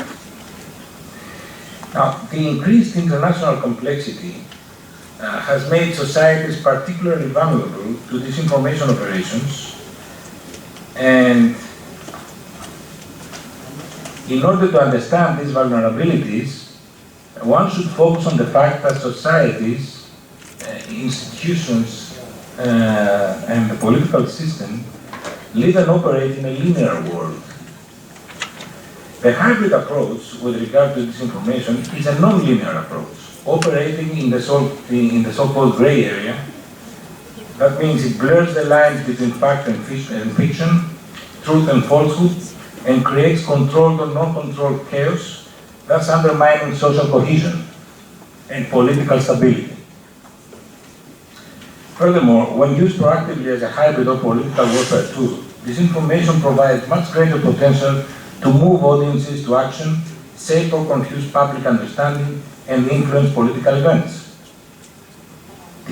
Effective disinformation campaigns, and it is quite important at this point, usually draw on pre-existing divides within target societies and produce content for which there is societal demand. Now, hybrid approaches and sharp power have been related to revisionist states and authoritarian regimes, with Russia and China as the principal pioneers, but also the list of state actors includes Iran, North Korea, and most recently Turkey. These constitute state actors that want to change the existing Western international order using any means at their disposal. Now, the actual consequences of hybrid warfare against Western democracies and societies are far-reaching, because these revisionist state actions, which can be quantified and qualified by the value of its actions, disrupt the Western narrative. This undermines the existing liberal international order, and the aim is to replace step by step by another order, the existing one which serves the interest of Russia, China, or that may correlate with the policies of these countries. Eventually, emerging middle powers may feel little reasons to pay attention to, much less align themselves with an outdated system like the Western one. So, one should note that the existing trends in hybrid warfare, with special regard to disinformation, are going to be reinforced by technological advances in artificial intelligence, automation, machine learning, combined with the growing availability of big data. Now, the effects of the fourth industrial revolution set the stage for a new era of sophisticated, inexpensive, and highly impactful hybrid warfare or political warfare. In the near term, it will become more difficult, if not impossible, to distinguish between real and falsified information or relevant data. As great power competition is growing and a lot of states invest new resources in the new technologies, the global competition for the next great leap in hybrid political warfare will intensify. So, I will conclude that, in my opinion, even though Western democracies and NATO have already identified the problem, they lack the political will to invest more on the resilience on Western societies, and with the advent of new technologies, as I said, competition is going to intensify, and it will become much more difficult to define outcomes in this particular field. Thank you very much.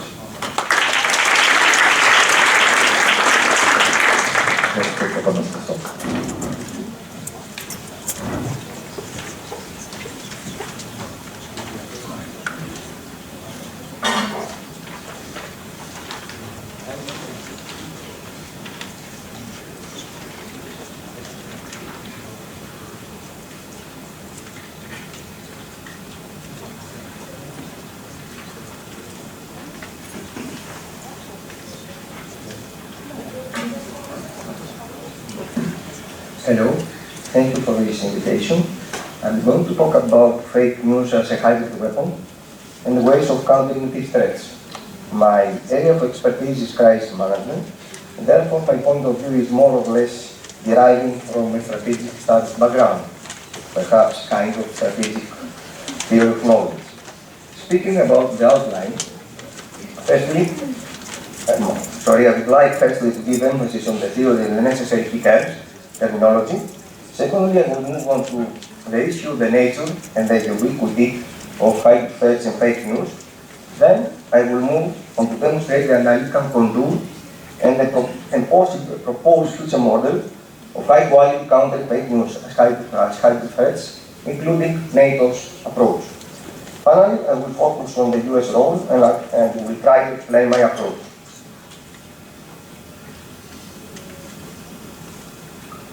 The argument put forward. There may state and non-state actors that are challenging countries and institutions they consider as a threat of honor or convention to their interests and goals. The range of methods and activities is wide, including, among others, factors, influence, information.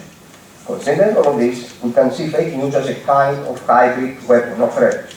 And for this reason, there is need for a flexible and sophisticated handling.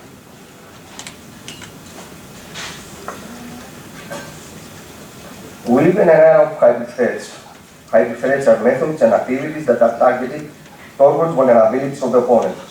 Hybrid threats combine military and non-military, as well as covert and overt means, including disinformation, cyber attacks, economic pressure, deployment of irregular armed groups, and use of regular forces. Hybrid methods are used to blur the lines between war and peace, and attempt to sow doubts in the mind of target population. Accordingly, we can see hybrid threats as coordinated and synchronized actions that deliberately target democratic states and institutions' systemic vulnerabilities through a wide range of methods and means. Fake news are false stories that appear to be news spread on the internet or using other media, usually created to influence political views or even as a joke. Fake news can refer to false news stories, often spread as propaganda on social media. And of course, there is also concern about the power of fake news to affect election results.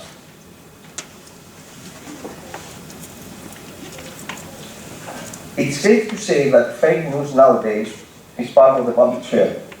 According to this approach, the fake news circle is divided into different phases, each with its own characteristics. The fake news cycle is an ideal type, such as Max Weber had proposed, It can also be viewed as a tool for counter-analyzing fake news. It contains potential fake news. This stage is characterized by the presence of the underlying conditions or mobilizing factors that led to emerging fake news. The stage of fake news, this stage is characterized by some actors being mobilized over fake news by the occurrence of low-intensity activity.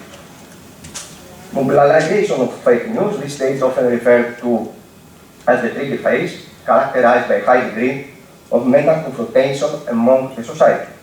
Post-fake news, in this stage, you can see that nothing is stable, while the constant possibility of fake news is re-emerging.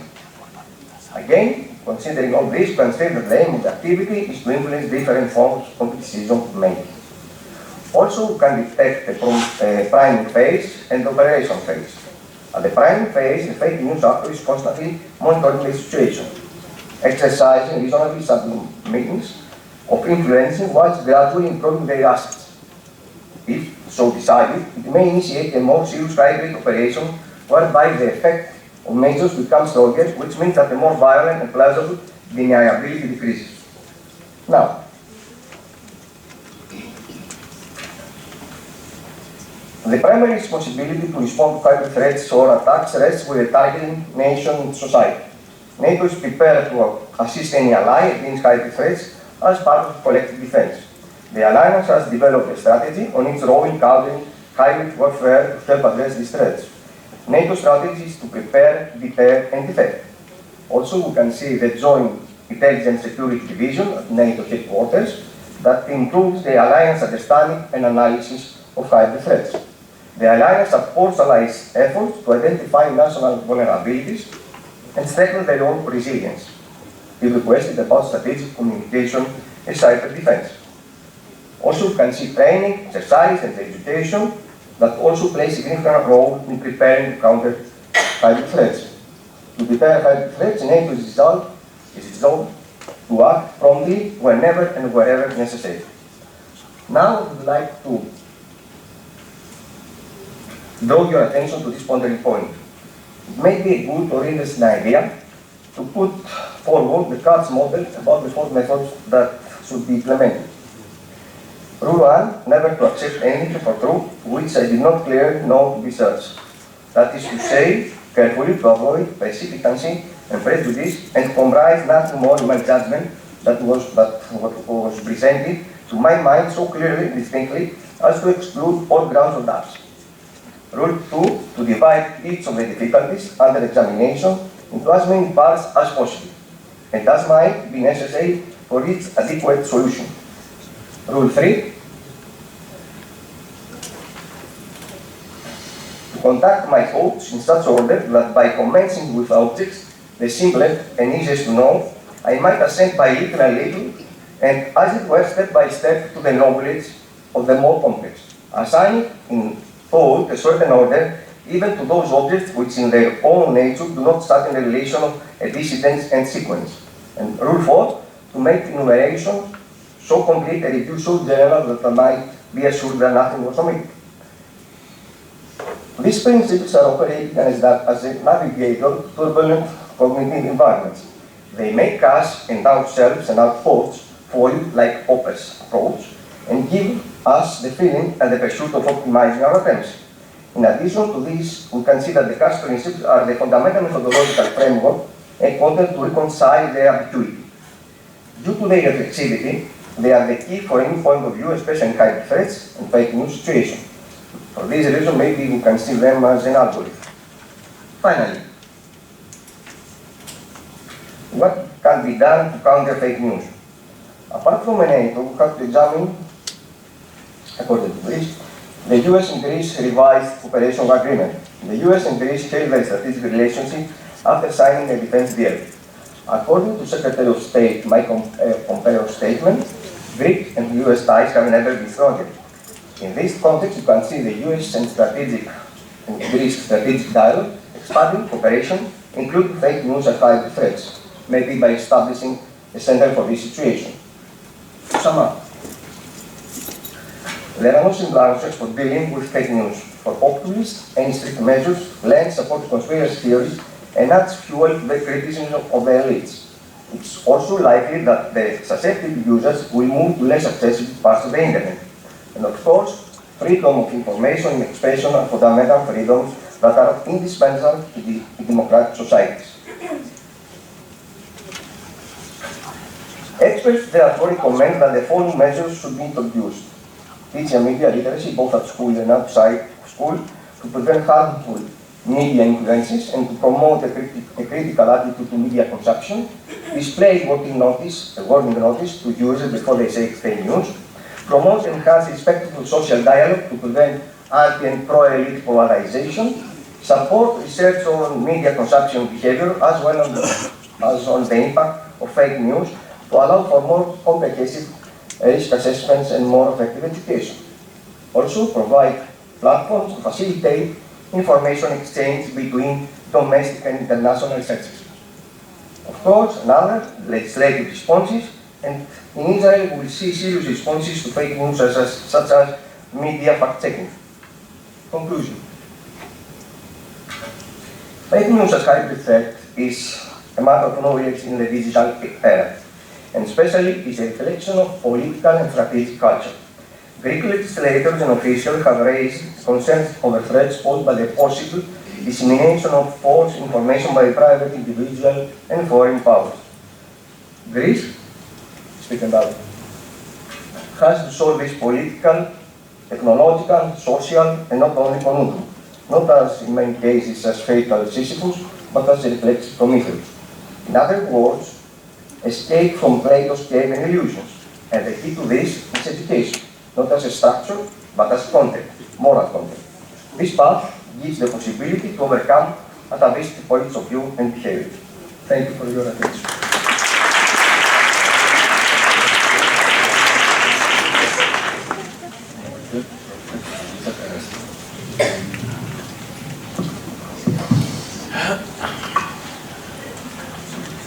So good evening, everyone. It's a pleasure to be with you. If I may start from this point.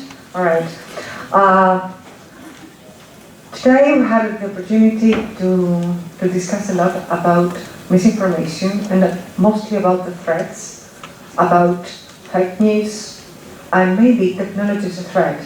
So I would like to take a different point of view by acknowledging, of course, all the challenges we are dealing with, but also looking with a more, I would say, positive mindset. So I will give the title for this short talk, Technology at the Rescue.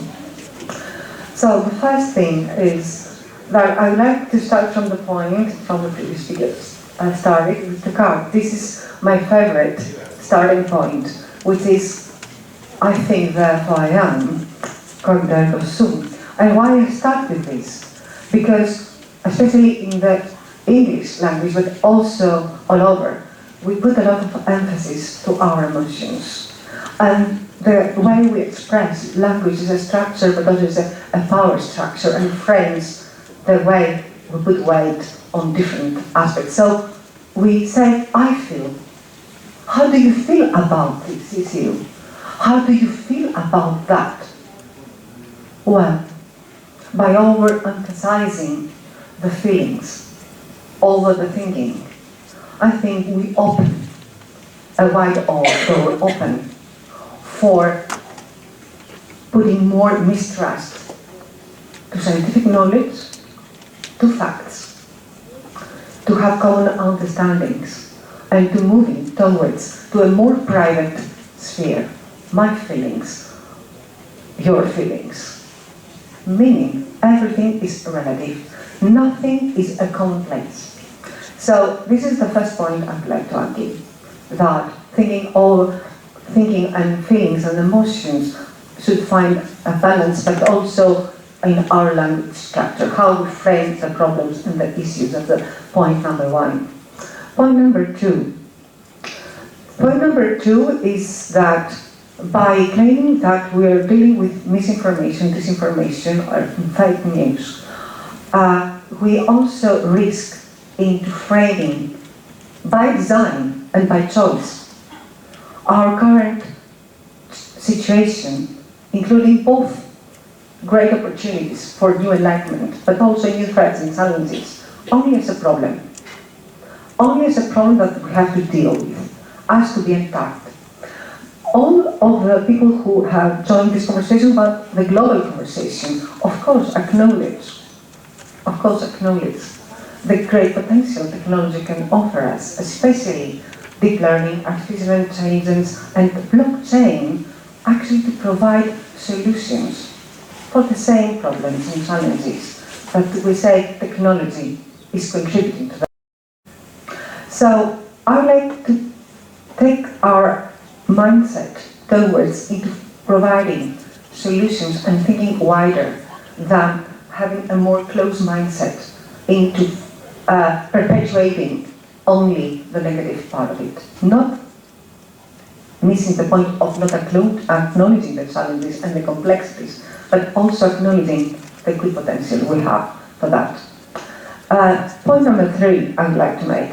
We've listened in this panel and other conversations, there's another debate about how our lives in social media platforms, because those are lives, how those lives are somehow closed lives. And are we living, this is the question, are we living in echo chambers?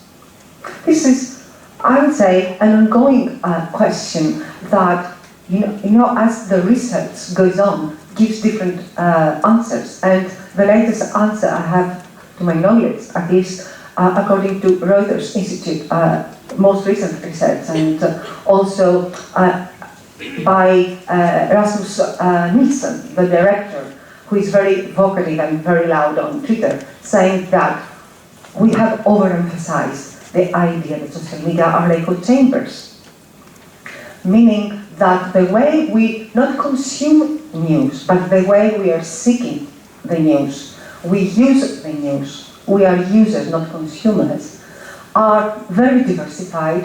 The hypothesis or the assertiveness that we have that we live in echo chambers in social media related to news use is not, there's no evidence for that.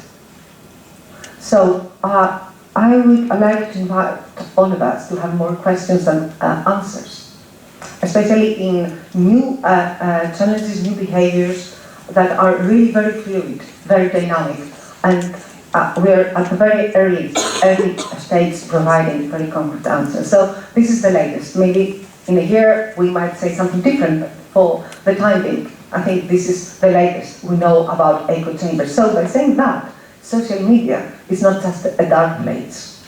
They are, as long as they are part of the open internet and not closed systems, they are part of the open conversation. So the next point is conversation matters more. And conversation invites for addressing misinformation, disinformation, but also solutions, invites a lot of different, I would say, participants, that collaboration and co-creation is the most important thing, meaning that people from media and journalists and policymakers and academics and researchers and NGOs and citizens, call them users or whoever you like, are part of this conversation. And finding a frame, a way to frame a meaning and discovering and questioning every time the truth is part of the conversation, is part of the process, and not something like a bite, like a bit of this is a bit of truth. Here it is. We can have debate. What do we think about that?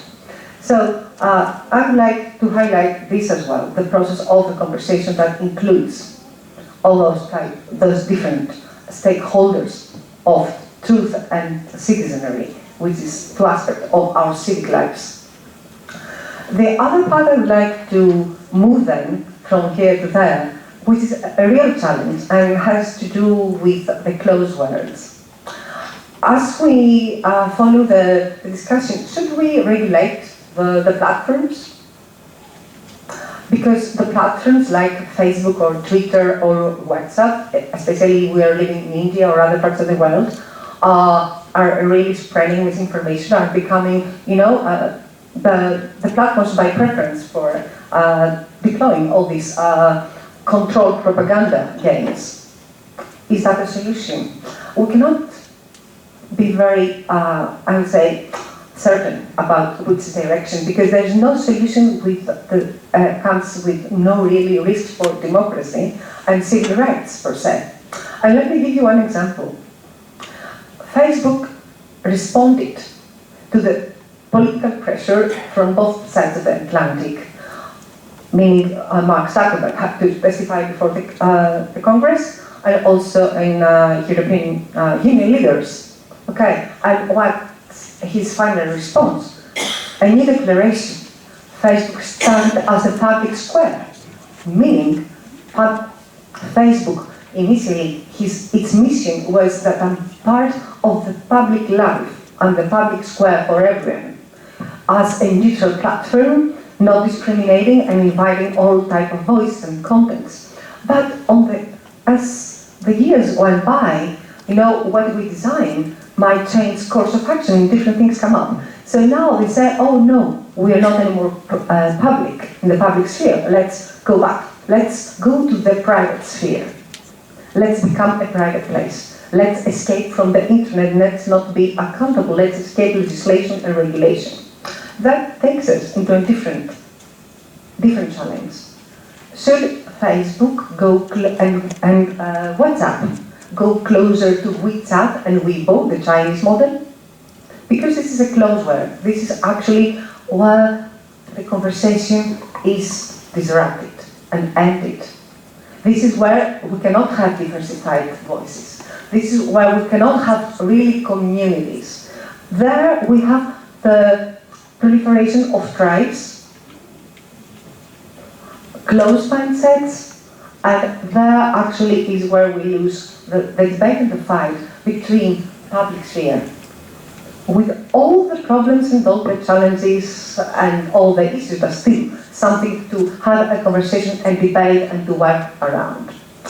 And by saying that, I would go the way I really think there is an opportunity through collaboration, as I said, including everyone who has a stake, and we all have a stake, as citizens first, local and global citizens, and then by our own, let's say, professional identities, either academic, either media, either journalists, either philosophers, architects, designers, developers, whoever has a role to play and a stake. This is the one thing I would like, and then also to invite, think how an aspect that I'm really exploring is how the new experiments taking sometimes the form of media and journalism startups are actually using these AI and blockchain technologies, but also the human networks capacity to work together, humanizing technology, but also making technology an extension of our own minds and emotions and ambitions to tackle the different challenges we have. Thank you so much.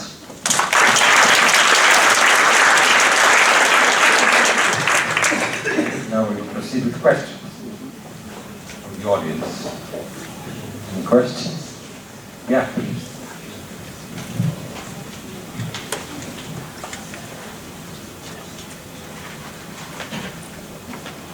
Thank you very much.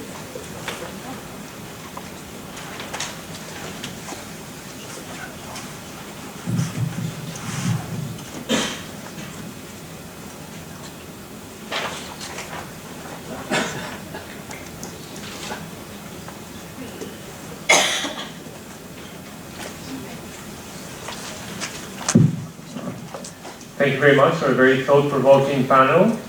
I didn't fail to notice that the last presentation was of a completely different view, and this, I think, really enriches the discussion, because in my view, I heard discussions about the threats, and especially how this is a cyber warfare tactic, and it is indeed true that it's being employed by specific governments, especially those that are more authoritarian, and we don't really know to what extent the Western liberal democracies are using such tools. We found out about NSA like only a decade ago in the public sphere. And I'm really wondering, especially to Professor Chakarescu, how do we really open up a discussion against this fear-mongering on the one hand, but on the other hand, how do you really empower people to really understand and participate? Because in the end, if this is going to be a democratic web, we do need active citizens. But most people are not really active. They're passive consumers and not active agents. May I respond? Okay. Let me first ask you a question. How do we know, how do we make this assumption that people are passive consumers? This is exactly the mindset that, since I was a student, today I'm 55 years old, and I remember all my years have been indoctrinated to learn from the school to my university years. Oh, we are passive consumers. No, we are not. Nothing says something like that. This is a preferred approach, either theoretically or whatever. So, how we open the conversation. This is a forum for a conversation, for example, and I think it's a matter of how diverse are the prevailing ideas, and not only ideas, but also the resources we have. What kind of conversations, what kind of networks of conversations we're engaging and we're participating. To my experience in our country, maybe I'm wrong, but this is my experience here, is that the conversation is closer to a fear-monger mentality, more fearing the technological evolution, and whenever there are threats and new challenges, we have an appetite to stick to them and somehow to avoid the other one. I would like to, by contrast, to say, for example, what would happen if we attended Singularity University, big convention in our country. The experiences and the discussion would be completely different. So, for example, taking the example of the US, my time in US is full of those experiences, participating every day in a different event where people from media, journalists, academia, citizens participate in all types of conversation. There is not one thing. So I think this is what we need to encourage and not only participate, but also organize. That's it.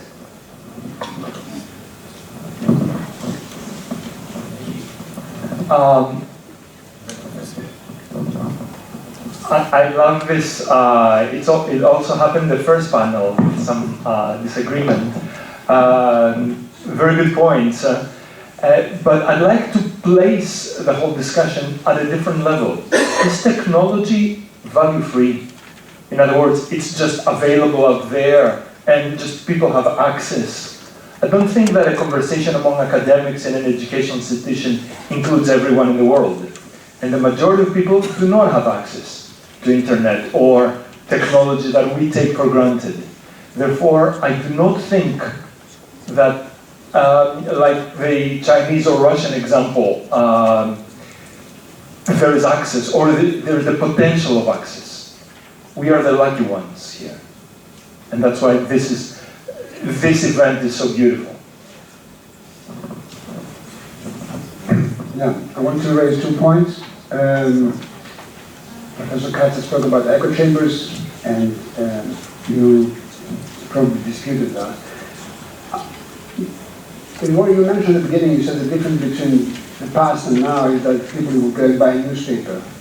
I think the difference is not that great, because people buy things or read things that enhance and justify their prejudices or their opinions. So you're saying about conversation.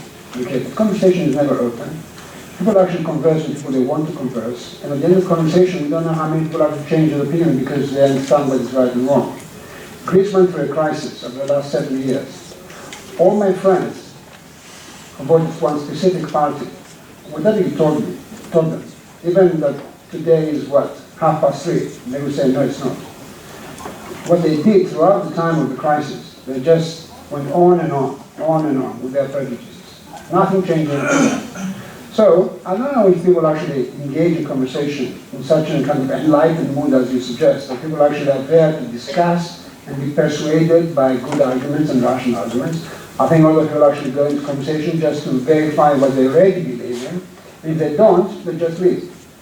So, the internet can be just small battlegrounds with people being in their trenches. They agree with people who agree with them.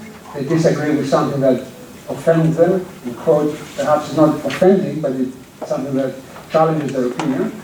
And therefore, I'm not so optimistic about kind of open space where people actually go in and, like Voltaire or D'Alembert or Rousseau thought during the Enlightenment period that, rationality will, at the end, will triumph. I don't see that. I see exactly the opposite happening. And that's why I use the example of the 60s, the intellectuals in Rive Gauche in Paris, where people say it's better to be wrong with Sartre than right with Raymond Aron. People stick to ideas even in the face of something which is totally discredits their ideas. Very few people actually change counts. And so I'm a bit skeptical about that. The other thing I want to make a comment about, Professor Leropoulos speaking about China and Russia. I had the same experience when I went to Dubai. He mentioned Middle East. There are two models. The George Orwell one, which I think applies to what you said about these countries, where people have to accept one source of information, there's no other source of information, the state one. And then perhaps something that Stefan Edgen said in the beginning of the morning is that in the West, we have probably a Huxley model. We get so much information, people don't believe in anything. So what happens is that in Russia and China you get one information, so that's the Orwell model. But I wonder whether here in the West, because of so much information, people at the end believe nothing. Everything can become viral. So it's very difficult to understand what's happening.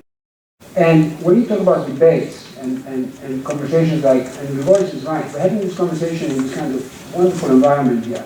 But if you open television, what do you see in prime time? What do actually people see? They see rubbish. If there's a conversation about issues like ours, it's after 12 o'clock, 1 o'clock at night, 2 o'clock at night. From 8 to 12, people see, what was that thing that game? Survivors. They see Turkish, Syria. So they're not interested about, so Huxley's right, that you feed people with rubbish, and then the agenda changes. So the names you mentioned and the issues we discussed, they will never come on the agenda. People will never discuss these things. So when I go into a class and I drop the name, let's say, T.S. Eliot or Kafka, these are completely foreign names, but everybody knows, because of the internet, the latest song of the worst Greek singer who has appeared in the most bizarre discotheque last night. So here in the West, we suffer from something else. Everything becomes trivialized. So in Russia and China, when I went to Hong Kong and people were trying to break the firewalls in China. The students who are not in Hong Kong are trying to have thirst for information. Here, it's quite the opposite. So I'm just raising the question whether one can use the Huxley model for us and the Orwellian model, because you put it there on the screen, for countries like China, Russia, Saudi Arabia, Dubai, South Africa. If I may respond to one part of your comments, which I almost fully agree with, technology enhances or promotes tunnel vision. No matter what I'm thinking of, I can always find some group on the internet and be attached to it and discuss, and this is our vision, this is reality, it becomes reality. So in a way, this can be not only used but exploited by the powerful, whatever that means, whether it's China or Russia or someone who wants to sell something. Therefore, I do not see it as a, as I said before, value-free or easy thing.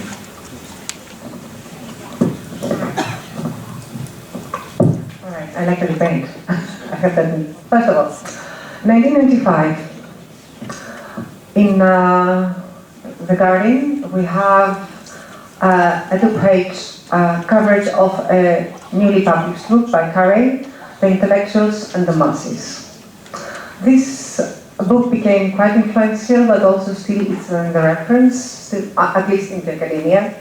And it was about how the intellectual world really looked at the so-called masses, meaning the citizens, as incapable of whatever, to evolve, to read, to understand. There is a big debate in literature related to how we appreciate or not appreciate the capacity of the citizenry to, to be really productive and thinkers and citizens, not just followers of whatever happens around them. So, because I understand that was also preference, I would like to put a big question mark around that, how we think about the citizens, masses or citizens. The second is that this idea that, taking now and jump to the example of the Greek television. One of the problems of the Greek media, not now, but for the years before the so-called the crisis, not the financial but the trust crisis, is that the media people, both sides, from the ownership side, but also from the journalism side, they were the most that despised really the readers, the viewers. I have participated in quite as participant observer, as a researcher, or as an advisor or collaborator in several of those meetings. What I could hear again and again was the same. Give them rubbish, they are not able to appreciate anything, and because of that, then I said, we don't deserve the media we have. We don't deserve that. All the examples, all the great examples of quality media, even from the 80s, even from the BBC that we had as the top example, as a real life experiment proved that great quality journalism, media content, whatever, was so successful. People appreciate whatever has good quality. So this is a myth. So this is a problem from the supply side, not from the demand side. So I think I would like just to stop here. That's why I have this approach to question the side of the people who are like me, sitting here on a table having a chair in a university or somewhere to write something, to question first, what are we doing from our side? Can I just add a point? I wasn't making a distinction between the masses and the intellectuals. In fact, I was saying the opposite. I'm saying that even the intellectuals don't change their minds. It's not a question of the masses. I'm talking about intellectuals being supportive of Stalinism for years, or highly supportive of Nazism and stuff like that. Yeah, well, in our country, in other countries are more open and the conversations are more diverse. We are not so closed systems. I think in our country, this is my observation, that the public discussions, there is like a political correctness, what kind of conversations and what kind of arguments we really like to promote as the most intellectual thing, and I think this more conservative, more closed system. This is my understanding. Are we running out of time? Can I respond? Thank you.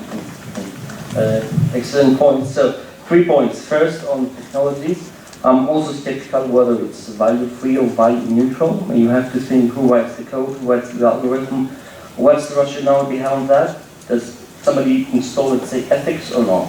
I don't have the answer, honestly, but I know for a fact that nowadays we have, for the first time maybe in history of technology, the ability to gather so much data about everybody, about everything, and bad side of the story, do even social engineering. So unfortunately, that's the dark side of it.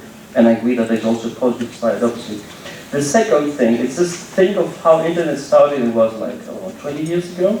So it was born, raised in the US. It was very Western liberal, but it was very small, just a couple of whatever millions, 10, 50, 100. Nowadays, users in cyberspace and internet are about 4 billion, and the next generation is going to be 6-7 billion. So you have to think of how it was back then, constructed and engineered, and how internet will look in the near future. So if you put numbers down, think of the billions of people right there who don't necessarily share a very liberal Western understanding of democracy, of human rights, of freedom of speech, and maybe they fancy more a more authoritarian type of regime.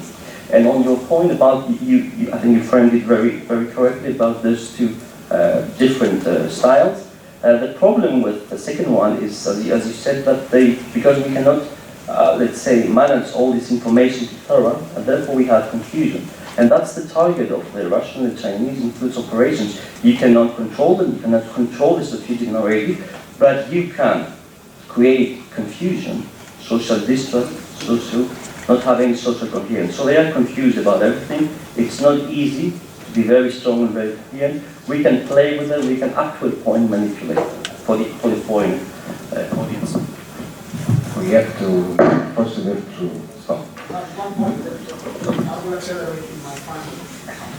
Okay, next. Well, regarding Russian and Chinese societies, the key point is that these societies are modern societies. In the Western world, there is postmodernism, and this element, it can be exploitable. It can be exploited in a manner that creates confusion. If you say that society in the Western world operates in a linear way, then you have it is easily exploitable by states or non-state actors who play to the internal divisions inside the society. So we have a 20-minute break. 15 minutes break. You need 20 minutes. Good. Let's continue. Carry on. 15 minutes debate.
Πήγε.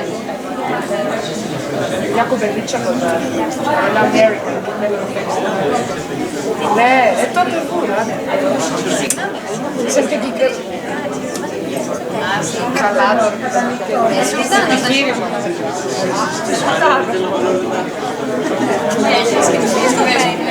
Έλα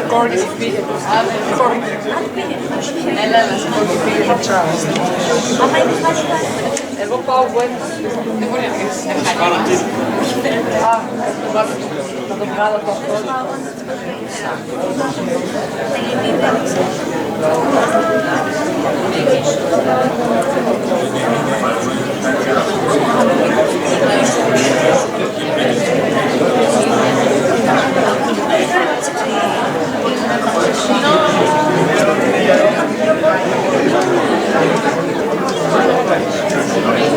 Ωραία ερώτηση.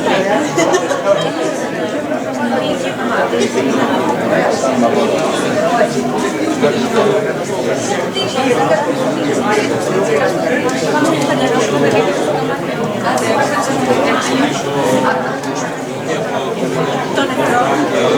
Είπαμε. Είναι λίγο δύσκολο.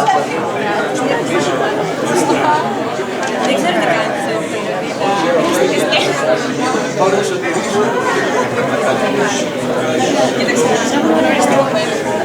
Κάποια στιγμή όταν επέστρεψα οι στροφάδες ήταν Ρωμανό.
Θα μας πάρει 5 λεπτά για να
Sliver of some tips on how to be a critical consumer of information. Certainly not an exhaustive list of tips, but the best I think I can do in 10 minutes and 6 or so slides.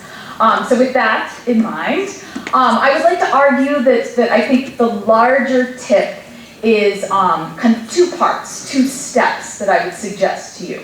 And the first is to understand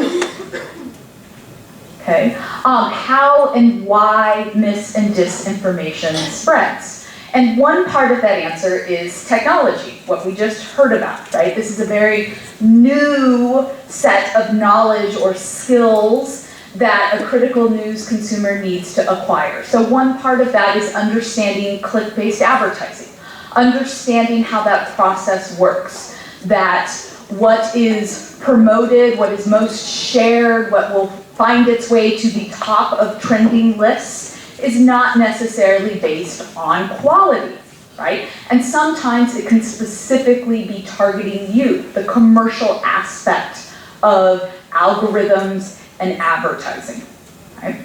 And it surprises me how little we know, a lot of us know, about how social media algorithms work, despite the fact that we spend a significant portion of our time on these spaces.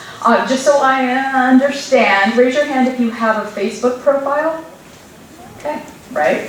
So whether you use it all the time or not, right, we do have a profile for these spaces, and yet largely people don't understand the advertising mechanism or the commercial mechanism behind these spaces that we do all, majority of us have. And so one aspect of, again, familiarizing yourself, gaining that knowledge and that power, we heard the panel earlier talk about you have control, right? So one way of understanding that control is to play around a little bit with some of the information that Facebook is now required to show you.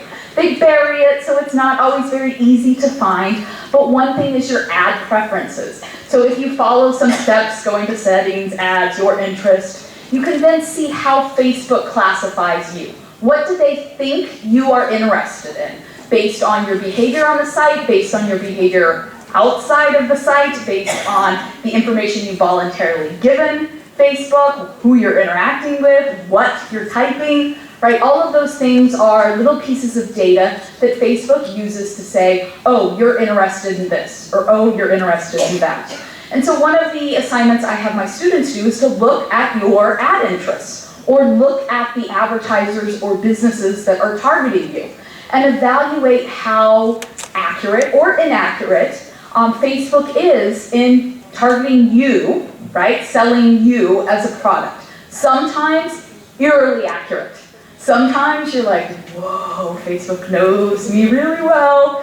Other times you can sometimes put together where the algorithm went wrong. Like maybe you checked in because you were on vacation in Florida, and now it, wants to sell you things or tell you to buy clothes in Florida. And they're like, I went there once, right? I don't want to buy a house in Florida. So sometimes the algorithm goes wrong. But again, it's familiarizing ourselves with these strategic actors that are on this space where sometimes we are not as actively consuming information. Another thing is understanding how you can report posts, right? How do you flag a post for being false, right? How do you report something that you think should trigger the Facebook human fact checkers, right? And certainly the fact checkers, third-party fact checkers do work independently, but if enough people flag a post, it will kind of spur the third-party fact checkers to look at it. And so if you click on those three little dots, you can report an ad. You can also see why you are seeing an ad. It'll say, oh, not with too much specificity, but it'll say because you are this age, you visited this region, and we think you're interested in this topic, right? And so again, it's just helping us gain that awareness that there are messages coming at us that we don't necessarily invite into these spaces that we're hanging out and for a lot of us using for entertainment. As I mentioned, that's how you report an ad. If it's offensive, if it is sexually inappropriate, misleading, right? All of those options. And that's not to say that humans are perfect in their assessments of these things. But again, we do have some power, some agency in alerting Facebook when there is some type of content that is problematic. It's worth noting, at least in the US, I don't know if this exists in Greece, if they are friends of yours, you have three little dots that you can click on, and that's also in the US where you can report suicidal posts, and that will then trigger a hotline for someone to reach out and contact that person.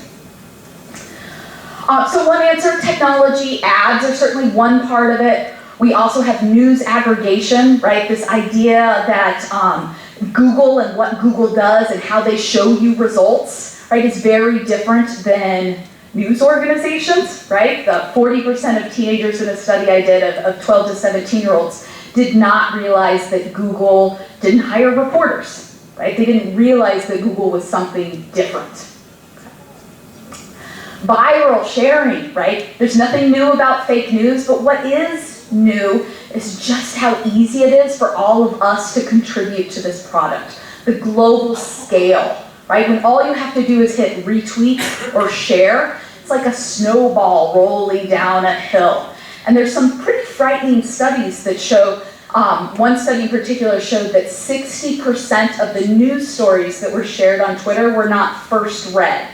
Right? So we're reading things, sharing things that we aren't necessarily reading the whole article. We're basing it off of the headline, right, or the topic. And lastly, there are, some elements of technology that allow for really easy manipulation of images, of video. The deep fakes have been around for a while, particularly in the domain of kind of celebrities or putting filters, putting your face in a movie. But we are starting to see them move towards the political domain, which does make this a little easier and a lot more frightening. So technology, one answer, but not the only answer, right? We are the other answer as to why misinformation and disinformation spreads. Right? We are not robots, at least not yet, and we have some biases in how we process information. We are also part of the problem. And so at least my perspective is making us a little bit more aware of our own biases will move us slightly toward perhaps a reduction in some of those sharing tendencies of misinformation and disinformation. So we do see that things that confirm our identities, and that's identities plural because we have many identities. We talk a lot about political identities when we talk about misinformation and disinformation, but you also have religious identities, national identities, gender identities, right? We have many identities and things that make us feel good about our attitudes, our values, our worldviews, we are less critical about, more willing to accept, more willing to trust.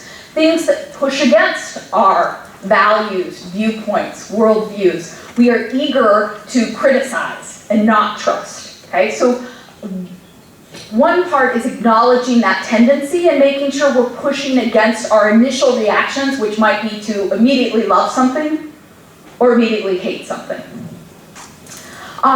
Vivid, emotional information grabs our attention. We tend to like it, comment on it more. Again, this can easily be manipulated, right? Trying to get you to think emotionally, showing you emotionally provocative things versus more rational, some might say bland things, which does not capture our attention. Things we see more often, right? Which, if you're thinking about Facebook, this could just be several rounds of a sponsored post that you see over and over again, but you haven't remembered that it was a sponsored post. You just remember seeing something that looked like a news story. And if we see things multiple times, we start to believe it's true. Yeah, I remember seeing a couple posts about that. And we're more likely to believe in. And finally, things shared by our friends and family, even though many of us would not assign expert status to our family members or friends, because we love them, because we like them, we do tend to, without thinking too much, more easily accept what they are sharing as true. Okay? So one step to becoming a critical consumer is understanding how and why misinformation and disinformation spreads. The second step is what I'm going to say is going through a series of questions or actions that help you engage in critical thinking, that help you try to not be prone to those automatic shortcuts. Okay? Now, you don't have to do all of these steps. Remember, I'm very into like actionable steps based on how much effort you're willing to put out. So you'll notice these steps I'm going to show you in a second vary by how much effort you would take. But again, they're helpful in making us slow down a little bit and asking us to kind of push against some of our natural biases, perhaps.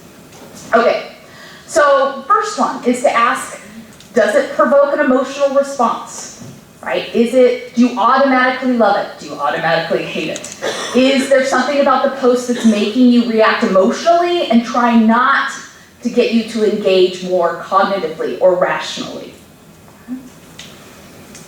Where did you encounter the information? If it's on social media, we need to be a little bit more careful of who the original source was. Do you know the person that was the original author of the post? Right? Why are you seeing it? Is this a friend who you do know very well? Or is this a friend of a friend? Or is it a sponsored post? Or is this some organization that you've never heard of before? Look at the headlines. I mean, a lot of the information we consume on social spaces is headline specific, and therefore we do see headlines are prime suspects for manipulation. So is it using all capital letters? Is there excessive punctuation? Do you see phrasing like, what the government doesn't want you to know, right? Which are all kind of signals that the headline and thus the website attached to it is not written by a journalistic enterprise that would not use those types of tactics in order to get your attention. Is it from a well-known source? And you can see how this question is a lot easier to answer if you are an avid news consumer, or if you know the landscape, right? If you're a news avoider, this becomes a lot more difficult because everything is unknown to you. But there are some tips, right? Is there a name attached to the piece, or is it written by admin? For journalists in the room, right, you know if you spend time writing a story, you're going to want your name attached to it, right? So if it's written by admin, that's usually a signifier that you're not looking at a journalistic organization. Beware of new social media accounts. So accounts on Twitter that are 2 months old, have 0 followers, but have tweeted thousands of times, right? That's usually an indication that it's some sort of bot. Look at the contact us section. Do they have a history? Do they give a website address? Do a quick search. Look at Wikipedia. Wikipedia is a great resource for news organizations in the United States. They'll tell you if they've endorsed political candidates. They'll tell you what the reputation of the website is. So again, that can help you get your bearings to understand What is the background of this source? Who owns it? What accusations of bias have been leveled against this organization? And I'd like to give the example, forgive me as I had to pull up what I want to share with you, of USA Really, which I had never heard of before, right? I don't know that. And I went on, I'm following best practices, right? If you go on their website and you read their contact us and their about us, this is how they describe themselves. USA Really is a non-profit media organization dedicated to journalistic accuracy and integrity, providing a voice for ignored and underserved audiences, highlighting the best of humanity, and delivering local, people-centered coverage on the issues you care about. That sounds lovely, doesn't it? Lots of words that make us want to like warm, fuzzy hug that mission statement. Big problem with USA Really, and I'm sure it will change how you perceive this organization, is that they are located in Moscow. You can Google them right now and you'll see they have a slew of US-focused news stories, but they are owned and operated from Moscow, right? Now, my answer to you isn't like, well, how the heck would I know that, right? My response to you is, I didn't know that, right? How I found out about it was because mainstream news media in the US wrote about it, right? So if you encounter a news organization, you do a Google search, as I did when I was like, USA Really, what? There was an NPR story, a Washington Post story, a New York Times story that was like, hey, there's this thing out there that you should know about. It could be Snowden. Okay, fair enough, fair enough. And then the last set of tips here.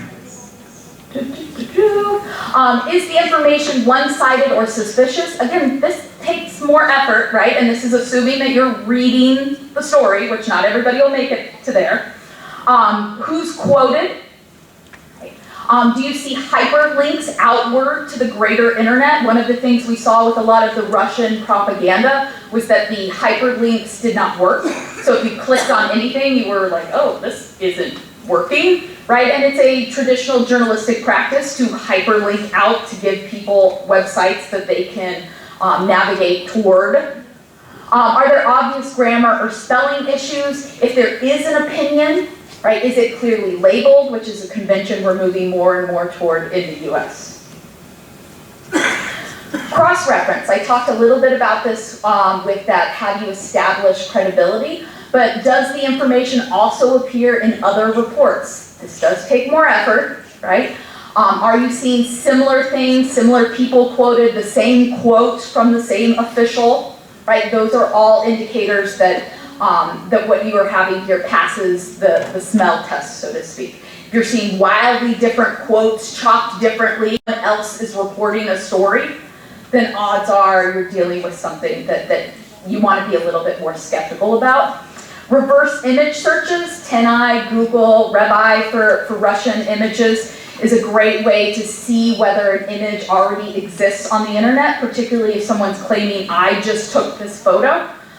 This is a useful tip for usually the over 30-year-olds in the crowd, but for anybody who online dates, right, you want to make use of a reverse image search to verify that any the women in the audience are like, yes, we know this. To make sure that the photos you're seeing on dating websites don't exist multiple other places, or stock model photos, for example. And then lastly, consult the professionals. These are a lot of tips that you can carry out, but my message to you is not, you have to be a journalist. My message is, here's a couple steps that might give you some red flags, that might slow you down a little bit or give you some concern, and you should absolutely feel comfortable seeing what professional fact checkers are doing, many of whom largely get it right. Okay?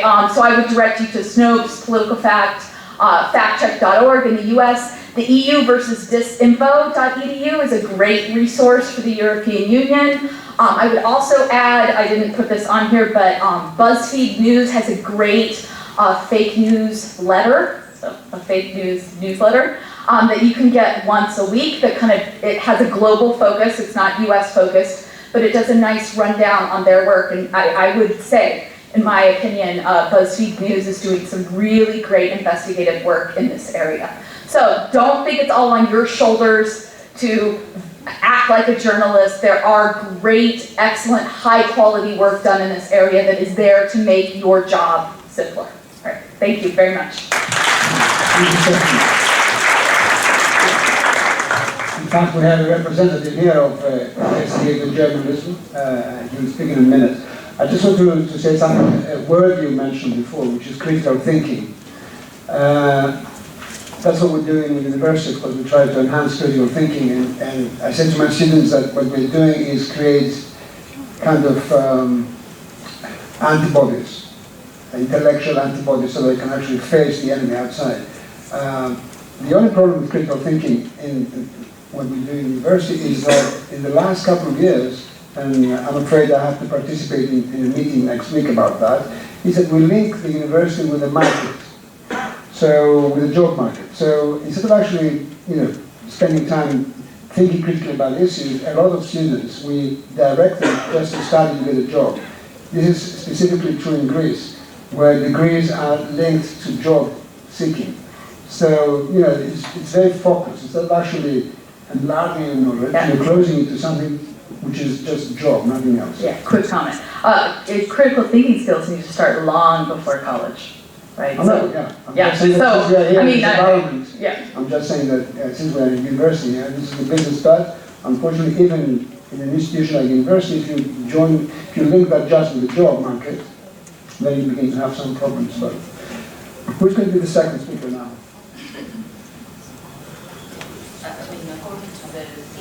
According to the plan, who is the second? Professor Lomiti. Stick to plan. Okay.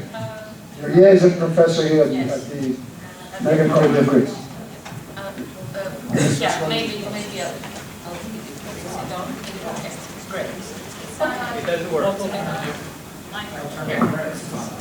Thank you. Please don't mind me if I start coughing wildly, in the middle of all this, I'm in the middle of a sort of light flu. Okay, so, so you can really move a little bit away. I'd like to touch upon a couple of things, which I think, at least one of them was mentioned today, and that was the language of fake news and generally news, and what we see on social media. And the other, and of course, that led me to the next topic that I would like to touch upon, and that is the topic of false memories. I don't think we said anything about this today.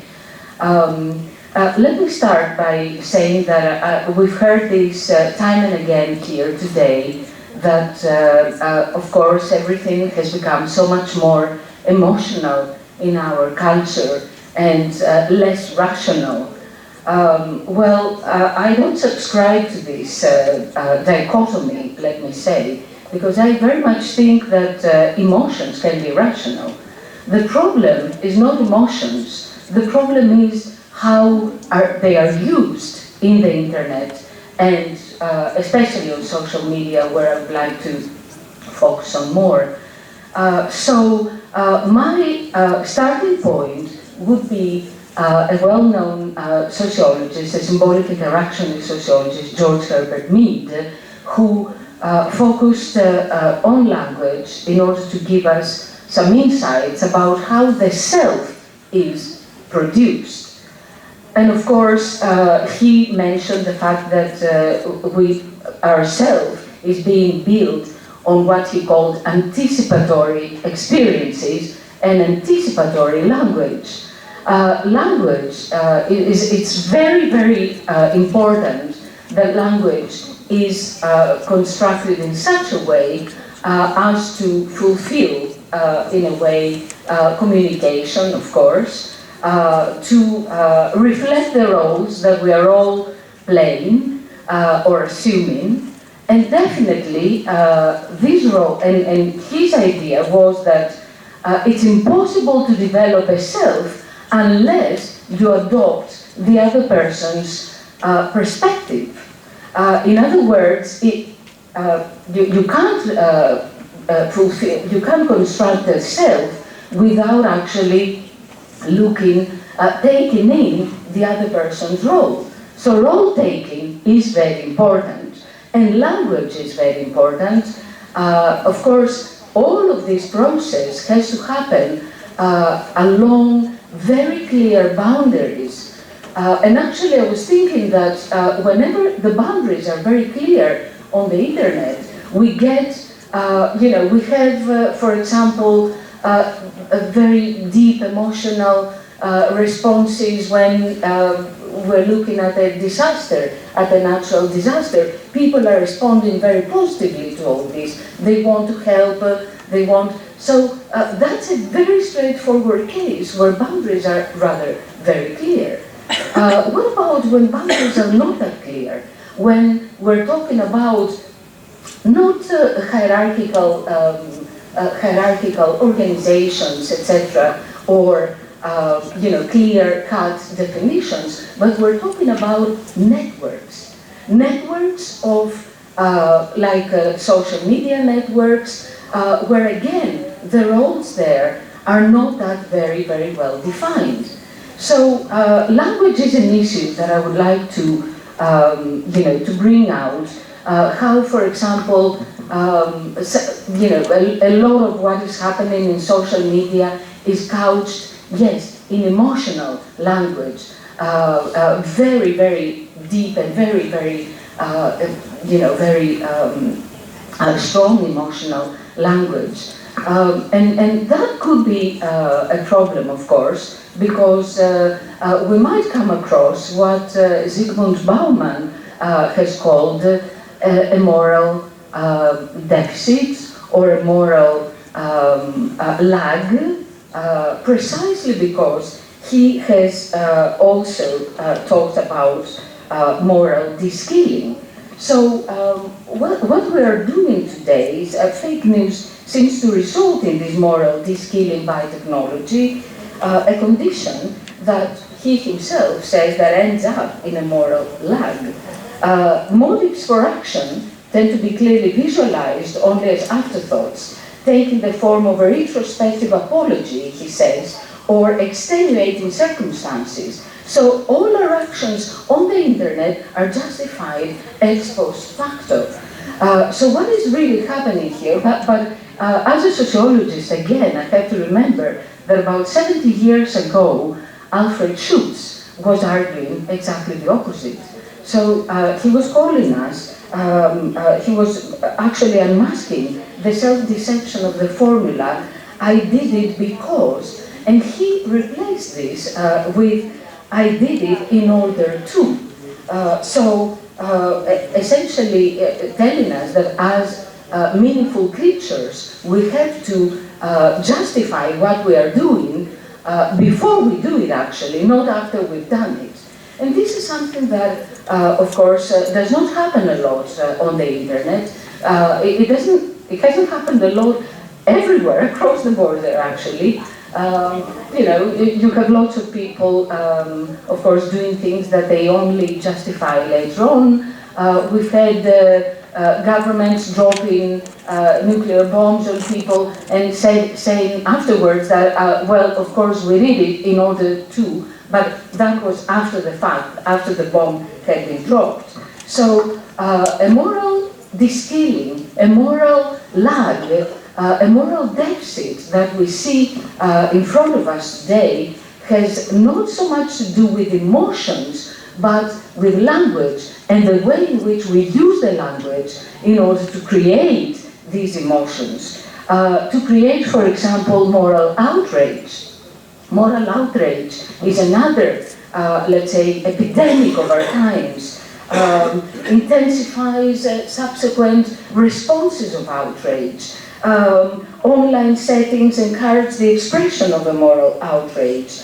We have habitual online shamers, just there are habitual habitual snackers, we just shame other people online for what they've written, for their views, for what they believe. And this is something that we are we have to take into consideration. And of course, it's no secret to anybody that social media has become a moral outrage factory. So again, let me return to language and focus on how we use this language in order to dehumanize the other. I think Professor Vlavianos said this at the beginning, actually, in the very, very first panel here in the morning. She touched upon the issue of dehumanization. We have to dehumanize our opponents, our enemies, the people with whom we don't share the same ideas. So through this dehumanization, of course, comes this, let's say, explosion of moral outrage, which leads to empathic distress on the other side. The people who are receiving this moral outrage are going through this tremendous distress. Actually, the dehumanization means that we don't actually have empathy for the enemy, for the person across us. And this is something that, of course, can lead to very, very, we've seen through history where this has led. So it can lead us to tremendous, disaster, holocausts, concentration camps all over the world, and so on. So, basically, this is the problem. Today, we couch, our terms in such a way as to create this moral deficit, as to dehumanize the enemy, and therefore we are, for the first time, at a very, very dangerous situation where we don't. Why? Because precisely the media are actually spreading like fire. They're spreading these messages like fire. Of course, I'm not saying they're all bad, and I would like to, also agree with our previous speaker here that, of course, the environment of the media is not at all bad, and the environment of the internet. So, and another thing that I would focus on again is this concept of ethical tranquilization. Again, this is something different. You talked about echo chambers. We don't want to run the risk of, discussing with the enemy or engaging in a critical discussion with, quote unquote, the enemy or somebody we don't agree with. This ethical tranquilization takes the form of echo chambers. We only discuss and converse with the people we agree with.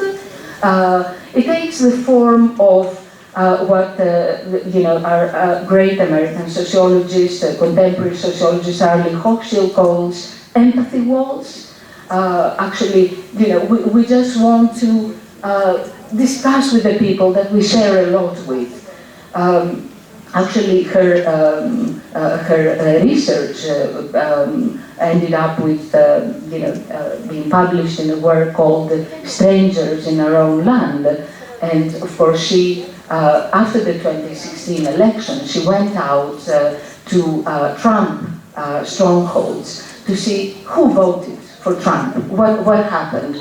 And of course, she had to break those empathy walls down in order to do that, because she, of course, came from Berkeley, a university with a long tradition of dissent, a long tradition of critical thinking, public sociology, and she had to go to places like Lake Charles in Louisiana and converse with people that, of course, had no such background whatsoever. They were staunch Trump supporters, and the question was, of course, who voted for Trump, and of course she has, she gives us, her own view on that, but this is not the point. The point is the empathy walls that we have to knock down, we have to try to knock down, and deviate, move away from what I called earlier the ethical tranquilization to which we are victim very often. And of course there is another thing today that I would like to again mention, is the outrage fatigue. This is another term. We are becoming very sick and tired of outrage. And a lot of this, because we are seeing this time and again, we are seeing emotions spread all over the internet. We want to, step back a little, take a breath. We want. We said earlier on about, and I think you, Professor Edgley, you said that how young people are not interested in the news anymore. And I think that that could be one explanation, that they're not interested in news, they're not interested in what's going on because of this fatigue of, looking at outrage, looking at comments of outrage. Essentially what's happening in the social media is that we're always very much emotionally involved. And this is tiring. This is very much tiring. Okay, another thing that I would like to touch upon before I finish is the idea of false memories, which are created through social media, through the internet, through fake news, of course. Excuse me. For example, there are a number of people, quite a lot of people actually in the US today, that believe that the Clintons were running a huge global pedophile network.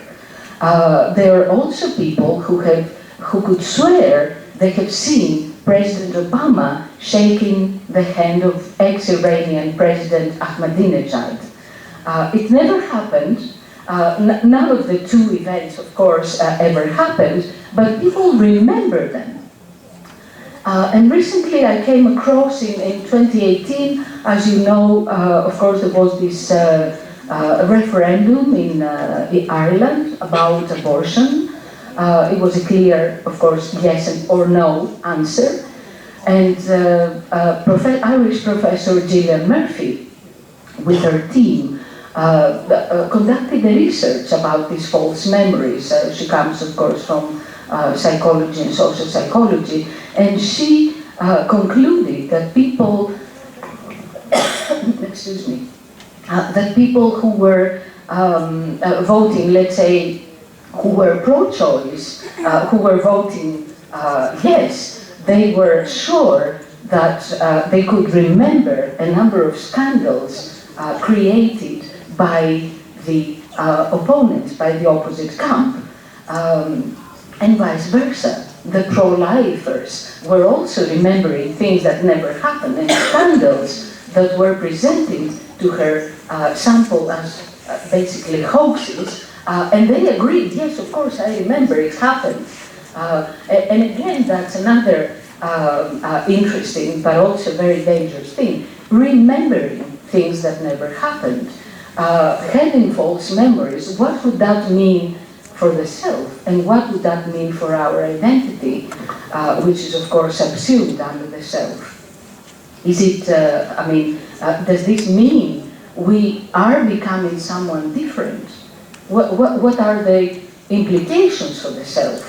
If we are our memories and our identity is our memories, who we are is our memories, what happens when we remember false events, when we harbor false memories? And this is, again, another question that I put to our audience here. And of course, this is, what could that mean? Does it mean we are coming up ourselves, coming up a new self, a new type of human being with false memories? Okay, these are some of the questions that I would like to pose for, food for thought for later questions and so on. Thank you very much, Julia.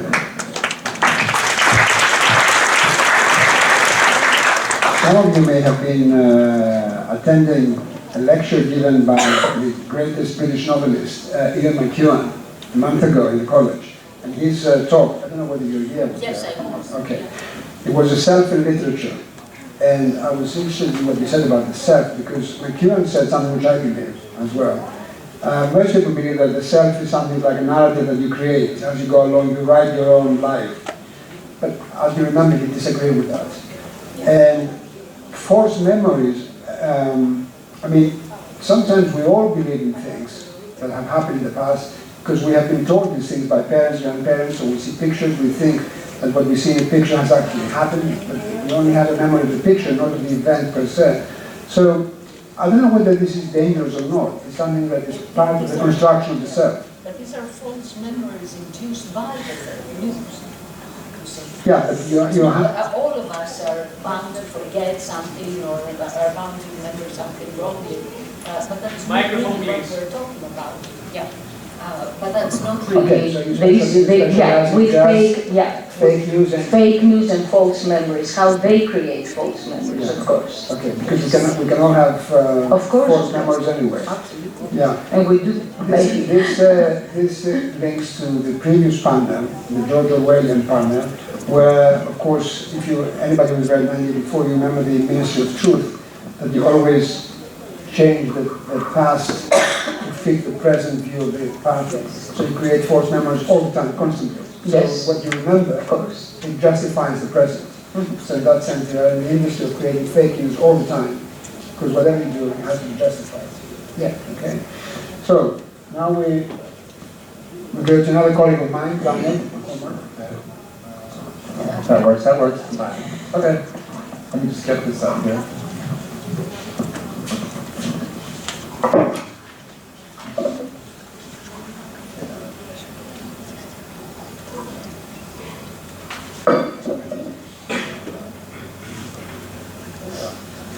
Okay.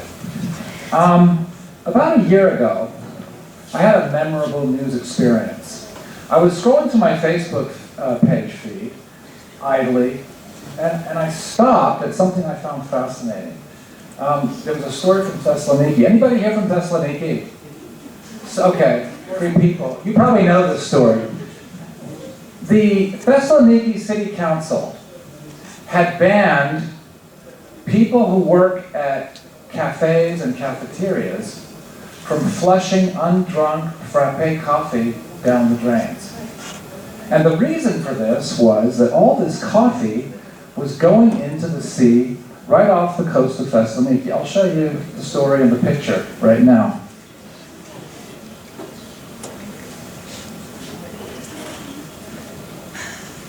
Oh, there we go. Okay, this was the story, and my first reaction when seeing this was, that's ridiculous. It's ridiculous. Why are they washing so much coffee down the drain? And who's not drinking their coffee? And why are students spending all of their time at coffee bars in Thessaloniki? Thessaloniki has thousands of students. Okay, it took me about probably 6 to 10 seconds, and I got it. And I think, this wasn't even trying to be fake news. This is tokururi, you guys know it. I didn't know it. This is the Greek equivalent of The Onion. All right? And, I saw this, like that dog with I don't know what it is, a newspaper in his mouth. Yeah, I put 2 and 2 together and I got through it. That's my first point. My first point is this, what other speakers have said. One of the things that digital technology has allowed us to do that's different from in the past is we can really create any kind of forgery of reality that we want to. We have the tools, and it's easy to make things look real. That's my first point. My second point is that that's not the only component of fake news. It's not enough for us to think about the people that are creating fake news. We also need to think about ourselves as fake news audiences and how we are complicit in the absorption of fake news and the spreading of fake news. And that's my second point. It's not just the technology. It's also what we bring to the table when we're consuming news and information.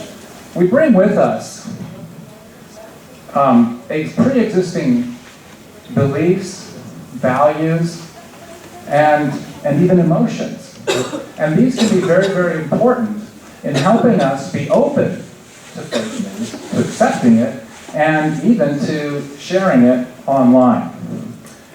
I wanted to look at this second element in relation to what was probably the first controversy of Donald Trump's presidency. It was right after his inauguration, I think like the first day after his inauguration. There was a big controversy about the size of his inauguration, how many people were in the crowd. And there had been photographs circulated on the news media, showing that Trump's turnout hadn't been that impressive compared to previous presidents, particularly Obama. They were seeing pictures like these. Okay, so here, one of these pictures is Donald Trump's inauguration crowd, and the other one is Obama's first inauguration crowd. Any ideas which is which? Okay, all right, so here's the Obama crowd, and here's the Trump crowd. And when the pictures circulated, pictures like this circulated, the Trump White House responded in anger, and they doubled down. They insisted that Donald Trump's inauguration had been the largest in history, had the biggest crowd. And the press secretary said it was the biggest crowd, either live or on television around the world. So there were two researchers, a researcher from YouGov, that does surveys, and a professor at the University of Massachusetts Amherst, and they decided to take this and to test how much fake news we actually believe and how we participate in accepting fake news. So they did a survey. They asked about 1,400 American adult voters a couple of questions. One of the questions they asked them was, which of these two inaugurations had more people? Which picture has more people in it? And what they found was interesting. About 15% of people who said they voted for Donald Trump said that this picture had more people in it. And so that's where it gets interesting. What does this mean? 15% of Donald Trump voters said the first picture had more people in it. Okay, there are many ways of explaining this, why people say these things, which are not true. One way of looking at it is to say that we have perceptual screens. Perceptual screens means that we wear ideological sunglasses that shape the way that we view factual reality and will actually help us decide what kinds of facts to look at, which ones to ignore, and what to make of facts that everybody shares. And this is interesting, what you find is when you have partisan politics, and people are sharply divided, you'll find that people on both sides will look at the same fact and come up with completely different conclusions or interpretations. That's one way of looking at this. And people who study surveys are constantly trying to figure out what makes people give incorrect responses on survey questions. The other way I've got up here is called expressive responding. And this was the conclusion that the authors of the study actually came up with. They said expressive responding means that even if you know that you're giving the wrong answer, even if you know that that picture you're choosing has fewer people in it, if you're a Trump voter, you will be predisposed to say that's the picture with the most people in it, because your response is not based on what's true.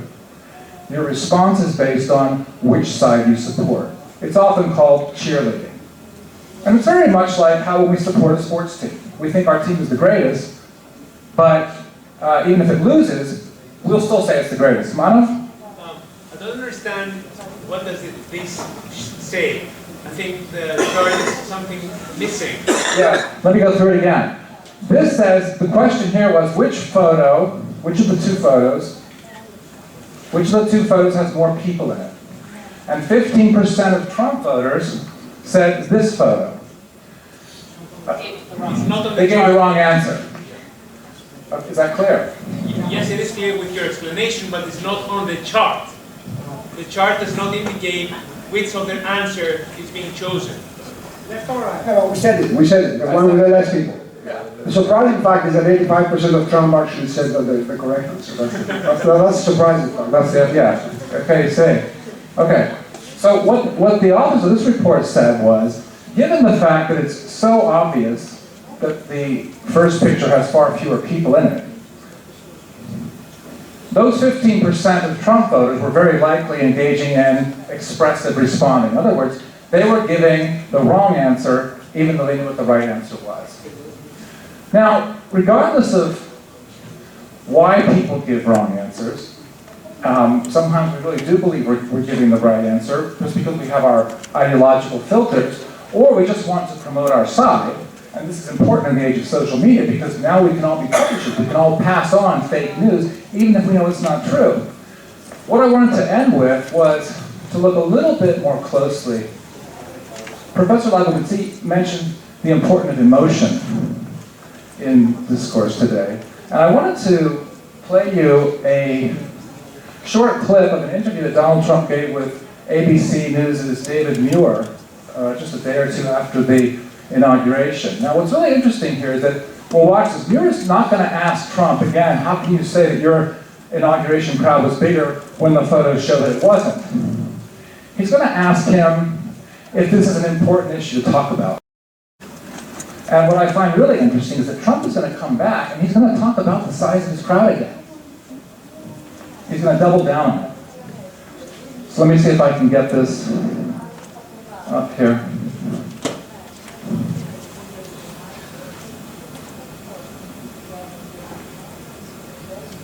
There might be a commercial in the middle of this clip. Don't giggle, focus. Mr. President, I know you're only 5 days in. Has it changed, Mr. President? I know you're only 5 days in. Has it changed too much? I've had a wonderful life and wonderful success. I've had a wonderful life and make this a great success for the American people. And for the make this a great success for the American people. And for the people that want to change in this position. I can be the most presidential person ever. Other than possible presidential. This is Trump. He talks. Other than possible presidential. This is Trump. I may not be able to do the job now. Okay. She used the cacophony of Trump, I'm surprised. I mean, there are 2 videos running. 6 channels. Okay. So we're going to pick up here. You're going to hear Trump ending his previous answer. It's the next question and Trump's answer that I'm interested in here.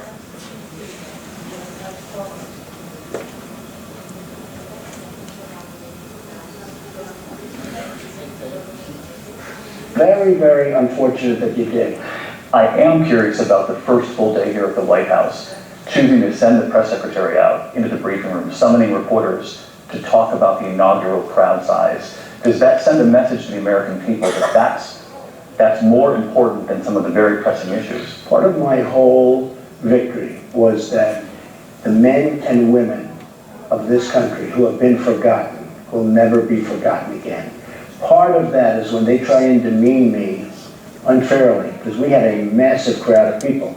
We had a crowd, I looked over that sea of people, and I said to myself, wow. And I've seen crowds before, big, big crowds. That was some crowd. When I looked at the numbers that happened to come in from all of the various sources, we had the biggest audience in the history of inaugural speeches.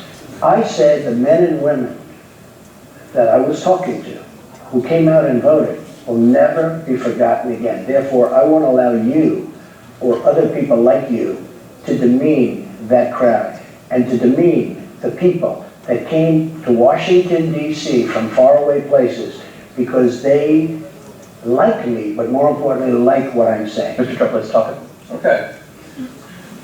So here is Trump in the face of clear evidence that his inauguration crowd was not bigger than Obama's, insisting on this. And what I would say is what Trump is doing here is he's distinguishing between 2 types of truth. I think there's truth with a small t. These are empirical facts. This is a microphone. This is a library. This is a table. There's also, though, truth with a capital T. And truth with a capital T is about beliefs and values and meaning and the things that are really important to us in life. And what I would like to sort of end with is to say this, and I think that this is what Trump is playing to here, is that when it comes to a battle between small t truth and big T truth, oftentimes it's the big T truth that is more important to us and the one that we will be more likely to accept. Either because we really think it's true, or even if we know that the facts don't support it. Thank you. Thank you. If I can remind you of something, in that press conference, there was another phrase used, which was very interesting. One of the Trump people, when he was faced by the journalists, he said he used the phrase alternative facts. That was Claudia. Exactly, alternative facts. Quite an interesting thing. So you can actually see reality, even if you saw the pictures, you see it alternatively, which means differently. Yeah. The Conway interview was interesting as well because it was interesting because you can see this on YouTube. She was the one that came up with the alternative facts.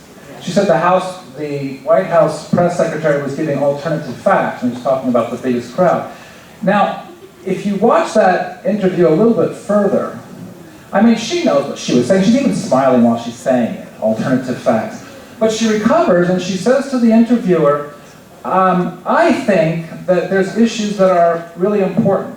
And she listed off a number of issues that Trump had said were important. About family, about all sorts of things like that. And what she was saying, she was trying to make a bridge and say the alternative facts weren't really about the size of the crowd. The alternative facts were about the big issues that Trump represented. And that, she was saying, is always going to be more important to voters than the empirical facts. The final point you mentioned about the small truth with the small t and big one, sometimes they're mixed because for other people, the two pictures, that's a fact. And you can automatically see which one has more crowd. So that's a small t, but it can be turned into a big T when you change the context. Instead of actually talking about something factual, how many people are there, you start saying, don't look at the picture, we have other interesting stuff to discuss. So that becomes a kind of side issue, which should have been a big issue, but it's not. That's right, and I think that people will put the big T before the small t, and the job then is to find small facts, empirical facts that will fit your narrative. Yeah, I think that's the issue. They do get blended up, but I don't think we should conflate these two types of truth. They're different, and I think that when we conflate them, that can lead to a lot of confusion about figuring out what fake news is. And what you'll see in American discourse today, in political discourse, often the way it unfolds is that when one side says something, the other side will try to discount it and say it's not factually correct. And it tends to be ineffective, because they're talking at cross purposes. One side is talking about their big truths, and the other side is saying you've got your facts wrong. Here, Trump doubles down on it. The pictures show that Obama's inauguration was clearly bigger, but Trump comes out and he tries to question that. He says, I looked out on the crowd, it must have been 1 million people. They said 250,000, I don't know. There is also the replacement of truth with truthiness. That's another thing. And truthiness is where it sounds right, it feels right. Again, you have the emotions. I think what's different now, so we don't focus only on Trump. In the first session we had about the historical roots of disinformation, is that, for example, we know that all US presidents lied about Vietnam. Okay, but there was no way, to check Johnson on the Gulf of Tonkin resolution. The Gulf of Tonkin, we just said that one American boat was torpedoed by a Vietnamese boat. That's the end of, the end of the story. You don't know about it. In Greek history, we have hundreds of examples of misinformation. You can't check them easily. But now, sometimes you do have that. So a present politician is presented with facts, and he's in this very uncomfortable position that all politicians will not. Try to face that challenge. Because in the past, we didn't have that kind of challenge. Politicians could lie much more easily than they can do today. I think the lead up to the Iraq War would have been Was the lead up to the Iraq War perhaps the last moment before we moved into an age where Yeah, because you remember that the Secretary of State in the Security Council was actually using a stick and showing on the map all the places that Saddam Hussein was hiding the nuclear devices. And he was so persuasive, when he was showing that, because you could never expect that somebody would do it in the Security Council in front of everyone, in front of the whole world. And they were not worried that, after the attack, what happened if they're not, nuclear weapons there?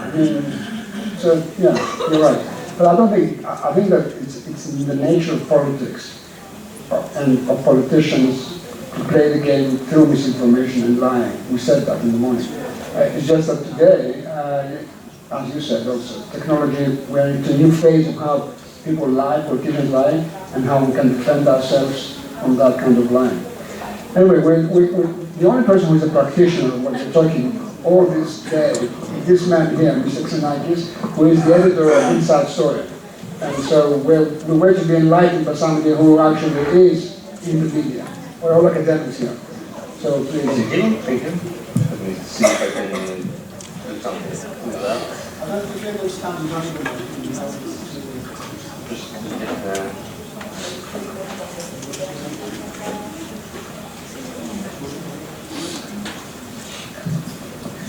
All right.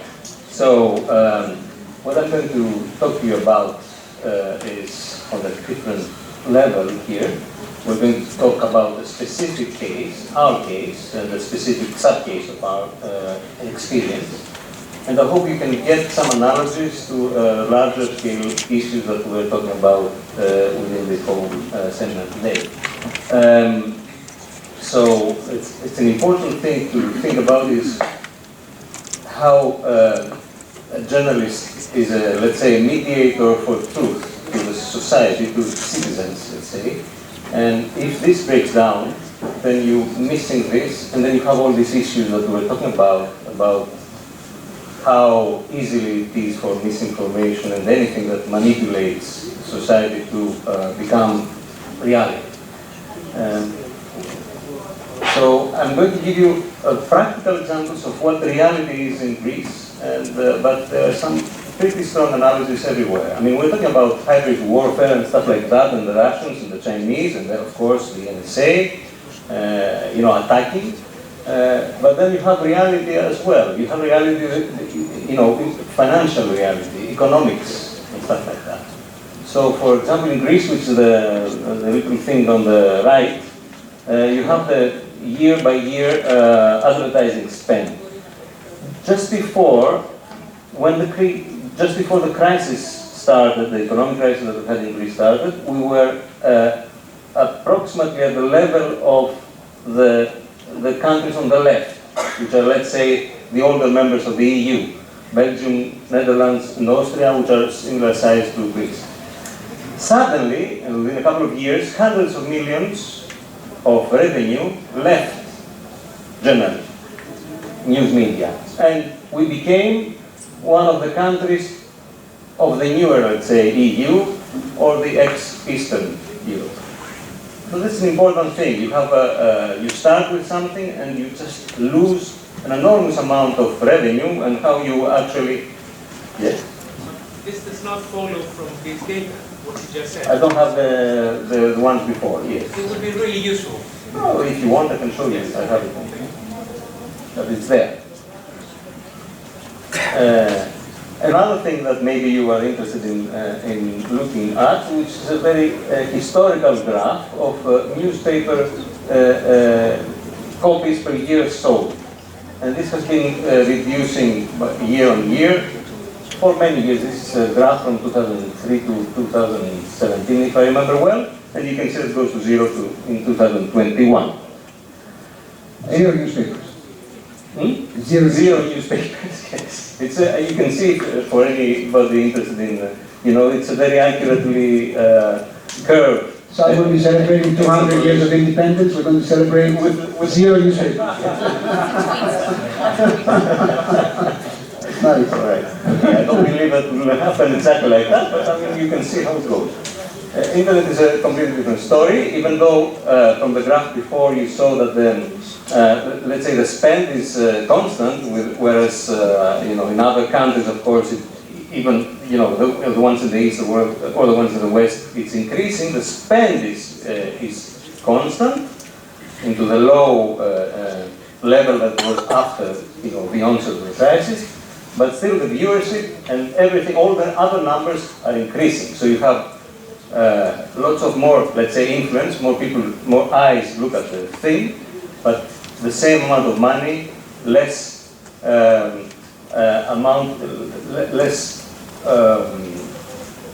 the journalists have the same things, the same spend to do their work. So the quality, of course, suffers, and if you go with this total depression that happened within the crisis, onset of the crisis and stuff like that, always compounded to have numbers, indicators like this from the Reuters Institute of the questionnaire that the Reuters Institute does, which have Greece as in its extremes. So, for example, in this graph which shows news avoidance, so people do not, if I remember, do you find yourself actively trying to avoid news? We're on the top, okay, with Croatia and Turkey.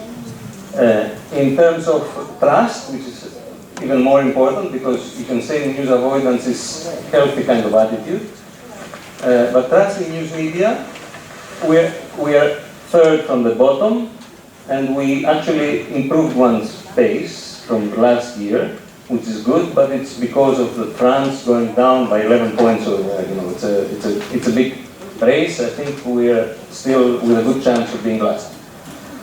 So these are important things, and it's if you think about how you can have any kind of effect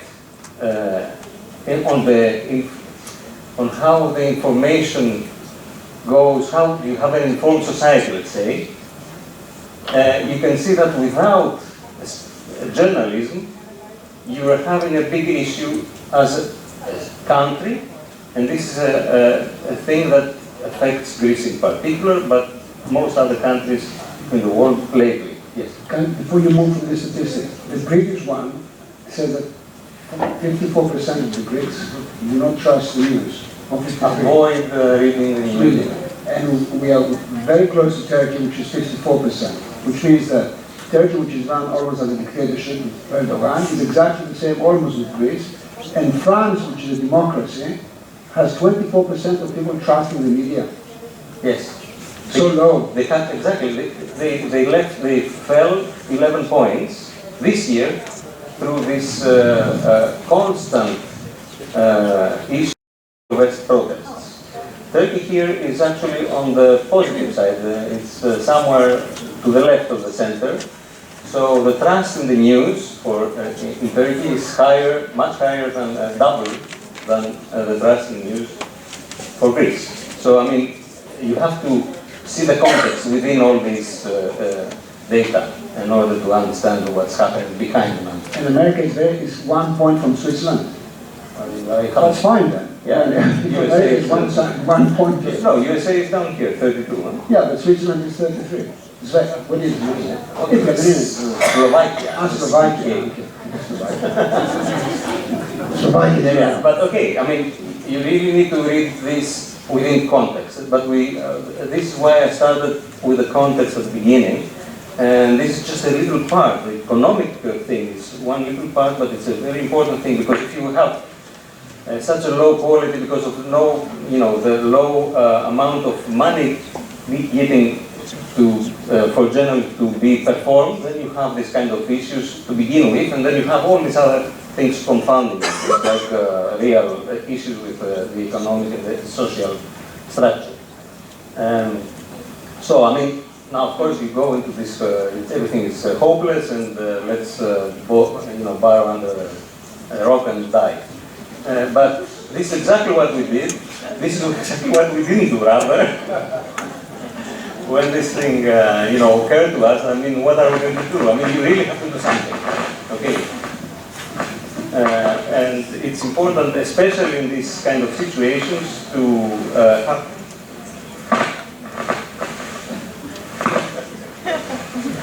If it doesn't bother you so much, you can Switch microphones with another person. Take this one. Or maybe we should turn them off.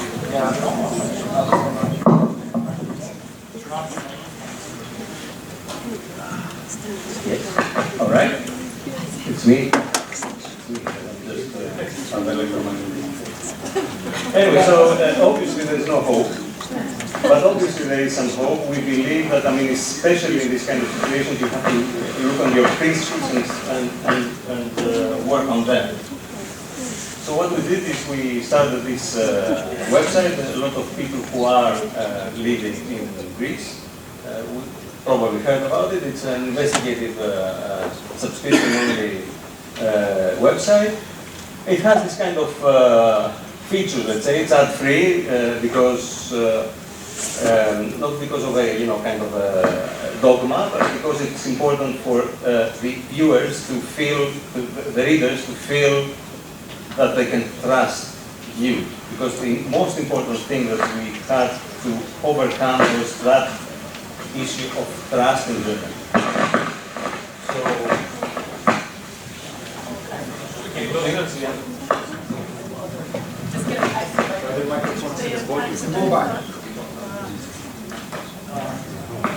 Maybe.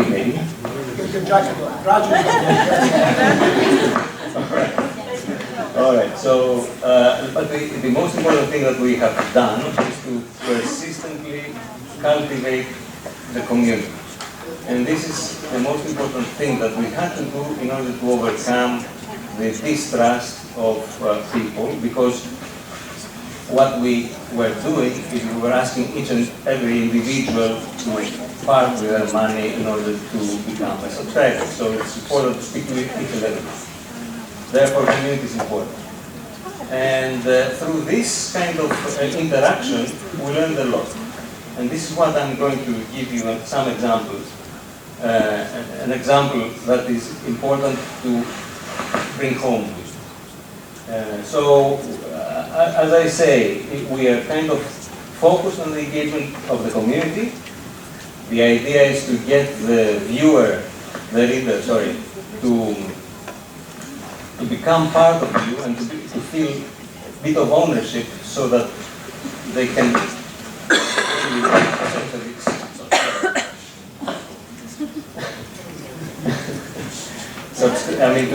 subscribe.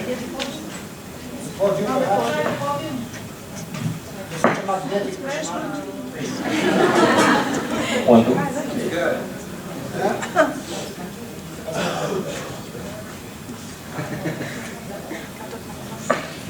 So, but not just convert the readers to members, not just to get the readers to become more like owners of what we are doing, but also convert the journalists to listeners. Because what we have been saying before about, you said, empathy walls and stuff like that, these are important for the journalists as well as the citizens. And this is what we have been focusing, and this has been very successful in creating this kind of relationship that increases trust. So one of the most intense and, how do you call this, whatever, big events that we did is this memorable, let's say. It's called Your Story, and it's a game of really getting readers to suggest stories, but we try to create these stories together with the journalists. And this is a very long, this is an event that lasts for about 9 months. A lot of work is being done by both the readers themselves and the journalists. The interaction that they have with within this project is extremely important to see how this thing develops a trust relationship and creates a different kind of mentality, not just on the journalists, not just on the readers, but the journalists themselves, which is the most important thing, I think, for the overall improvement, let's say, of the trust relationship within the society of. Thank you. All right. So we've done a lot of stories. These are part of the stories that we have done within this year, and what we have seen is, and this is the important thing, I think, is that since we try to work as journalists in the idealist sense, to have an informed society. And how do you do that? You have to really have trust, so that you have a trust relationship with your audience. And the only way to do it is if you start listening to what the audience needs and adjusting the way that you operate, so that you can actually work in a more productive, let's say, way and access the citizenship. This, we have seen, has created a shift, not just in terms of, we like the inside story better, but it has changed a mental shift in how both journalists and inside story itself works, and how the audience perceives it. And I believe that this is fundamental, and this is something that is generally applicable for the trust in this relationship. All right. So that's it. I'm finishing. Although this is everything, everything seems kind of hopeless. It's quite important to realize that there's a lot of people there. I think most of society is quite wants, in a specific context, to to be informed and to make informed decisions. And all this kind of partisanship that we see is part of the discourse that has nothing to do with the information that they want and how they want it to be given to them. And if you start working on that relationship, then that kind of engagement, which is not Facebook-like, makes this, at least it makes this the work of the journalists as it should be. And with this, thank you very much. First of all, I can confirm, because I'm a reader of Inside Story, that it's not based in China or Russia. It's based in Greece.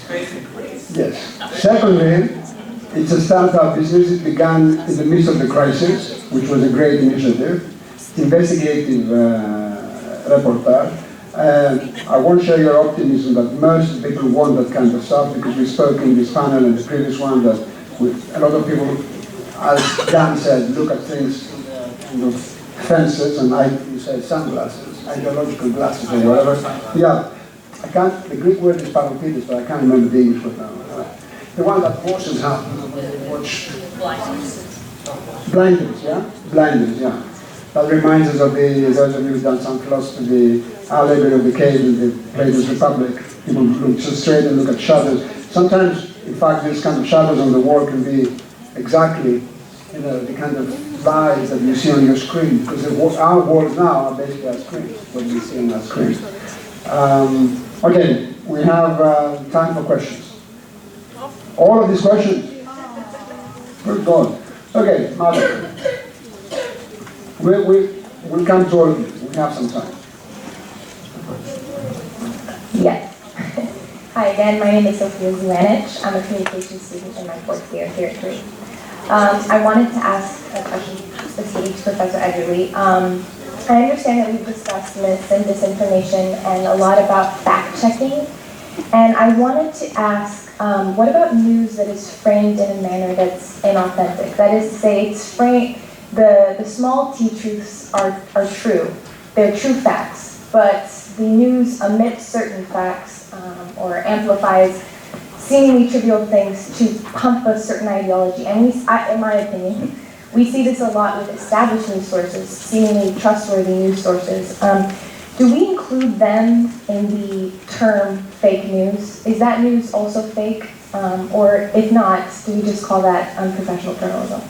Yeah, I mean, I think you're spot on with the murkiness of the fake news term, which is why, when we teach media literacy, depending on what typology you use, there's anywhere from like 10 types of fake news to 7 types of fake news. And one of them is misleading, a misleading frame, right? Which is trying to highlight certain interpretations over others.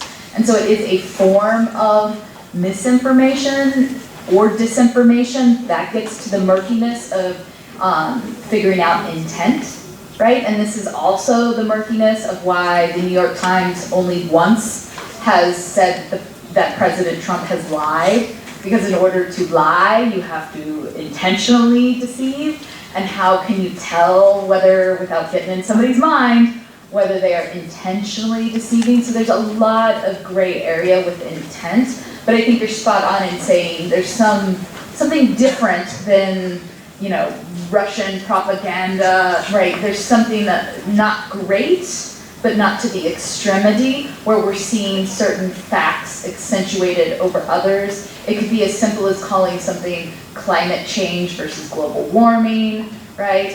Or Obamacare versus universal health care, right? Those are frames that have partisan tints to them, which suggest a certain type of interpretation over another. And so yes, that in many typologies, that is one form of fake news. Thank you, Stephanie. We even had I can't remember the name, but we had a journalist who got the Pulitzer Prize on a fake story. She actually made out the whole story. She had to give out the Pulitzer Prize. So we can even have a journalist that gets the highest journalistic prize, who's built a story on something which doesn't exist. Okay. Please identify yourself as you ask the question. Thank you for the recognition. My name is Vasilios Maniakis, and I'm a first year undergraduate law student at the National Panteion University of Athens.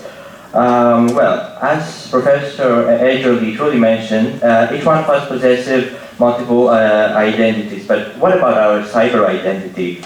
How real is this identity? And if it's not that real, if it's fake, is there an actual need for governments or media leaders to respect human rights on the net and not to spread disinformation? Thank you.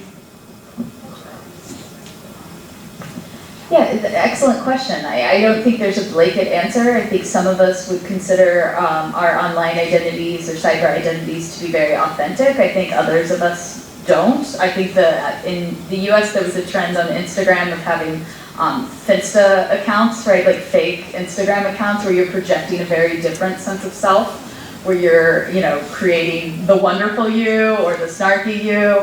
But my initial reaction is to push back against, is there something we should do about this? Because I do think in other countries with more or less protection, freedom to develop a fake cyber persona in order to engage in some political discourse becomes really important. And especially as we've talked about some of these mixed spaces like TikTok, or Fortnite has become an interesting space where we're seeing some discussion about politics. And so I think it's important, especially with young people, that's what I focus on a lot, is to allow spaces where people are learning some of these skills of how to do politics that are not quite formal, they're not quite like at the activist level, but they're like playing with politics. And so there are many examples of this going wrong. I'm sure you could tell me many examples where people have engaged in dubious acts of presenting their inauthentic fake self. But in general, I think both exist, and I'm hesitant to punish inauthentic cyber selves. Do you want to comment on that, or shall I take another question? Okay, another question at the back. And can you stand up? Yes, you. No, you've already asked a question. Let the... Yeah, then you can ask the second question, but let's have the first question from the lady. Hello. Hello. My name is Anastasia, and I'm first year student of International and European Studies in University of Piraeus. So my question addressed to Ms. Stephanie Ederling and concerns the tips for critically analyzing the information and more specifically step 2. So, do you believe that any sort of well-known source of media can and is willing for some intentions to promote misleading information and fake news? Thank you. Excellent question, thank you. There are a couple examples when you look at why some specific stories that were disinformation spread so widely during the 2016 election.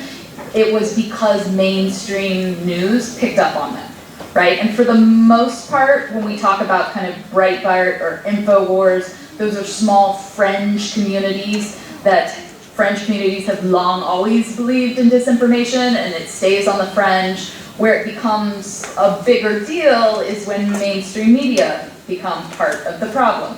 So they are not exempt, right? They will make mistakes, and we certainly have a couple examples of stories that made it to NBC Nightly News that CNN reported on, but it's in the minority.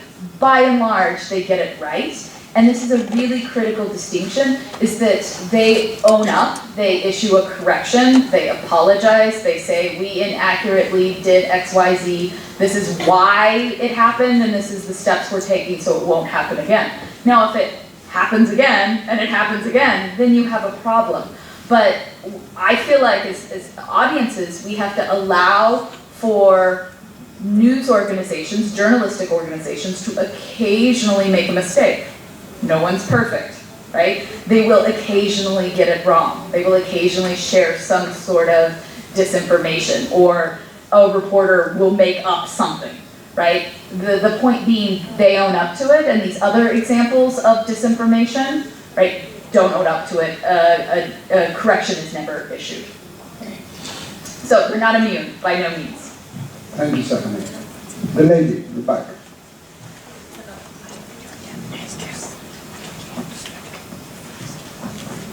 Okay, my name is Caroline, again. I'm from Panteion University.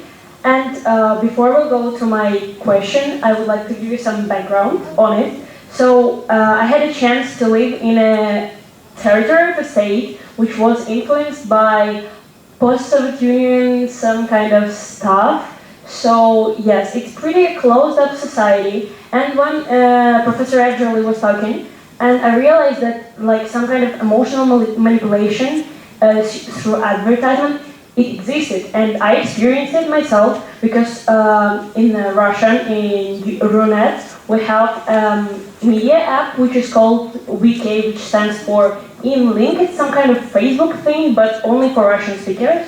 And there are a lot of posts that are actually fake news, and they are manipulating or making some propagandas for the Russian government, and I realize it fully right now. And my question is actually also about the steps that you suggested for us. Well, we're lucky to live in European country and like kind of Western world, as we said, but are there any measures, are there any steps that people in closed authoritarian societies such as China, Russia, like this oral thing stuff, can do something about this? Because these steps, they will not help them as far as I understand, because I experienced that, I lived there. And are there any suggestions about that? Yes. Sorry, I'm taking all the questions here. Excellent question, very true, I think, issue. And I was visiting the Philippines last year talking about this issue, and many of the steps I mentioned don't work in the Philippines, or are unlikely to succeed in the Philippines, because Facebook largely controls internet access, and so you have free access to the internet if you stay on Facebook, but if you leave Facebook, you're now charged. So my tip to like read the news story, right? People are like, I'm not gonna read the news story, this is gonna cost me money. Like I'm just gonna read what's on Facebook. So you have to absolutely be aware of the contours of that. I would say that when I was talking to people working at NATO and the EU about the disinformation campaign, they said one of the things they've learned when working in Eastern countries is that the correction cannot come from them, right? They need to have allies in these countries that are native speakers, that are native media organizations, and that's where they have to give them the information and say, you know, this false, you know, campaign's going on, this is not true, these are lies. Can you please share this information? And they don't give them the story, they allow them to make the story in the way that's gonna work for that cultural context. But they quickly learned that they couldn't just like EU in there and be like, oh, here, this is the right information. They had to develop partnerships that exist that have some some sway in a community, and that's how you deliver the message. And I would say the same thing exists online in many different communities of how do you get like young people, how do you get correct information into social networks, is you tend to identify the hub of the network. Who is an influencer, not an Instagram influencer, not a beauty influencer, but who holds a lot of control in a social network? And can you identify that person, meet with that person, develop a relationship with that person? Because then your task is just giving that person the information and letting them, in their own words, share it, versus trying to get everybody in the network your message. Can I add a historical perspective to that? During the Stalinist era and during the Nazi era, there were people who actually tried to, I mean, they knew that, you know, the system was lying to them, both systems. In Nazi Germany, there was this student group called the White Rose in Munich that, of course, they were arrested and executed at the end of the day, but they tried to respond to Nazi terrorism. In the Soviet Union, for example, all the great poets and novelists would memorize things, and then they would go and you know, meet with other people, and poetry survived just by reciting, by memorizing the poems. Akhmatova and Pasternak and Mandelstam and Tsvetaeva and all that. So I think that with the danger today is that we're all behind screens and relations are very difficult and we're very impersonal. But if you want to react to that in a country like, let's say, Russia, you have to create networks, human networks, which are outside technology. That's what the people I met in Hong Kong, the students, who actually have access to Facebook and stuff like that, nevertheless, they think that everybody's spying on them all the time. So they meet in places and they discuss with them and then they spread whatever information they have between them to other people. So one way in this kind of very closed system is to create human connections, which sometimes they're not mediated through the internet, but face to face. That's happening in the darkest of times. But that has its dangers too. Absolutely, but everything has danger. Freedom is a dangerous thing. Yes. Yes. Could you, that person there? Yeah. Hi, my name is Mary. I study at the University of Delaware, and I'm studying this semester here at Drury.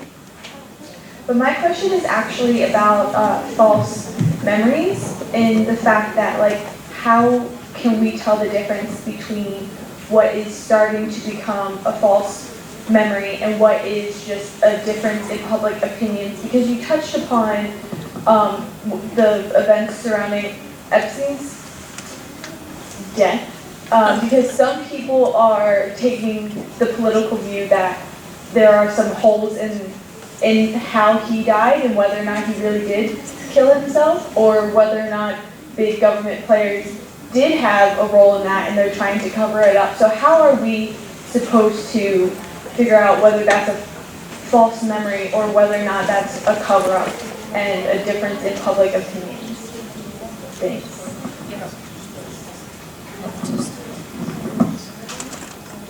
Well, it's not... Hello? Yeah, okay. I don't think that there is a clear line, about how we can actually say these false memories have, been created for one or the other reason. But my question was more existential in a way. I mean, what really changes in us? What really changes in our identity? I'm not so sure how I would be able to demarcate, to draw the line between true and false memories. The problem is, how can we really? Do we have any weapons against it? Can we really fight against false memories? I think this is only going to happen through cognitive, enriching ourselves cognitively. Cognitive enrichment is very important. After all, it was found in that same study that I mentioned, the Irish referendum about abortion, that it was the people with lower cognitive ability that harbored false memories, that were prone to remember false memories. So my view is that, yes, definitely, the classic sociological recipe, reflexivity, reflect upon yourself, reflect about who you are. And of course, definitely, know things, learn more about what's going on. I mean, educate yourself. This would be my answer to this. Thank you, Claudia.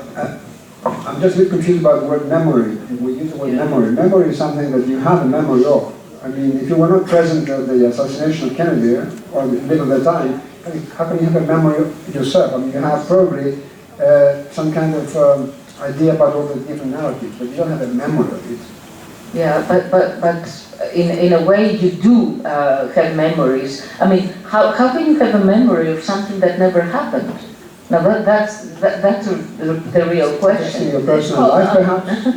Flashbulb memories, right? Which is something that's pre-existed fake news, which is our memories. Exactly. Our memories are mediated memories, right? Like you didn't experience it yourself, but you're experiencing it through media. And now, because media can lie, we now have false and memories. the important thing about memories is that, as we know very well, they're never really about the past.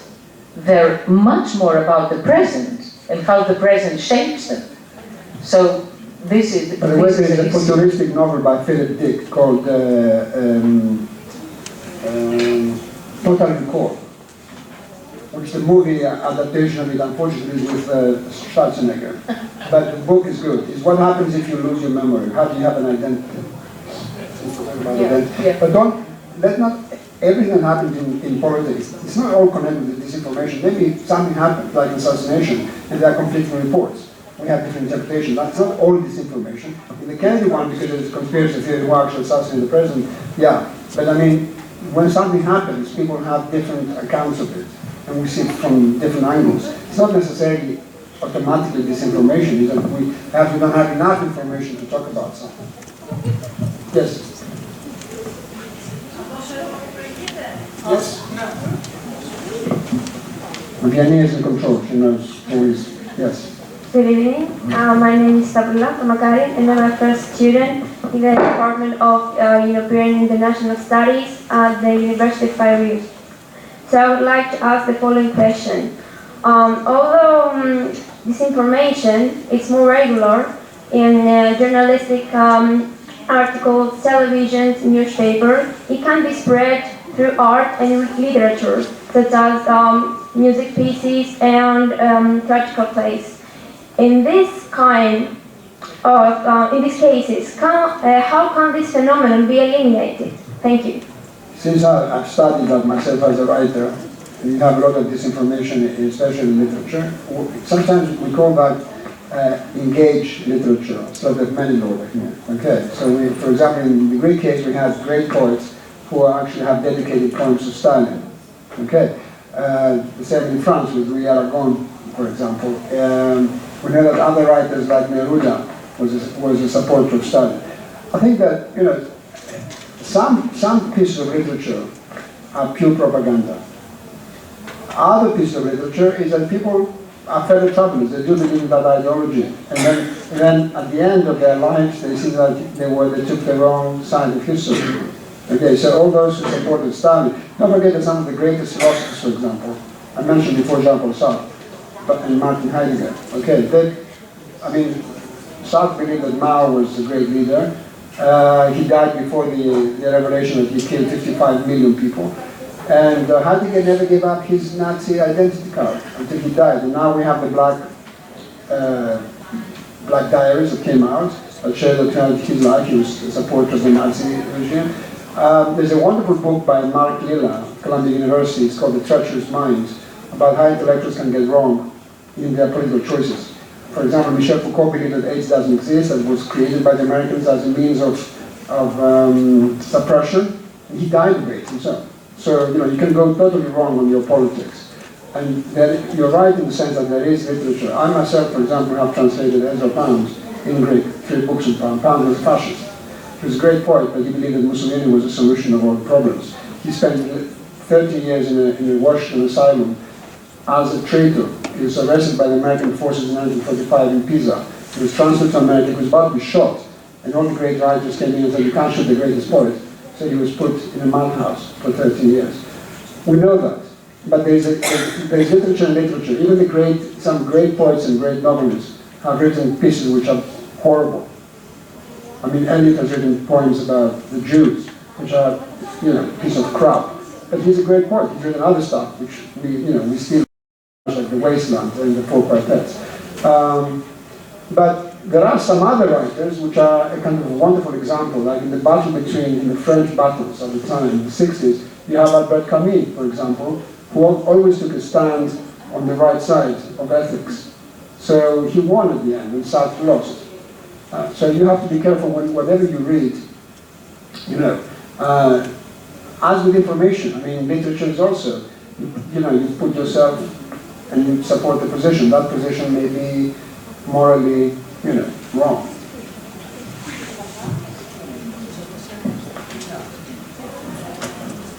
Okay, I think we run. Last question. 2 questions. Okay. All right, so, well, first of all, before I didn't introduce myself, so my name is Achilles. I'm also a first semester student at the University of Piraeus at International Relations and Studies. So, being an athlete myself, my question is, how can we connect sports with propaganda, fake news, and disinformation? Because we know that there are many examples, for example, in East Germany, or even the latest from the Olympics that happened in Brazil in 2016, where we have cases of corruption and fake news. Now, as we're shifting towards this new cyber era, could we argue that internet is taking the spot that sports have as a place of mass gathering, where many people, especially from the lower and mid classes, get to observe? Thank you.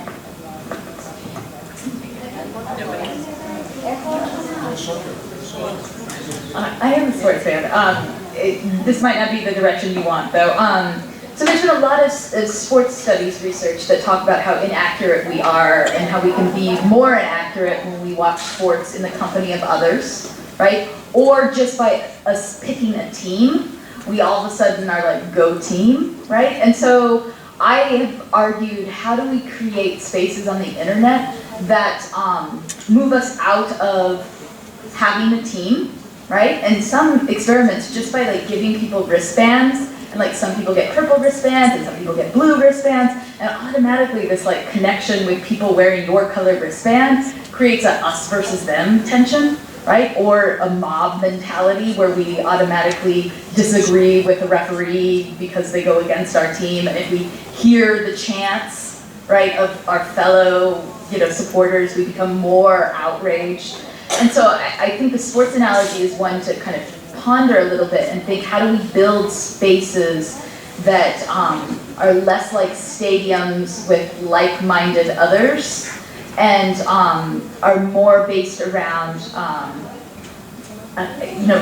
critical thinking, deliberative thought. I'm thinking about what Betty was saying of places where it's less your team versus the opponent, and people echoing and affirming your initial reaction. I don't know what the answer is, but I think the sports one is an apt one of where we have these identities and we become a little irrational when people push against it. So, how do we build spaces that are less like a stadium, I guess is my take on that. But I don't know if I specifically addressed it. Well, sports is money, money is politics. It was from the time of the Colosseum, so it's not something new, but obviously if you have such huge crowds, you want to some kind of, lure them into your own side.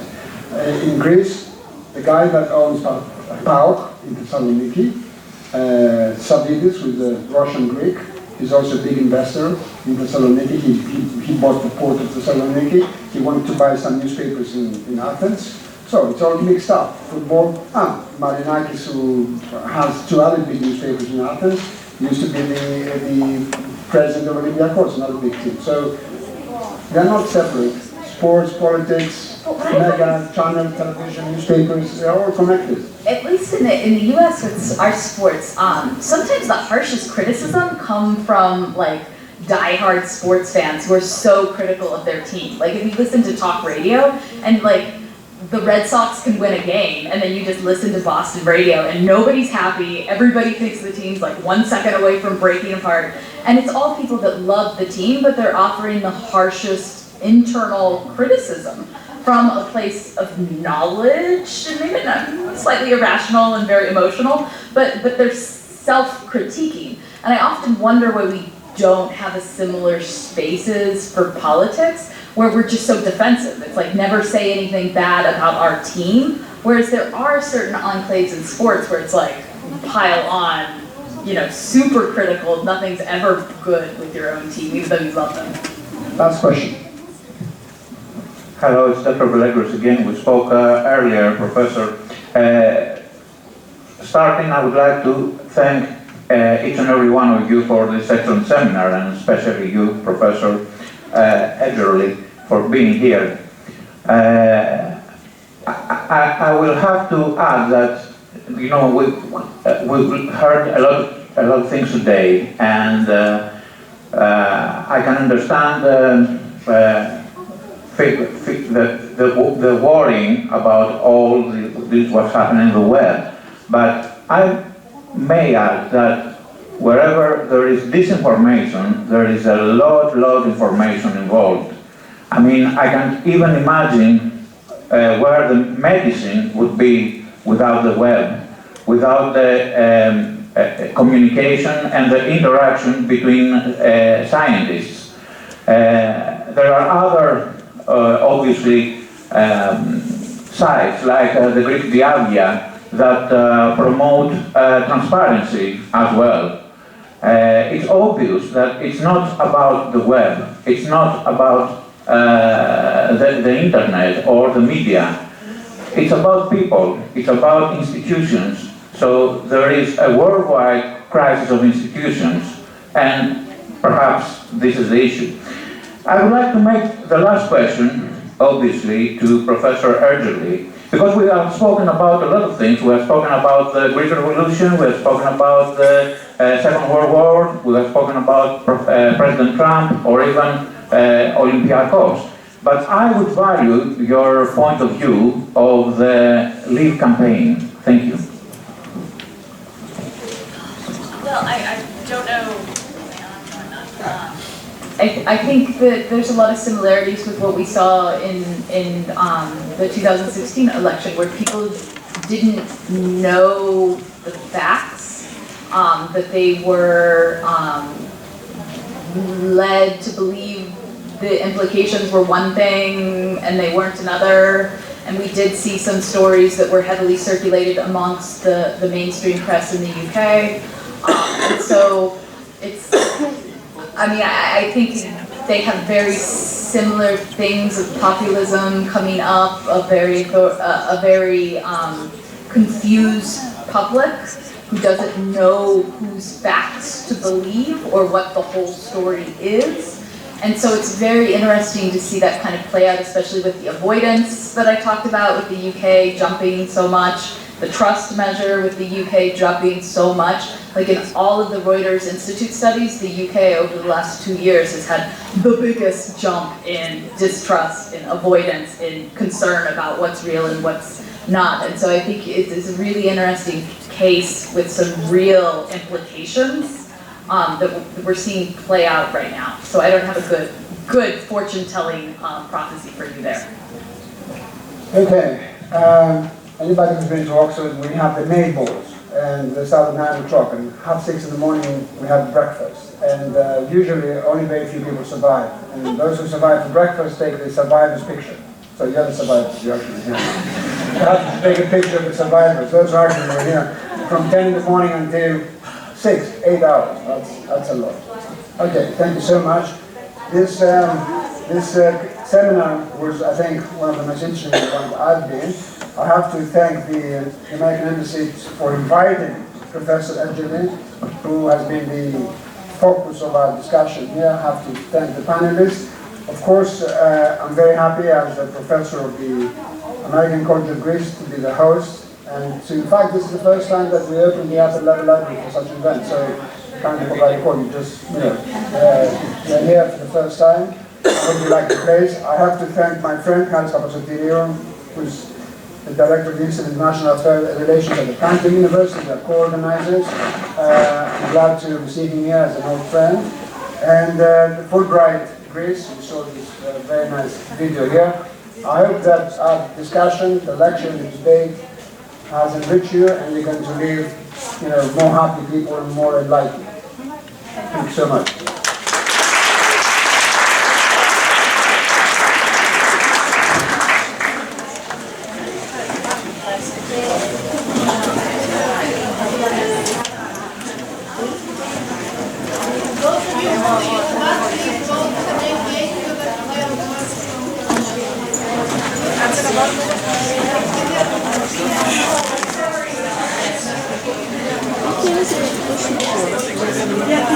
Λέξεις μια τσαλακωτή.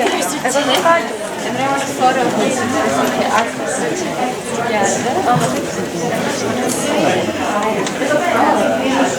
Αν το απλώσει και μετά όταν το πάρει και βάλει να το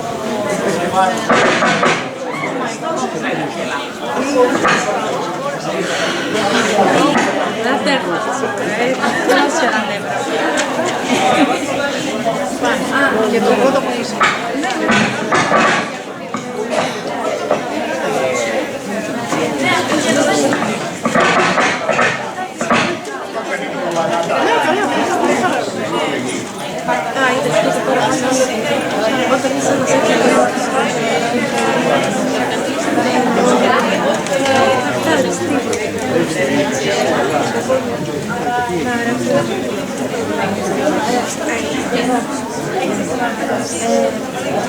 Μαρία Ελκυβίτη.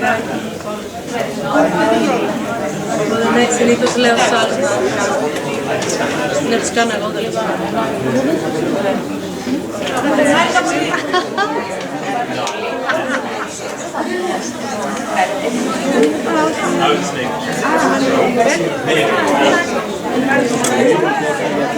Σήμερα είναι μια διάλεξη δεν υπάρχει περίπτωση. Καλά το πήγαινα, δεν μπορώ. Θέλω πολύ να πάω σε αυτήν, αλλά δεν γίνει. Κουράστηκα.